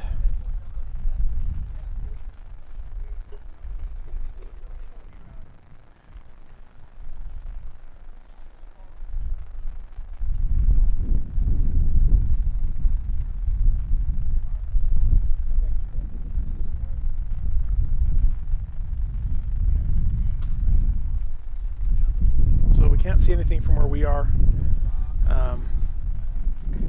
But it was just past the fence over on Red Rock.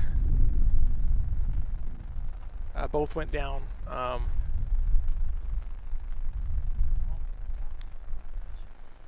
In '94, that was a similar incident. I believe that was when they were coming down the chute, they hit each other. It's such a shame because it was after the race had finished. It was after the checkered flag.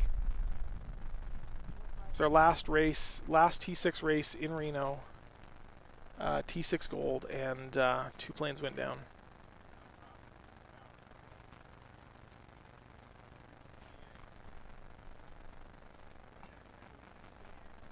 Yeah.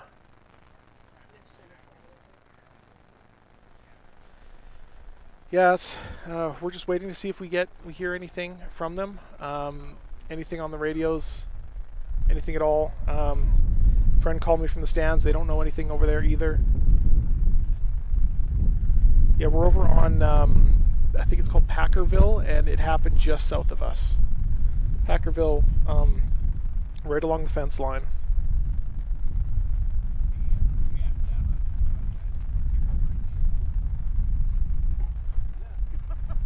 It is unlikely that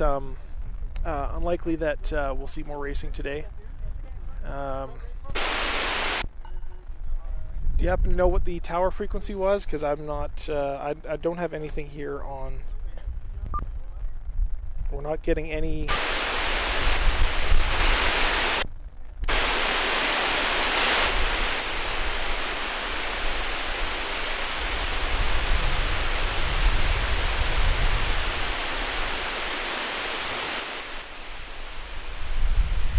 Yeah, official streams are cut. I didn't catch anything, so we're just sitting here talking about it. I don't have any more information other than 2 of them had collided. So it's your last time coming to the Reno Air Races. Maybe it's your first time going to be out there, or maybe you've been out there before, but...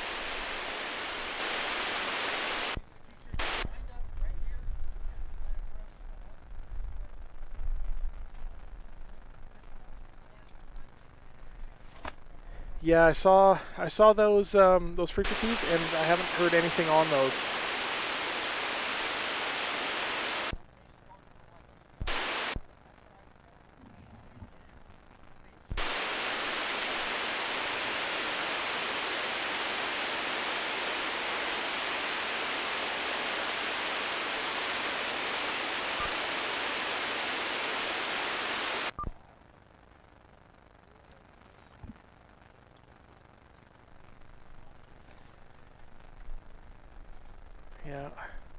Yeah, they said people were saying that the official stream was on ad break and they're just not coming back.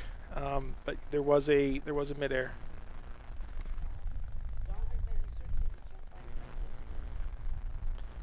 On 121.5, I would imagine there's probably not. They're going to be there's nothing in the air right now. So for them using aviation band radios, I suspect would be unlikely. They'll be using police band radios and stuff, which I don't have access to. So.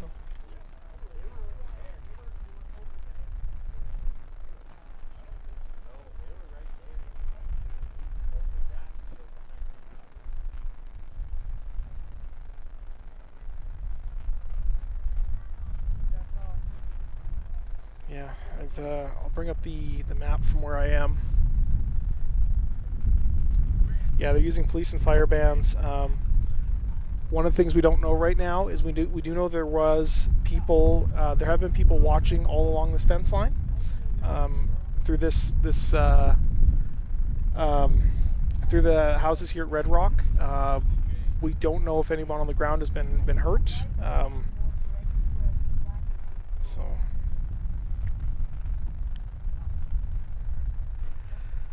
We don't see any helicopters, any care helos in the air right now. It only just happened just maybe 10 minutes, 15 minutes ago.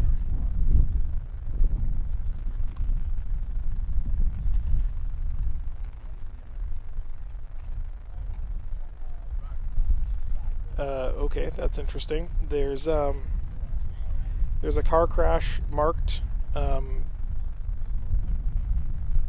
on Apple Maps. Okay.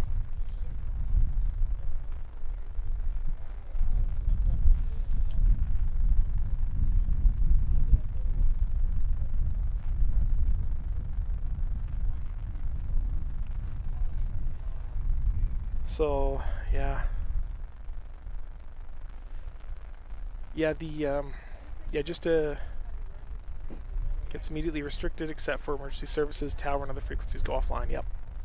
Yeah, so we're not hearing anything on any of the frequencies, which makes a lot of sense.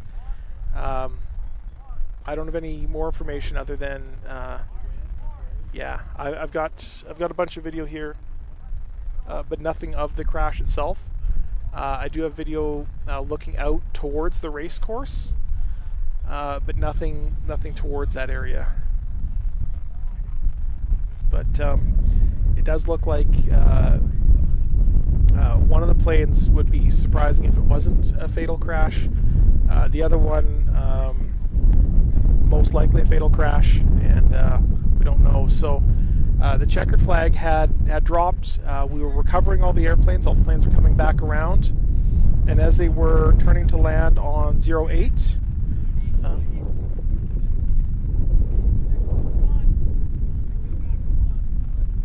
So some people are talking over there.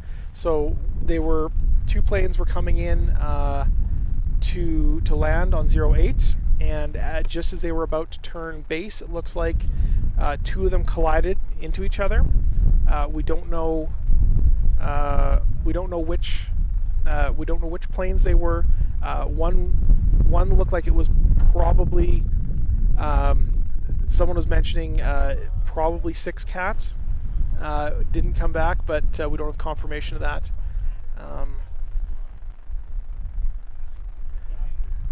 Yeah.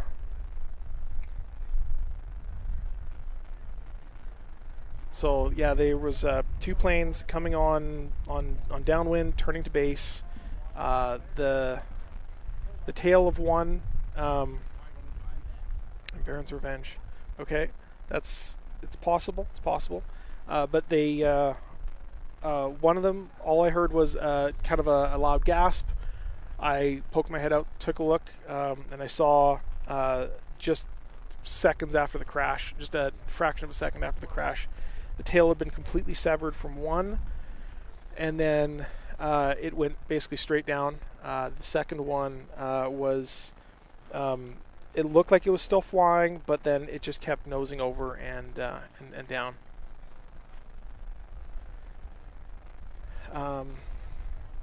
We hope that it didn't hit anybody on the ground, but we just don't know. We just don't know.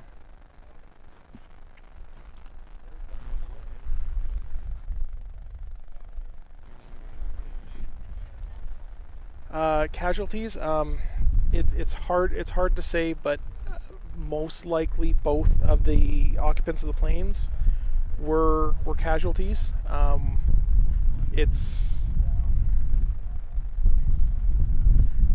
It looks like both the planes would likely be fatalities. Certainly one of them would have been very unlikely to not. The other one would have been unlikely, but hard to say, because they did disappear behind the houses over here.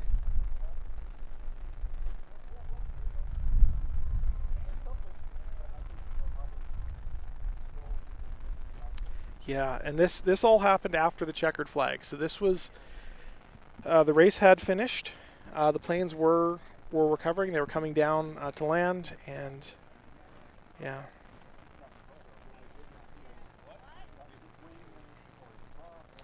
Yeah, they went down towards the house over here. I would be surprised if the races continued after this.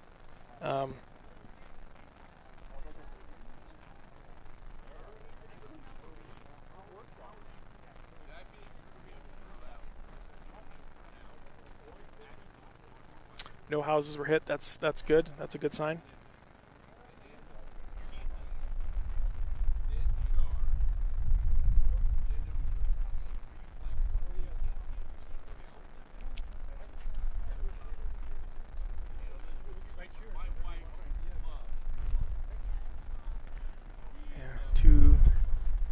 Two T6s, yes.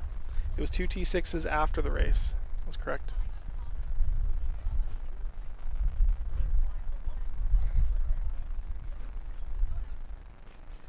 Yeah, very extremely sad way to end it.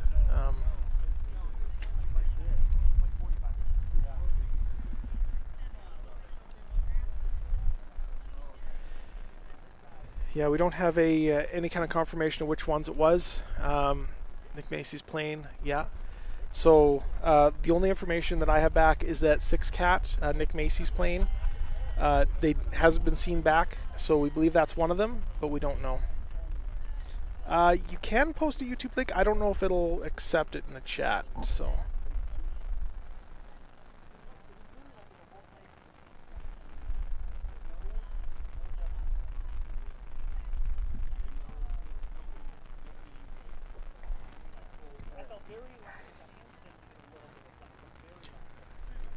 Yeah. Not the actual crash, yeah. So we don't have confirmation right now. From my sources back at the my sources back at the stands say that most of the planes were back except for 6 Cat. The worry is we don't know which planes it was. We do know there was another T6 that was the pace plane, and the pace plane for T6 often does carry a passenger. We don't know if that was one of the planes though.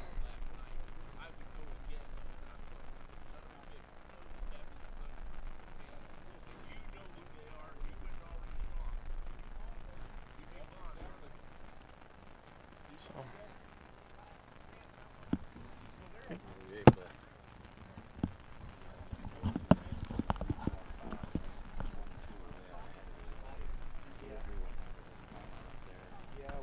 I don't have any video of it specifically. All I did is just looked up and saw. I tried to get a camera over there, but we're here collision between two A6s. Yes, Blanco Lirio. Yeah, that's correct. There were two T6s fall from a distance. Yes. So there was two. One went straight down, and another one went slowly down. We believe one of them is 6-cat, but we don't know. No confirmation yet.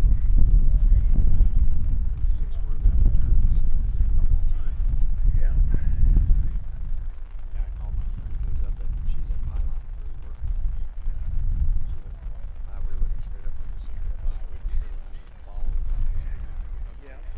Yeah, I wasn't following either. I was kind of keeping an ear out on the radio, but that was about all I heard. And then I just heard a gasp.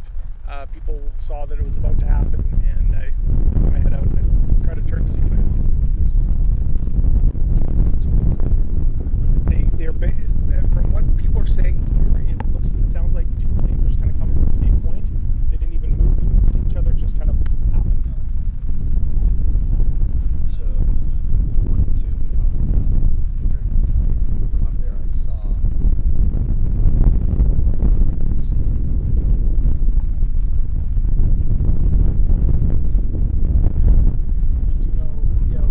We do know it's the two were involved. I don't think there was 3 involved. It was just 2 involved. So RAW's probably right now working to figure out who it was, what happened, get a full package of information. I'm just relaying information as I get it here. We have various people around here have been talking about it, what they saw, which as you guys have been hearing on the microphones, what people saw. Obviously, anything I've got, I'm going to turn over to the FAA immediately. NTSB, yeah.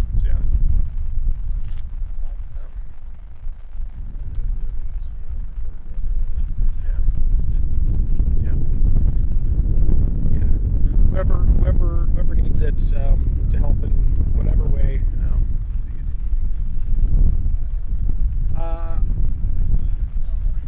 I had one camera facing that way. This camera was facing that way, as it is right now.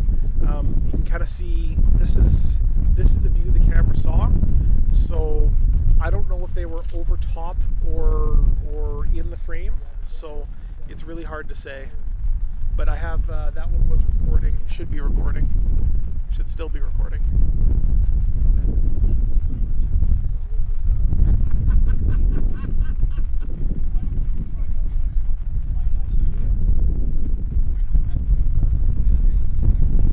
Yeah. So what we're seeing here, this is a 1080p, but I have it's actually internally recording into 4K high bit rate right now. So if we saw anything, it'll be on that camera most likely.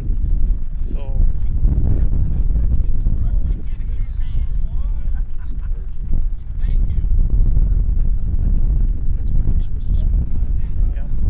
Yeah, and the FAA, yeah, absolutely can use the audio. This is 32-bit float recording, and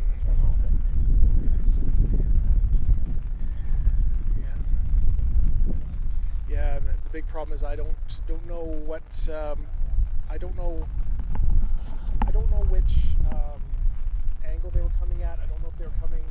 Some people say they were at the same altitude, converging.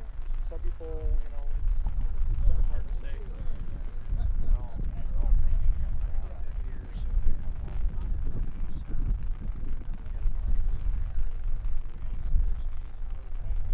Well, it happened after the checkered flag. It was while they were recovering, so they weren't. It wasn't part of the race. The race had already finished.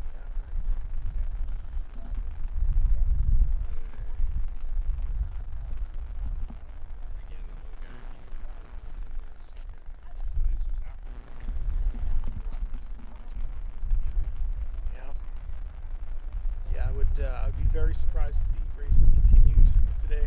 I was talking to my friend Miguel, who's raced here for years, and he said since it is far enough away and out, he says I'll probably do a 2 hour delay on my racing.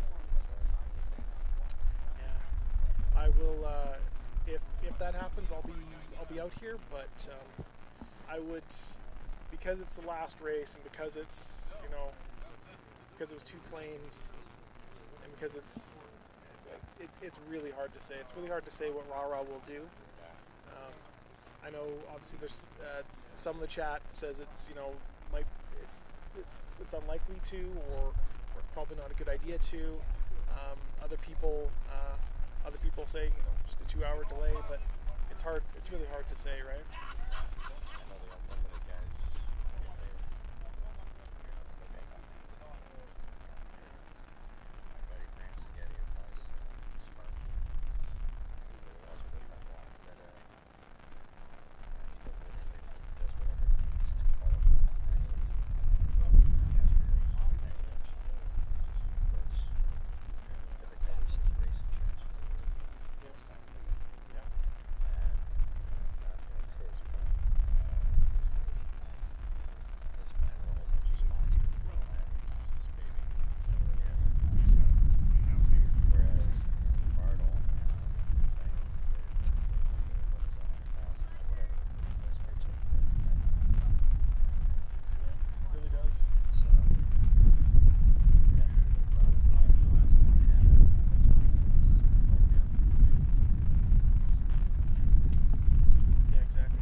No one here. I totally get you. We want to limit speculation of what happened. We just don't know.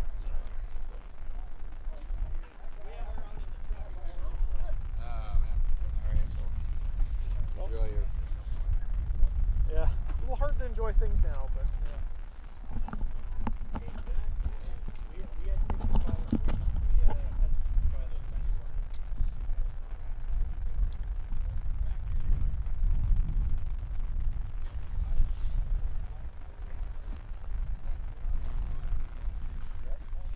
So we'll see if they do resume racing. I'd personally be surprised if they did. I'm keeping an eye out for really anything that's going on, anything on the radios.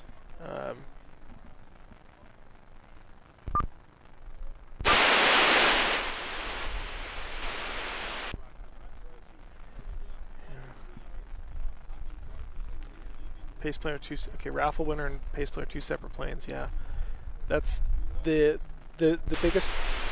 It'd be an absolute tragedy if that was a raffle winner plane.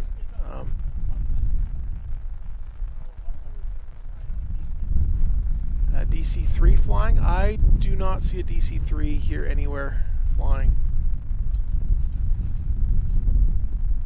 I don't hear any noise.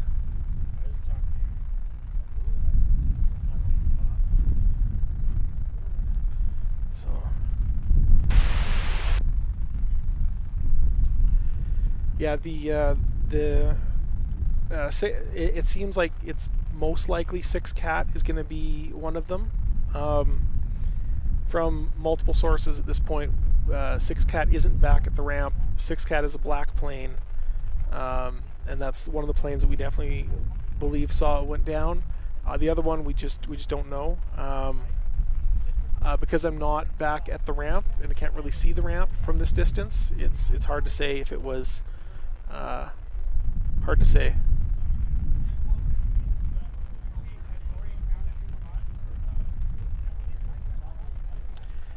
Yeah, so for those just joining us, we did have a mid-air collision over near Red Rock Road, between the fence line and Red Rock Road, kind of over the houses.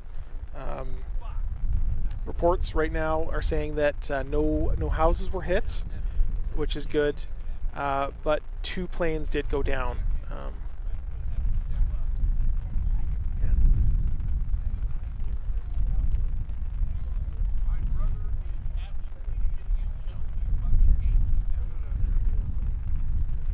Revenge are the two involved, yeah.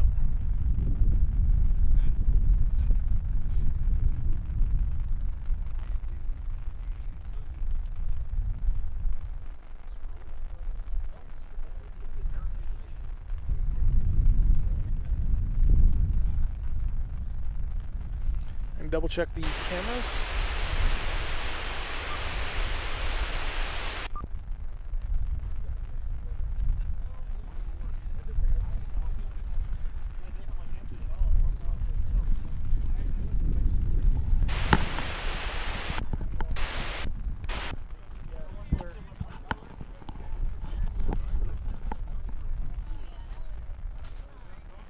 That's the two I'm hearing as well.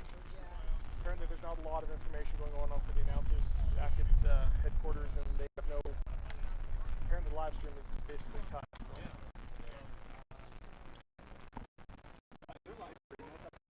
Yeah. You got a good setup out here. Yeah, I've got, the stream went from about 100 people watching, I think there's almost 2,000 now, so. Oh my goodness. It's, You're the one source out here. Not the way I want to be popular. Right. It's, very important. Do you do this kind of stuff professionally, or? Semi-professional. I have a bit of a YouTube channel, so it's very cool. Yeah. I work in audiovisual. I'm a camera director. So cool stuff. Thanks for being out here and doing it.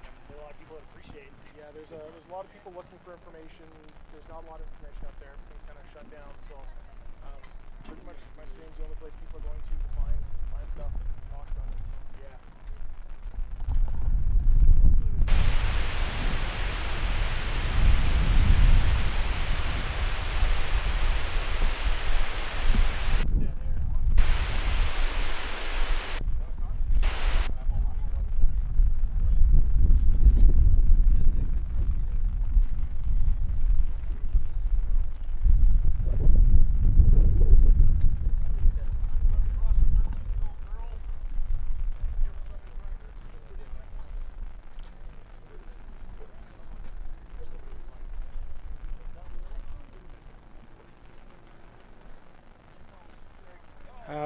SoCal, we don't know. We don't have any of that information yet. But it looked pretty bad.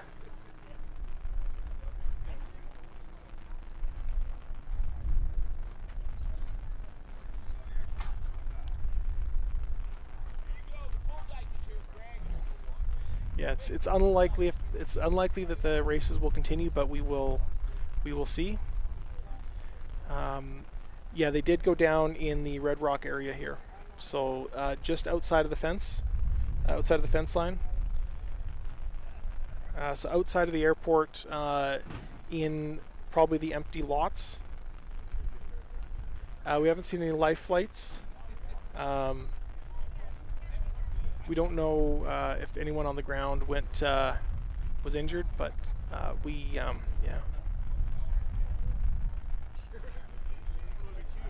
Yeah. Yeah.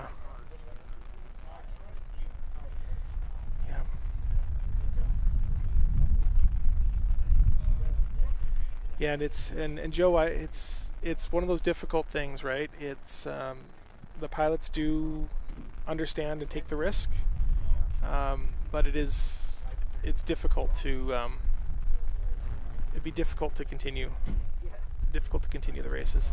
I'm trying to see if the camera's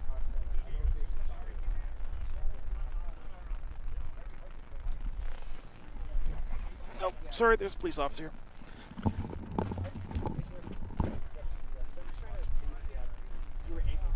I don't think I caught anything.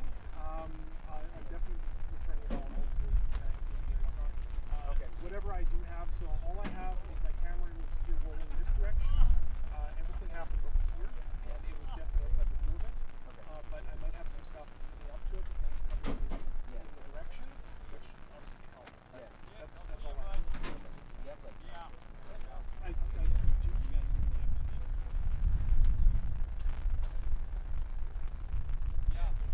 Joe, what's anything? No, it's not on.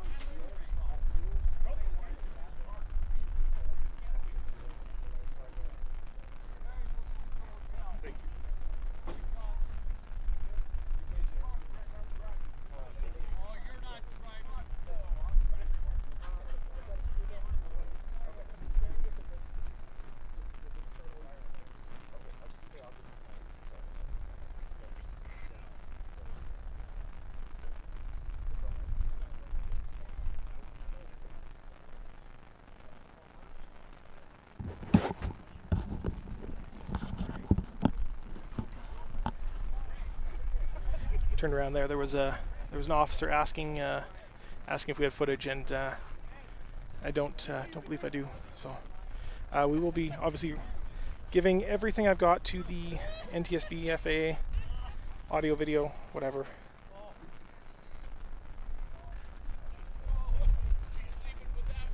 Yep.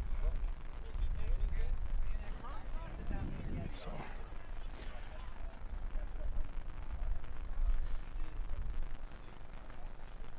Cycling the cards, making sure they commit to the disc. So. That's one thing about recording too, is that we have everybody talking about it immediately after. So. Might help a bit.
There hasn't been any official word yet.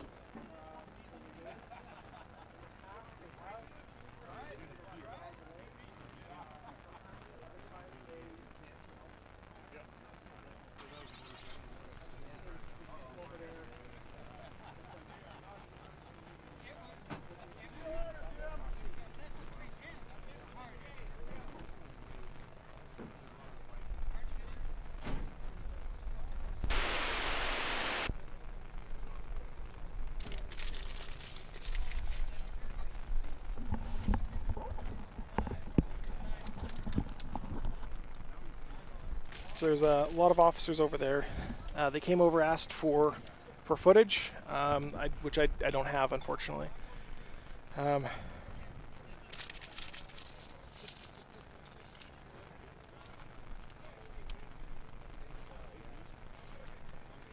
So, Mamarat, where'd you get that confirmed?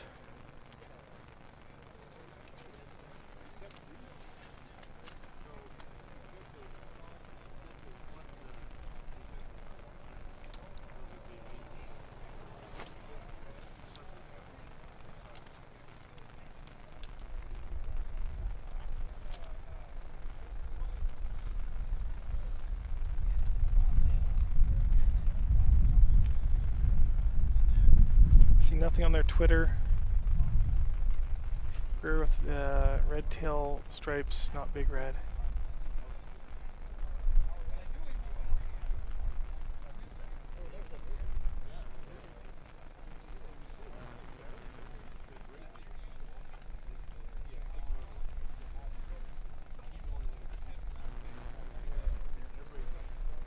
Another chat says Macy and Rye play went down.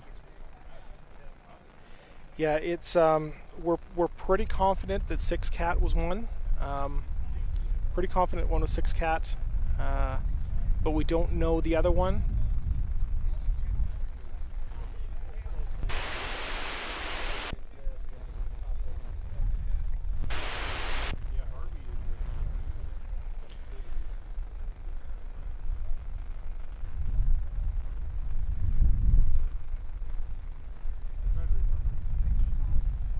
Yeah.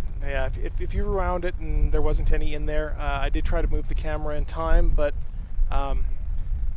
it was impossible to get in on it. So.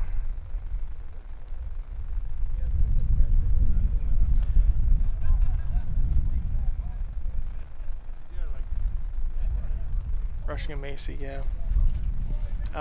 It is possible too. It is possible that one of the planes might be parked somewhere else on the ramp as well. Okay, if the ride plane is on the ground safe per the Sea Fury channel, that's good. Good. Okay, so if we know both the pace and the ride planes are down safe on the ground, then it's most likely going to be Barons then.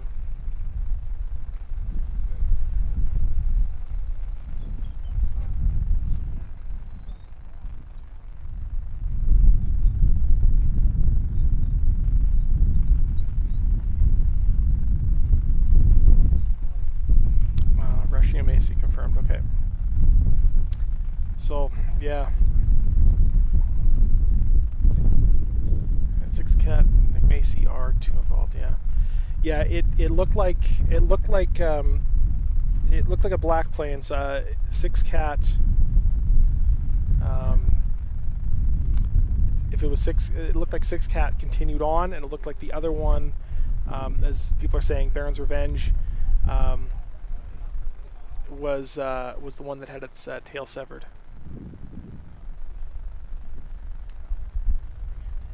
Yeah.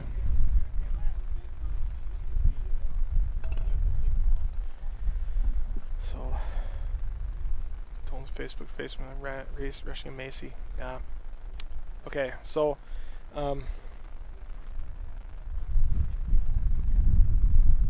Yeah, it's very sad. This is not how we wanted the week to go.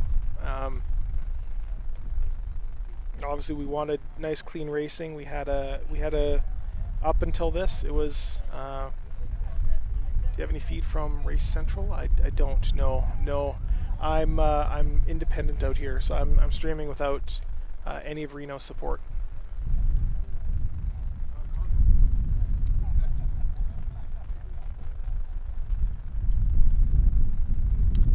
So we saw up until before this, including the race, it was we had a really great week of racing. There was a lot of good races, a lot of good heats, a lot of good passing opportunities, a lot of good clean racing, and yeah. There's 2 different scenes in the neighborhood west of the airport. Yep, there's an active scene. There, Osage Rose and Greyhawk. Yep, yeah, because there was 2 planes that went down. So one more or less went straight down, and the other one kind of glided a little ways. Because I don't have any footage of it, it's yeah. Everything official is still in blackout. Yep. And they're going to be formulating what to do at the rah-rah side, at the air race side. They're going to be formulating what their public message is going to be. They'll be trying to formulate whether or not the races will continue today. It would be a little bit surprising if they did, but it is possible. Pictures are now on Instagram. So yeah, it's people are looking for information, and I'm just trying to be there for everybody and provide what information we have. It happened like no more than maybe 100, 200 yards from here. So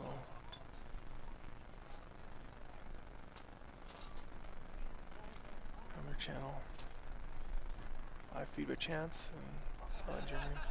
Yeah, it was that video I uploaded 6 months ago, and it didn't talk about that, but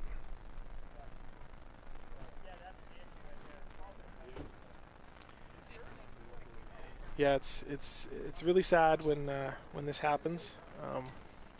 Very, very sad. Yeah, and on a silver lining, the raffle winner was not involved in this, apparently. So,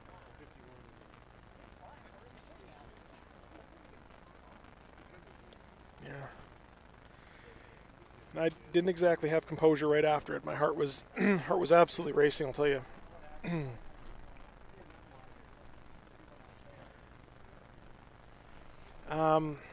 I don't know if I'm trapped out here. I do know people are leaving. Someone who was much further north came in because they knew I had a camera out here and asked if I had footage and stuff, but they didn't. I didn't have anything, so.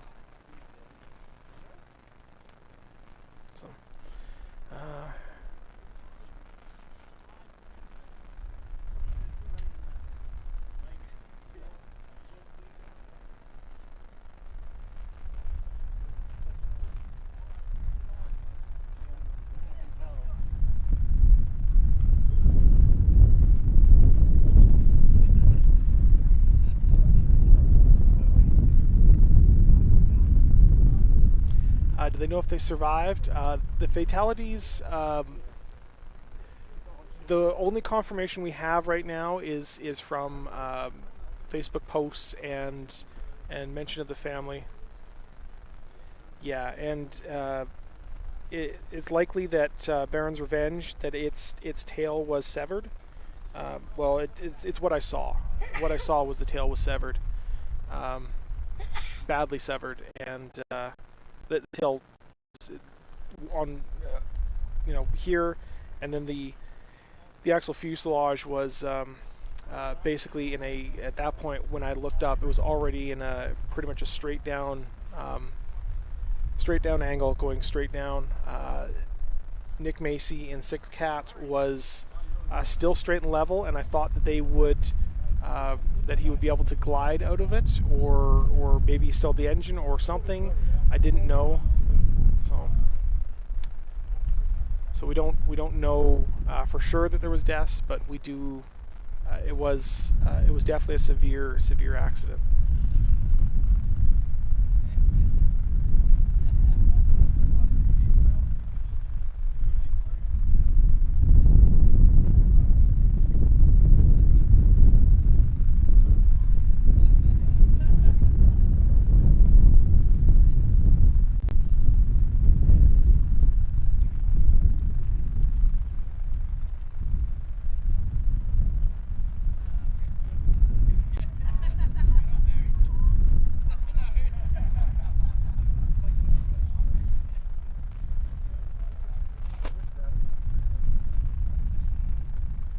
Parking lot here by the fence line.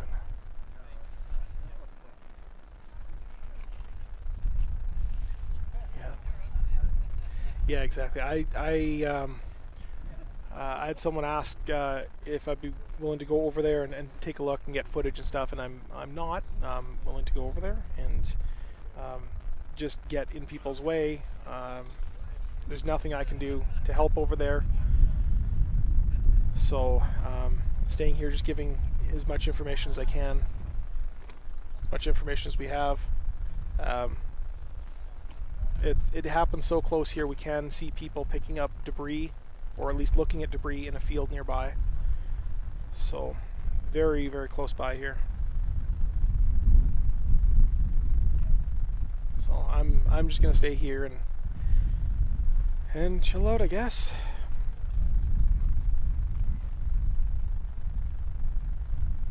Yeah, there is. I am getting information, various texts and whatnot from people around.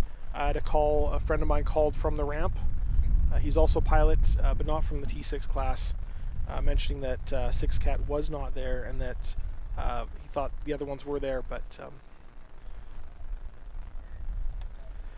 it's all the accident happened behind the trees behind us. So there's nothing to see from where I am. There's no smoke, no fire, it looks like. So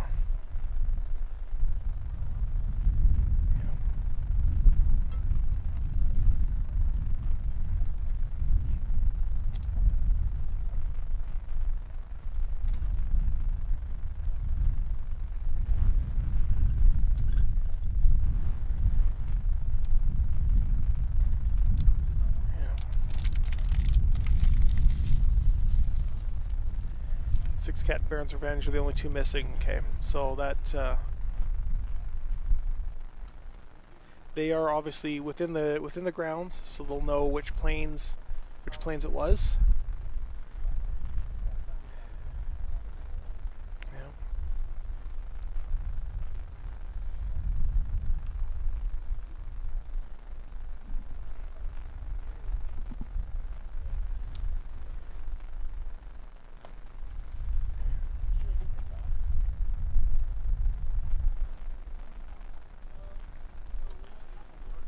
Yeah. Yeah, there's a few people laughing at kind of up in the background. They're kind of just spectators looking to see the races, and I think they've had a little bit to drink. And to be fair too, different people react differently to tense and stressful situations. So I can't necessarily fault them for that. Not something I would be doing, but you know.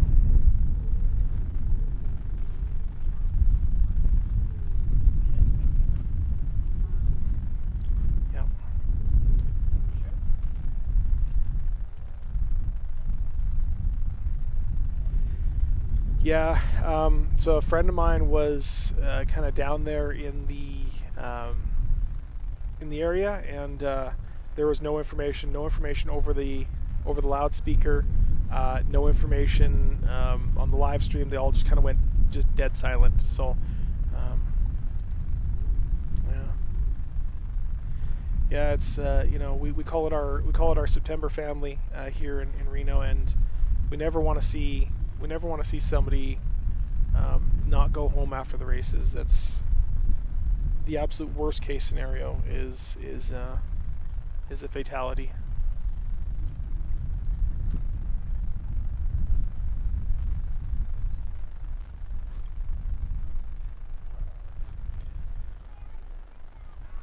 Yeah, so they weren't forming up to come back in. When in the races, we say they're recovering the airplanes. They'll go up and do a cool down. They'll kind of do a couple laps up in the air, and then they'll kind of descend down to go into base, and they'll call on base, and they'll base for whatever. Fire chief said show's terminated. Okay.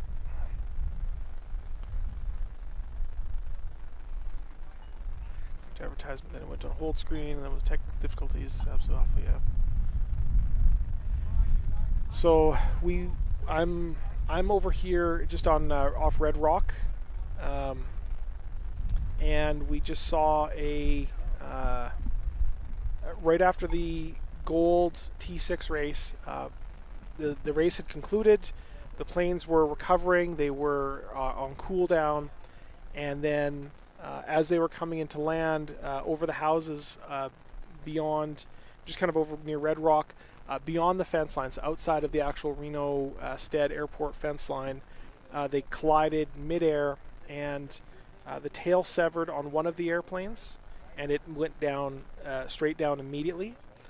The other one kind of slowly nosed over down and into the ground, and that's I don't have any footage of it, unfortunately, and even if I did, I couldn't re-show it. That would have to be turned over to the NTSB. I'm going to turn over whatever footage I have anyways to the NTSB, obviously, and yeah, we're not sure exactly what hit. Part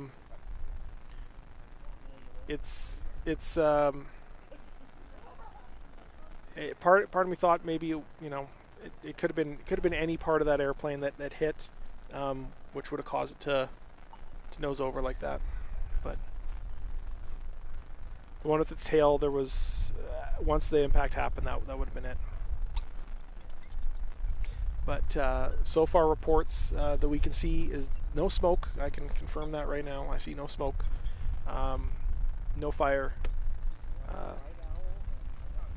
They are obviously over there doing their thing, and reports here are that no houses were hit.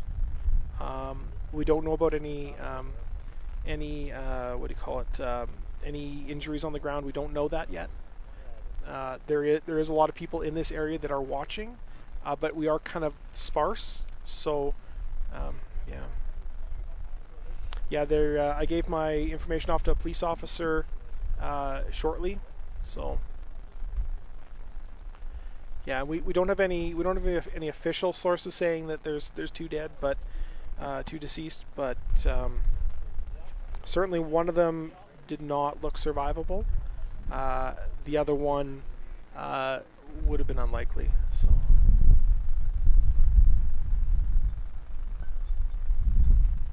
yeah, it's yeah, when we have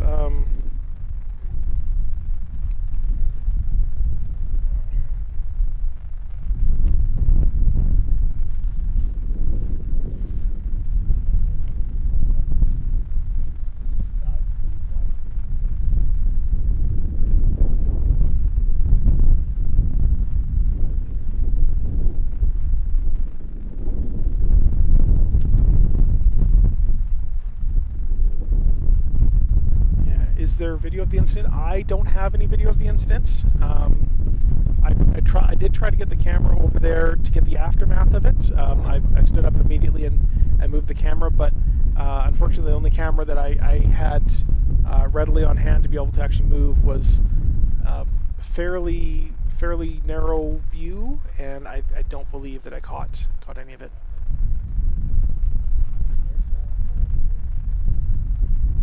Yeah, there's definitely going to be some kind of videos out there,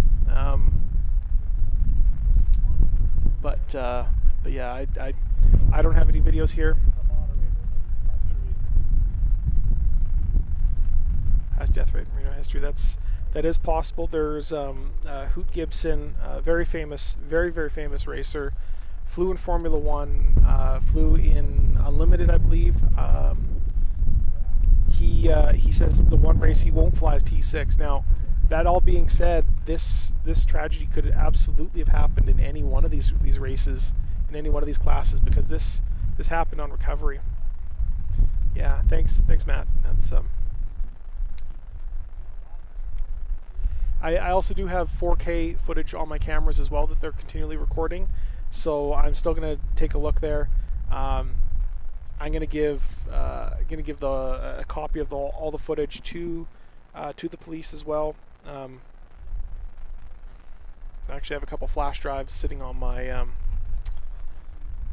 in my bag that I was going to use to give race footage to some of the racers, because I had some great footage of some of my favorite racers out here. So I was going to get a whole bunch of that as the races ended here. I was going to go and download all the footage I could and load them onto memory cards and give to them on the give them little flash drives and give it to them in the pits at the end, or at the what do you call it, the chairman's dinner.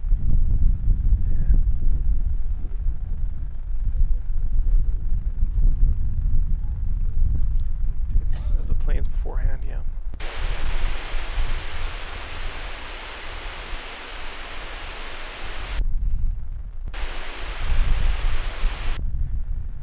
Yeah, and that's something. After I released my video, my video about why the races ended and how, you know, air racing it's definitely one of the more risky sports.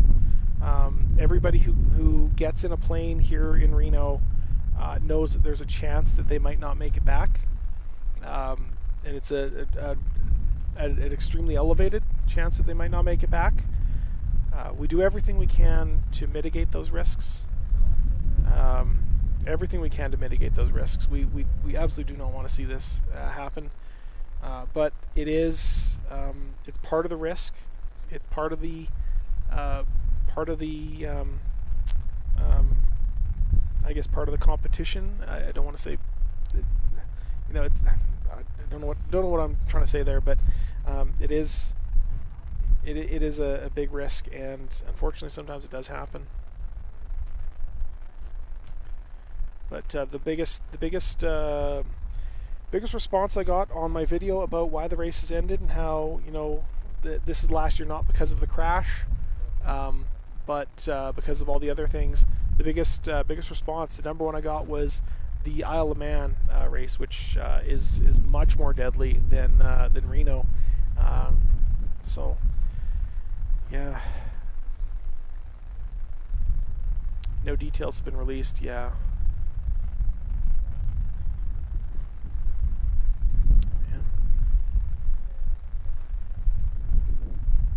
Yeah. So I'll kind of recap what we saw here. So the T6 Gold race had just concluded. It was a very good race.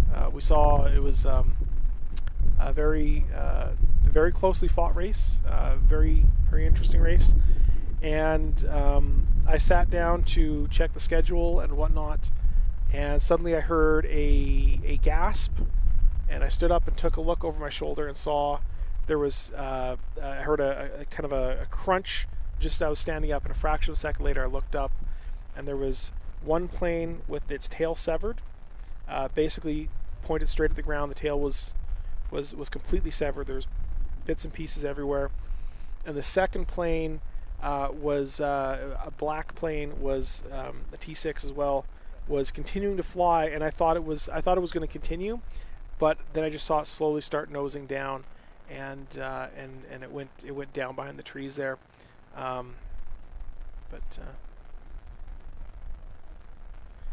so.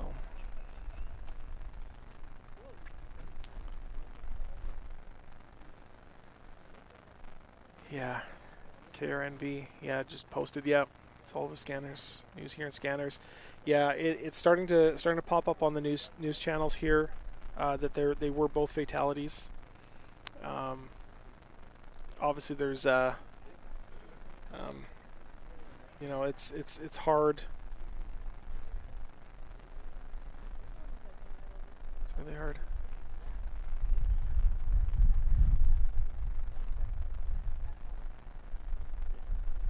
So we were, I was like, where we were, honestly, I was a bit worried that we might see debris come towards us. So I was kind of, you know, fight or flight mode immediately, because if that plane, the one plane that went down, had turned, it could have come towards us. So.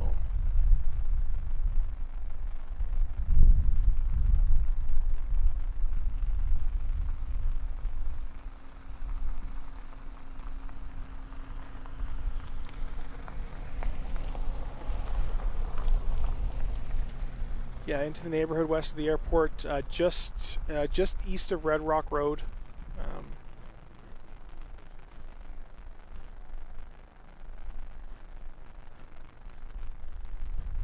Yeah, if the races don't continue today, I'd be very surprised if they continued at all.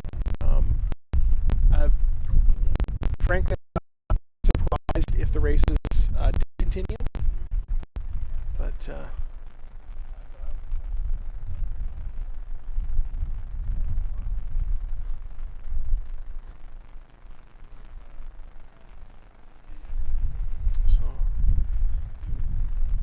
yeah, I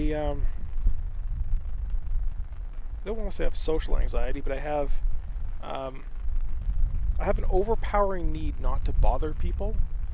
So I don't tend to go up into the pits and ask people things. Like I'll sit there and just stand around someone's pits for 20 minutes waiting for somebody to mention stuff.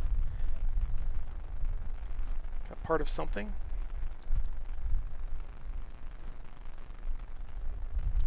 Continue today even after the accident with death. That's it. No more. So there have been RAW just confirmed. Okay, let me check.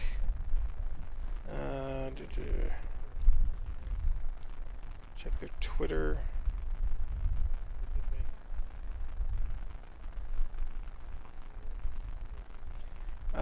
So you said RAW just confirmed. Do we have? Oops.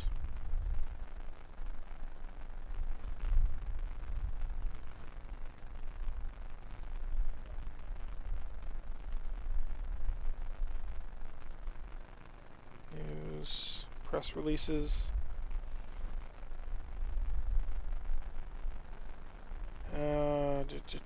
National Championship. There's nothing in their press releases. So Facebook, you say?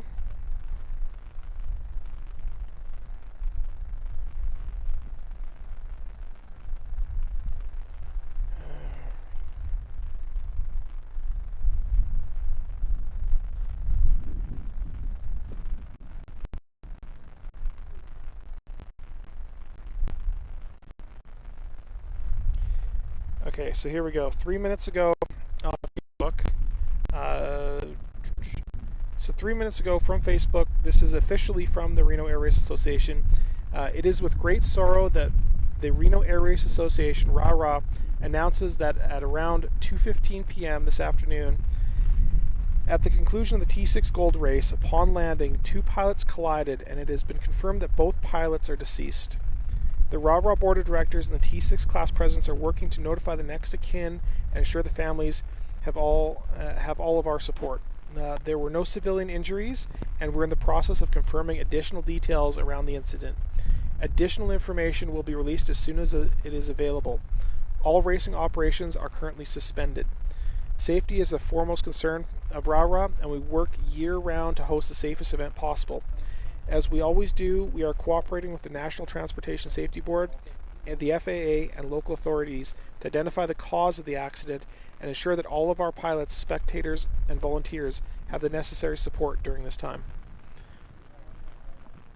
So that's the official word from RAH. So we do have 2 confirmed deceased. So both pilots. Racing for today has been suspended. Corey, I agree. It's interesting wording. They say suspended and not canceled or terminated for the day. So I'm gonna sit here in a holding pattern and see. But we will miss it. We will have whatever details we have. If we be here and finish the races. Yeah, it's discussing how to proceed. Yep. Yeah, last year there was only 1 race left. So as someone mentioned here, RAH and the class presidents will talk and see how they want to proceed. Sometimes they might go ahead. So a friend of mine has no strings attached and said nothing is officially done yet. David, that is absolutely true. Absolutely true. I do know a bunch of the no strings attached guys, the IF1 team. A very good friend of mine, Scott Holmes, outlaw from Edmonton. He's the guy who kind of got me into all this. I come down with him every year. One of my latest videos is actually about getting ready to come down here to Reno. What the process we do to get down here, including I have a little brief on what my setup looks like as well. So it's very sad. We lost so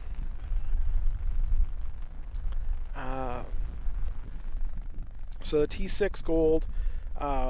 There was let's see, 1, 2, 3. So let me see, 1, 2, 3, 4, 5. There were 5 more races slated for after this, but if it's just 1 more race, so there is 5 more races. There were 5 more races slated. The unlimited silver race was supposed to be immediately following. They were probably lining up. The sport race, the sport silver, was after the F-18s, which I believe would be. We should. Without this tragedy, we would be right now within the sport race time. Jet race, there was a jet race gold that would have been starting here in about 10 minutes. Sport race would be starting. Sport gold would normally be starting in about a half hour from now, and the unlimited race would be there. So there was definitely some left there. So no way the FAA will allow racing to continue. So interestingly, they have before in the past. I believe it was 2016, I want to say. There was a fatal crash in sport. They were coming down the home stretch. had some kind of mechanical failure, and the plane plowed straight into the ground at high speeds, killing the pilot instantly. And I don't remember if they continued that day or continued the next day, but the races did continue. Yeah. So it's the statistics at Reno on your stream. Despite this, I'd like to thank you for bringing this content. Yeah, thank you, Epic. I appreciate that. I'm just trying to provide somewhere for us all to get information.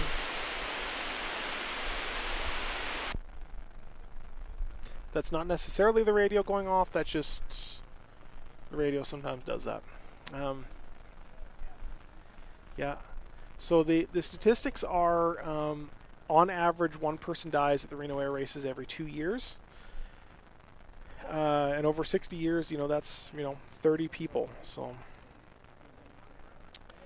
2011 was definitely the most tragic year of them all. Only, one pilot died, but there was a whole bunch on the ground. I met one of the guys in Formula One who, you would imagine that after a tragedy as horrific as 2011, that the people who saw it would be, completely scarred, and definitely some were. But there was one guy, I can't remember, Barksdale, Jason Barksdale, I think. He was injured by it. He was hospitalized for a period of time due to the 2011 accident, and he came back, I want to say in 2017 or 2018, and he actually raced in Formula One. So different people react differently. Yeah, Freddie, I'm doing all right here. I'm doing all right here. I was right after it. I'll tell you, my heart was absolutely racing. Yeah, one jet crashed last year. I did actually have footage of the jet crash from last year, but because I was working as press last year, I was barred from publishing that footage. I did turn it over to they said the way to turn it over is to send it into their media correspondence, and which I did. As soon as I was able to download it off my camera later that evening, I transmitted it off to them. Never got word back from them, so I don't know, but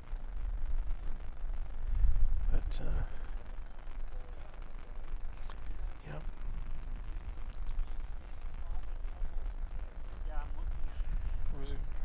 Certainly the next day. It's on Sunday, yeah. Still came back, yep. Yeah, it's not, it's a risk, but yeah. GP5, 2014, yeah, okay, yeah.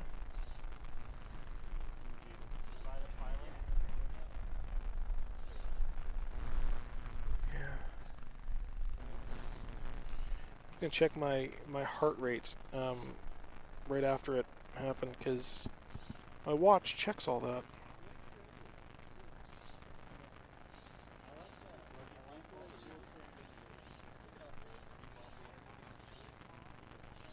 Yeah, it was pinned at like 110 for like 10-15 minutes. 10 minutes, I guess. It was west of the airport, just east of Red Rock Road.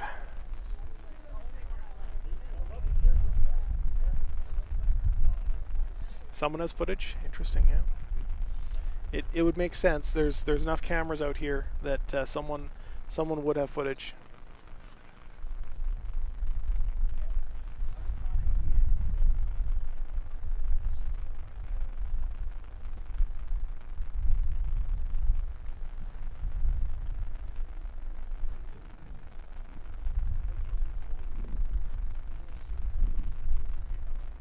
In 2008 crash and Hubler died. Yeah, I have met Hubler's son.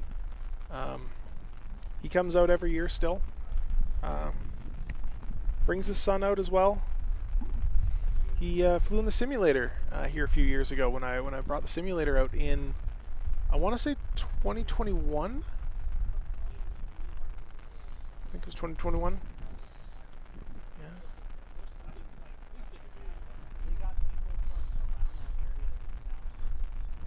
Took me off for a little while, but I came back.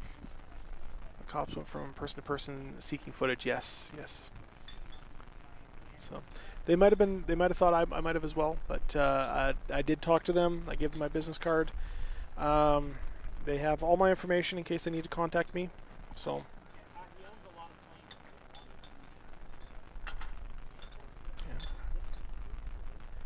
Yeah. So me and my friend Scott the race pilot, we did a podcast here. I want to say a year or two ago now. And part of that podcast, we got to talk to, I can't remember his name. It was on a podcast we call Dead Stick Radio. And we haven't recorded an episode for that in a while. We did end up talking to the guy who, and I can't remember the guy's name, but in it was 1980s sometime, they had, he was like a world champion Formula One plane, and he was going basically full bore, and I believe his propeller came apart, if I recall correctly. His propeller came apart, and the engine ripped off, but the only thing that was holding it on was a cable, and as he was flying down, basically the plane was virtually unflyable, but he was still able to manage to get it down on the ground. He was injured, but he survived, and we got an interview with him a couple years ago. He famously would not talk to anybody about it for decades. So we're out here out near Red Rock Road on, I think it's called Placerville Drive, and this camera is facing towards the main stands. We also have the second camera over here, also facing towards the main stands. So.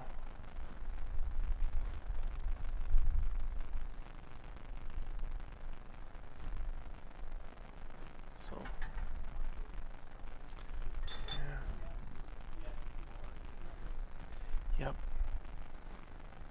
Yeah. So we read off the rah-rah statement here a few moments ago. Racing has been suspended. Suspended doesn't mean canceled, so we don't. It's an interesting choice of words, whether it's going to be suspended indefinitely or just temporarily suspended. We don't know. But we have they confirmed that both pilots perished.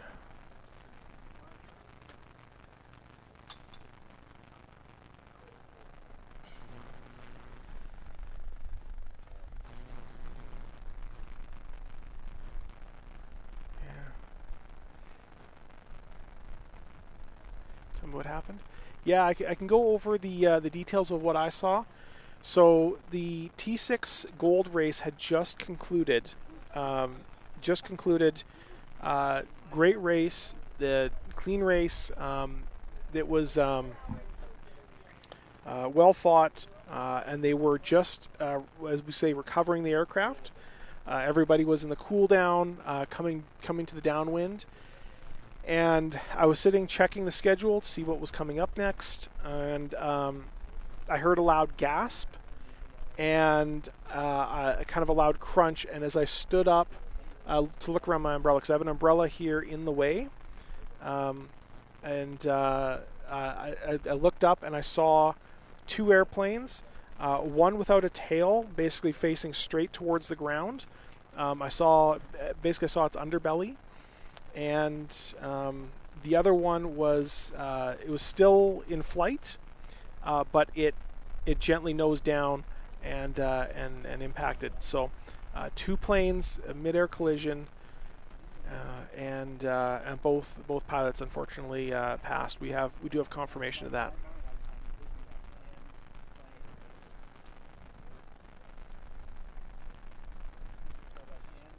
The ghost crash.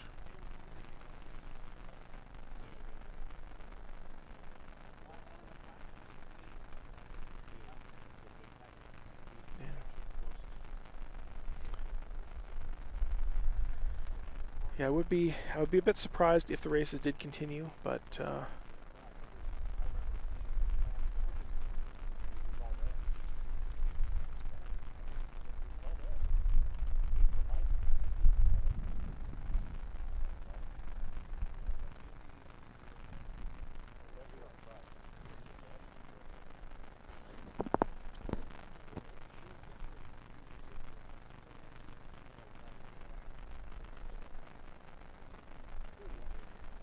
Let's see.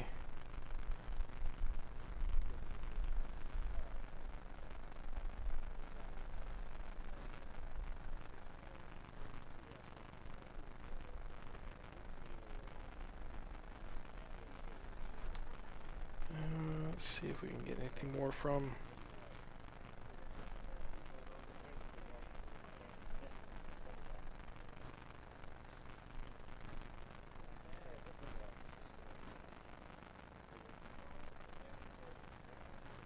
So we have no more information aside from what was posted about 19 minutes ago, which is just that there was a collision, mid-air collision, T6 Gold race. All racing the wording that RARA is using is all racing operations are currently suspended, and there have been instances before in the past where the races have continued, but we don't know if that's going to happen today.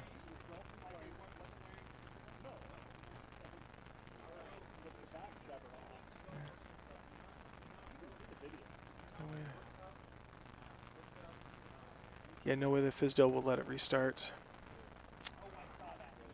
Yeah, it is entirely possible that it does continue, but I would be surprised. My understanding is there hasn't been much discussion back at the stands. I'm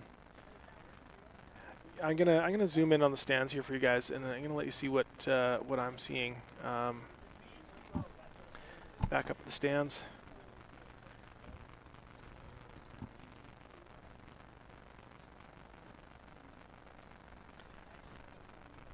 So you can see stands, they're not completely empty and they're not completely full, but they're kind of, I'd say 50-50.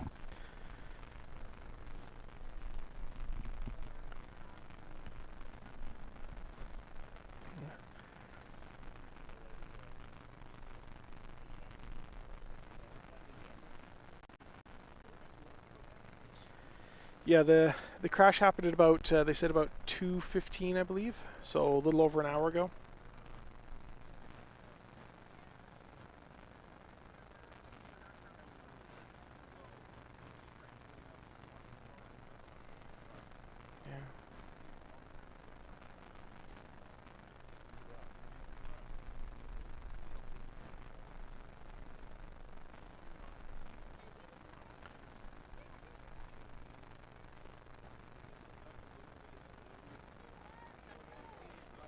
Yeah, they would want to keep going out of respect.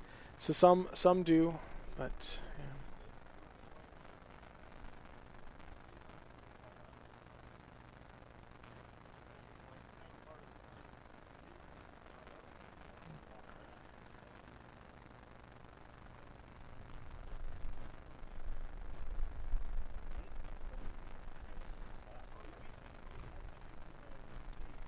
Yeah, yeah, I can understand both paths. So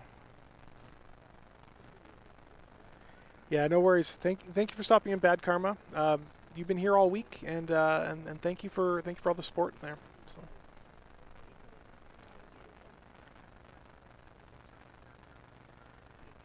Yeah, unlimited gold, perhaps sport class gold. Those may be the only two that I think we would see.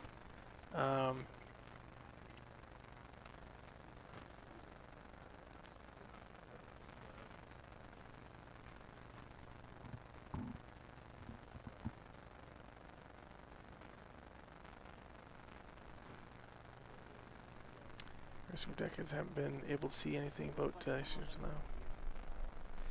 Yeah, there was two T6s. They had a mid-air collision a little over an hour ago, or about an hour and a half ago, and the Reno Air Race Association has confirmed that both pilots perished in the crash.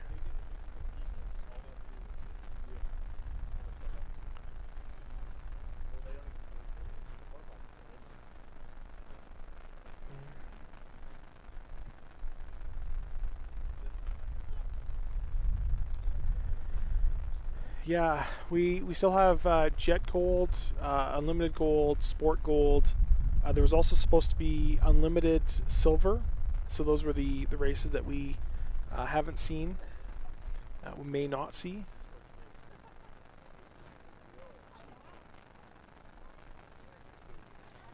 So sunset is at 19:05, so that's in about 3 hours, 3 hours 15, somewhere in there.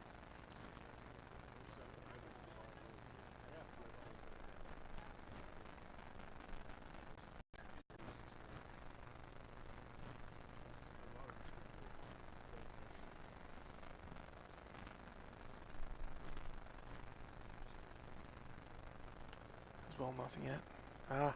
One is streaming as well, eh? Yeah.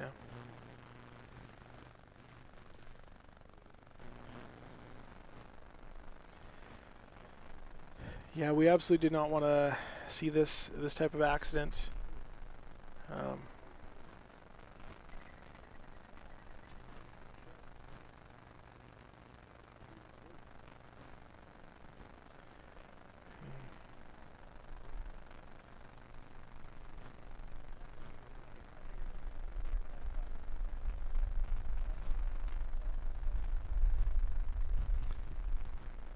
Yeah, that is true. It is maybe an hour earlier. The sunset does set maybe an hour earlier here. Yeah, I feel that a lot of people already kind of have a pretty good idea of which two planes went down. But a lot of discussion on all kinds of posts, all kinds of videos. Yeah, Juan will be the first one to get notified. Someone will physically call him when there's news. But yeah.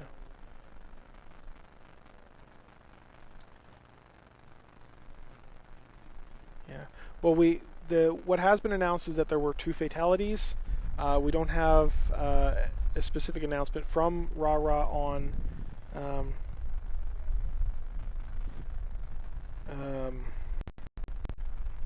we don't have any more information on what's the word I'm looking for?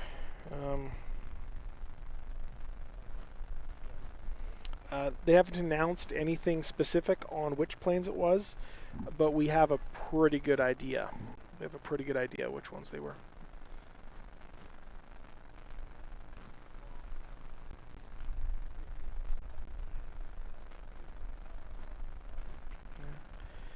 Interestingly, this isn't even a racing crash. It's loosely related to racing in that they were all landing at the same time after. Yeah, it's you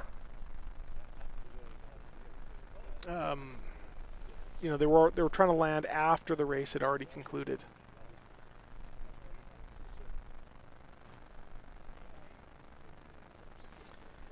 It was neither. It was actually after the race, so they were already up in the air, and yeah,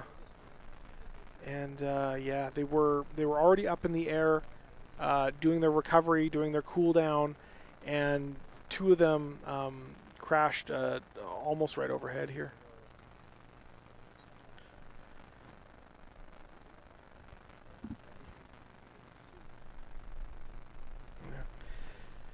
Yeah, I don't actually know what angle they were coming at each other. If one was high and low, or if they were converging. I don't know. I didn't see that specific portion. All I heard was the crunch, and I looked up and I saw.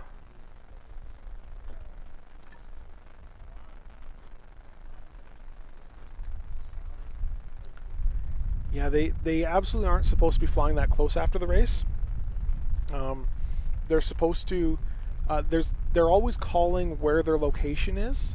So they'll call, you know, I'm downwind, I'm a beam, I'm turning base. They'll tell each other where they are.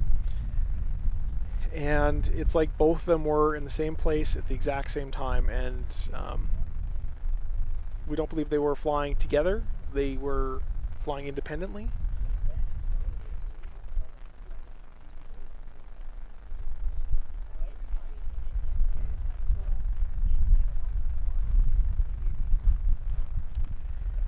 Yeah. The best information we have right now is we heard the thud of the plane hitting. Yep.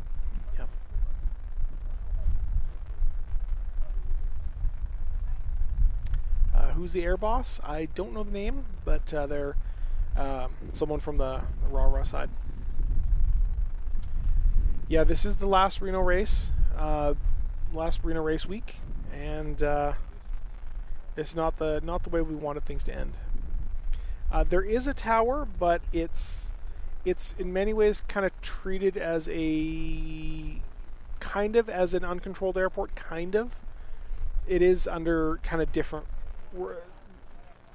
The post race and stuff is under different rules. It's not like you fly in, you do a specific circuit. They do a specific circuit, but it is a lot more uncontrolled. So it's not like when you're doing a cross-country flight or whatnot. Yeah, Air Boss would have control over the airspace. Yeah, that's correct.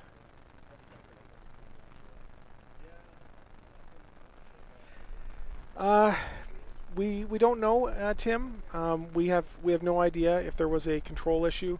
I can say that even where the sun is right now, it could be a factor, but it might not be. It might not be.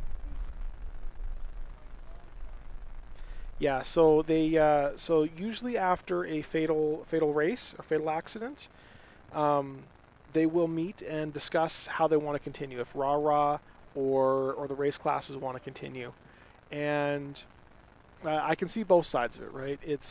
I could see it being felt as disrespectful to the deceased to continue racing, as kind of a bit of mourning for them. Whereas on the other side of it, I can also see the other side of it where, there's, so rah-rah hasn't said it's canceled yet. That's the thing, though, is rah-rah hasn't said it's canceled. Rah-rah said it's suspended, and that could mean it's canceled, but it's currently suspended. So I can see how the news might interpret it that way. I personally would kind of feel a little bit surprised if it did continue, but it is absolutely possible. Yeah, they said suspended after the crash. So what they do is they suspend the races. They meet with the other classes and ask how everybody wants to proceed. Some of them might say, let's do it. Let's just continue racing. It's a huge tragedy, but let's make the best of this and race in their honor. On the other side of it, they might say, in their honor, let's not race. So it is canceled. Just came over the grandstand PA. Okay.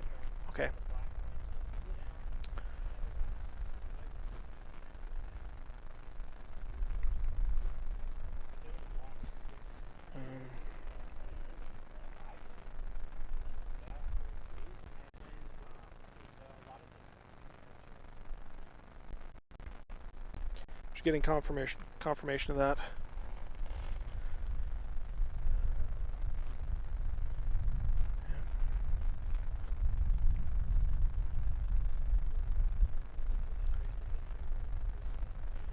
Yeah, this is not how we wanted this whole thing to end.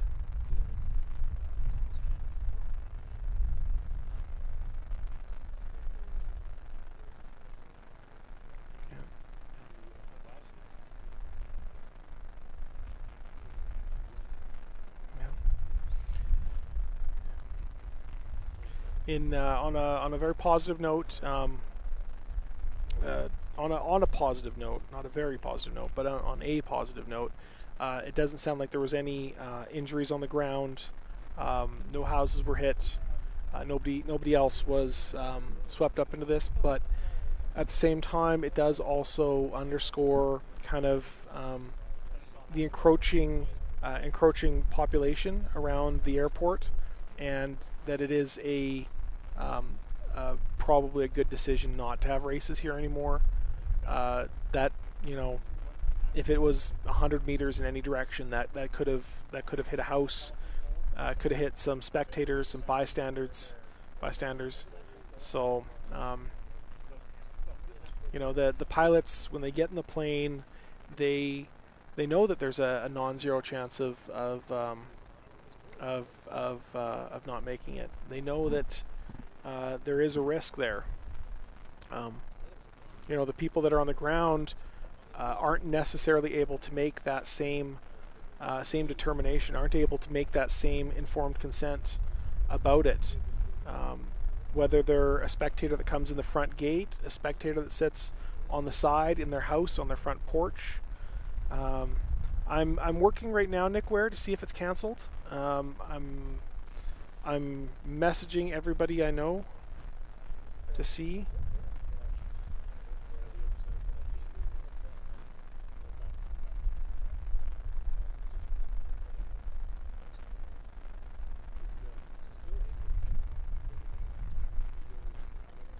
So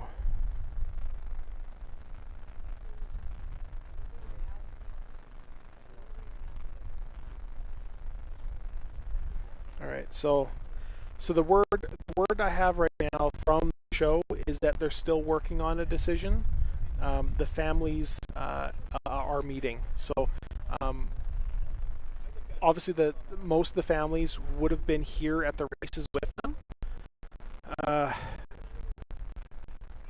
Yeah, so yeah, Model 316, we don't need that kind of talk right now, okay?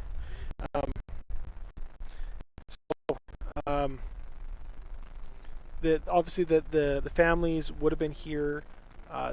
Chances are the families would have known within the first 5 minutes.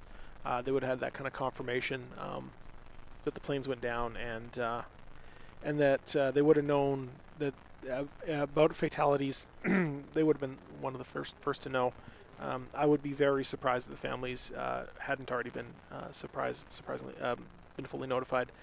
But my word from the association, not from the association officially, but from people near it, they say that the families are meeting about it, whether or not they want to let it continue, and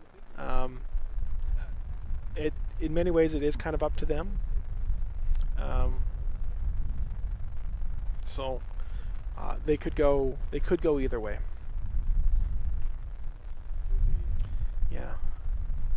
Yeah, and Keimer, that's very true.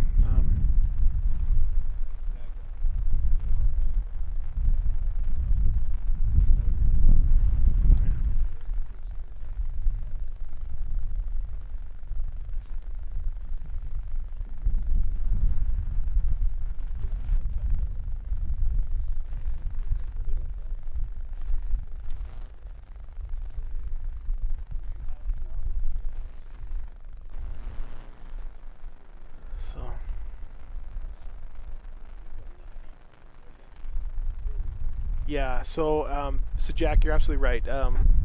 Some different people handle stressful situations and tragedies in different ways.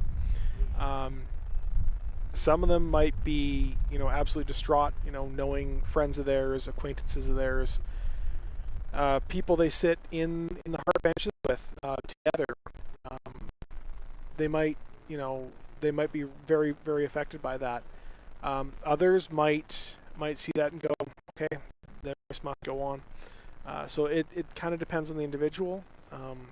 If they do continue the races, we might, if they do continue the races, individual pilots will opt in or out depending on their own mental state. So we will see how things go.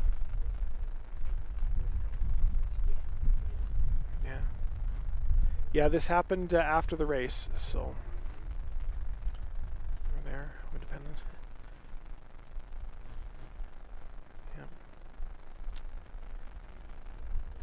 Yeah. It wasn't Gunslinger. Gunslinger has been accounted for.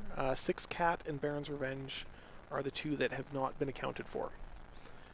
So we believe they are most likely the tragedy airplanes.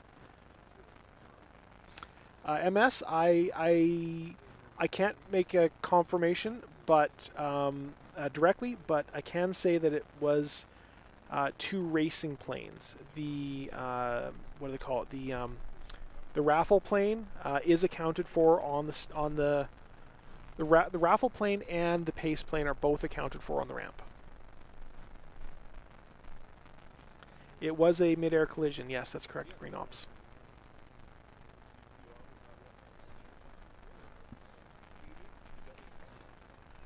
And the sun just went behind a nice big cloud, so I'm slightly less burning out here. Yeah, the observer aircraft was not involved. So it was the pilots of 2 race planes.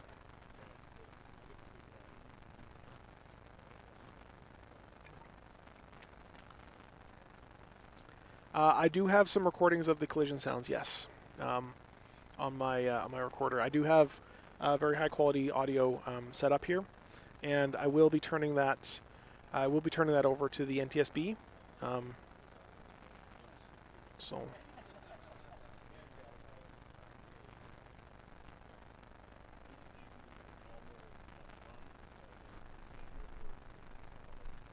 Yeah, we don't need an argument right now.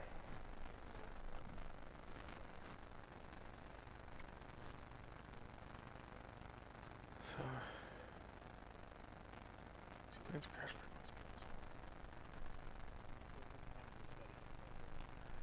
Yeah, and that is you know, this didn't happen during the actual race. This could have easily have happened during you know, a non-race event. Now, obviously, during a race event, they're all, you know, gung ho. They got the adrenaline going. They just completed a race. You know, they're a little bit, you know, teary-eyed that this is their last race in Reno, and you know, it maybe someone wasn't paying attention. Maybe someone maybe there was a scratch in the canopy that they couldn't see them, or there's a lot of possibilities. When 2 planes come at each other at kind of just the right angle, they can't actually see. They're effectively a dot that just sits there in their peripheries that they can't see. Maybe the plane is underneath. We don't know. We just don't know. There's 100 things that it could be. Yeah. So the only information we have right now is from the official RARA.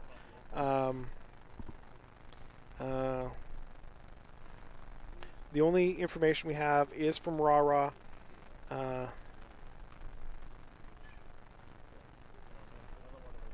And let me just pull up their page here again. Reno Air Race Association. And yeah, the only information we have is from 41 minutes ago that says all racing operations are currently suspended. Now, suspended doesn't mean canceled. It could mean canceled.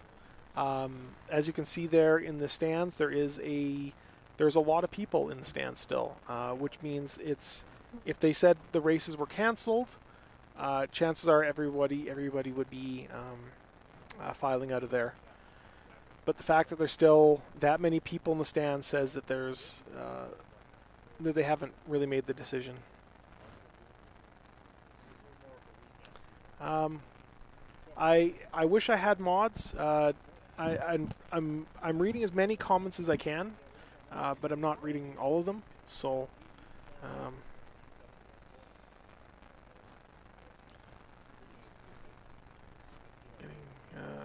the crew, it doesn't sound good, but it's still possible. Yeah. Jack, they didn't have a site picked out. They had some potential sites picked out. There's some other organizations looking to put on further races. I know Sport Class has their own accreditation, so they can do their own races without even the need of RARA. IF1 has done races outside of the U.S. before. In 2018, we went to Wuhan, China, of all places, and in 2017, Thailand, and I think maybe 2016 as well. I know they went to Thailand twice. So, Sport has a race next month. Yep, that's entirely possible. So. Yes, IF1, potentially 6 races. Realistically, maybe 1. So waiting for the F-18s to show, and it wasn't happening, so I came and checked live stream and wasn't there. So yeah. yeah, I'm trying to give everybody as much information as I can about what's going on.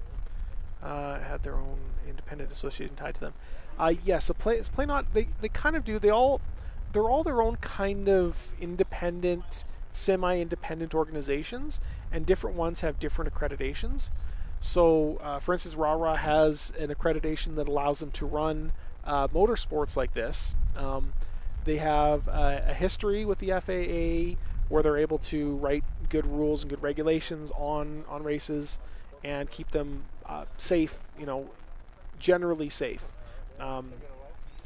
Obviously, racing comes with risk, but generally, especially the safety crew, the people I know from the volunteer, especially the volunteers, they're all absolute consummate professionals. If you were just some Yahoo off the road and were like, yeah, I want to participate in the safety of this event, they're gonna demand that you have some very serious credentials, whether it's military, whether it's air show, whether it's whatever. So they're all very, very good professionals, volunteering to keep the planes and pilots safe here at Reno. So yeah, but yeah, there are. So every race class does have its own organization. IF1 has their own organization. They have some sport accreditation, but not the one that lets them run their own races. So they're allowed to run, I believe in conjunction with others. So, sorry. We have no word yet. No official word. The only word we have is that they are currently suspended. Yeah, I'm getting. Yeah, it depends on which pylons, but yeah, some people were saying that they were announcing that it was canceled on the PA, but people aren't leaving, so I don't think that's necessary. Exactly. So I don't. Yeah, I'm zoomed right in. Oh no worry. It's yeah, exactly. It's the official stream went down, and now it seems that I'm inadvertently the hub of information. So I'm trying to do what I can.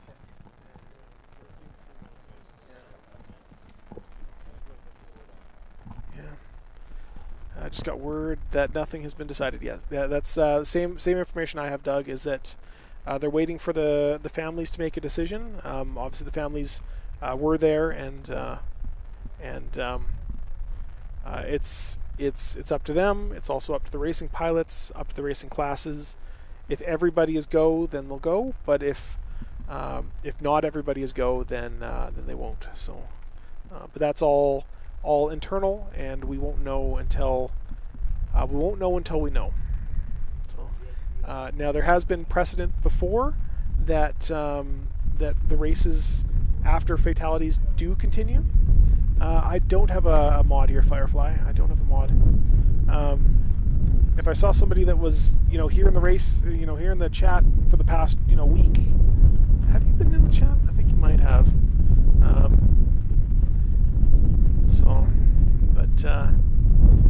For lining up the aircraft for landing, is that the procedure? So, sort of. The landings are treated a lot closer to. They're treated a lot more like VFR, uncontrolled. So I don't know. So I don't fly a lot in the States, but in Canada we have advisory frequencies, advisory airports, where we tell them what we're doing, and they'll give us information. They'll tell us, if there's another plane or whatnot. They do clear people to land, which is it's kind of a little different, but they do give them information and whatnot. But yeah. First time viewing. Do you do other shows, events? So I do live stream. I have live streamed a lot of flight sim, although I have been doing a whole lot less of that this summer. That's over on Twitch. I mostly do YouTube videos. YouTube videos about all kinds of things. Actually, my most watched video is about why the Reno races ended right after the announcement. I made a video about kind of the inner workings and the details of why the races were ultimately canceled. And yeah. Yep. At the end of each race, they'll say checkered flag, runway, whatever, wind, whatever, whatever. Exactly. That's very correct, Doug Cronkite. There haven't been anything. I've heard absolutely nothing. I've been poking around on a bunch of the frequencies, so to see if there was anything going on. Cancelled.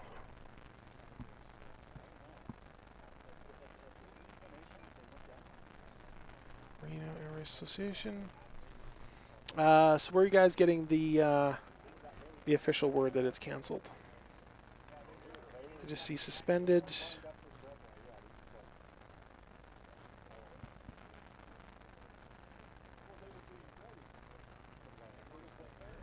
People in reality.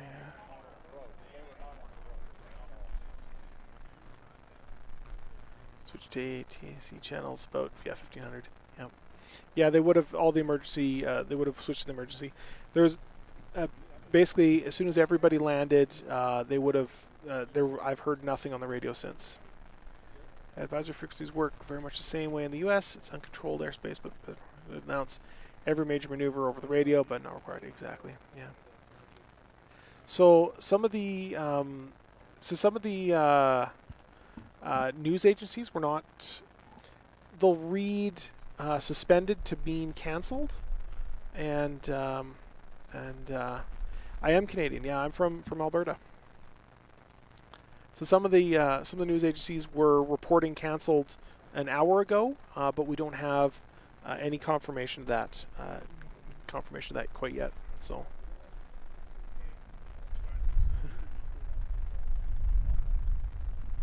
Reno Air Races ending at Reno. I never heard why. So there's a bunch of reasons. The biggest one, of course, people thought it was the Hogue crash last year.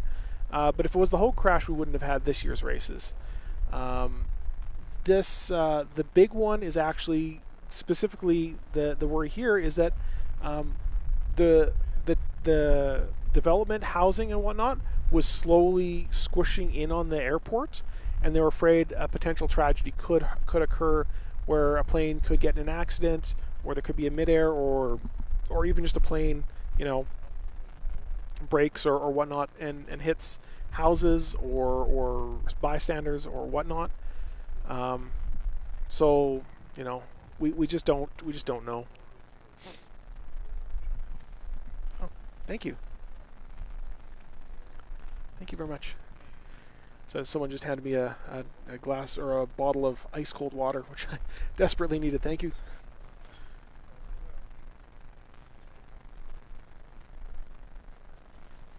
Yeah, it does look like the stands are slowly clearing out there.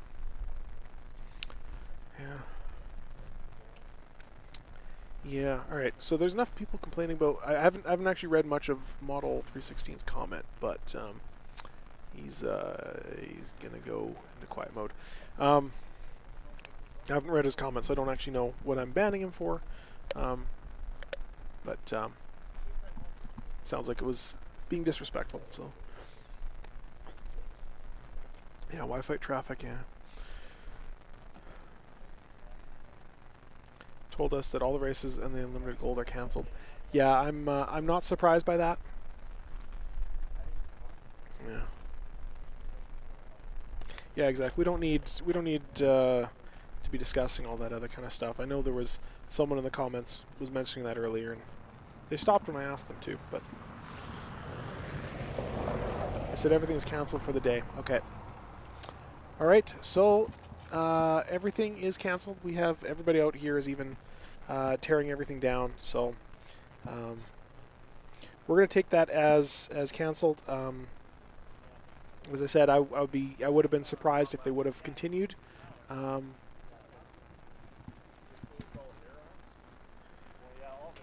So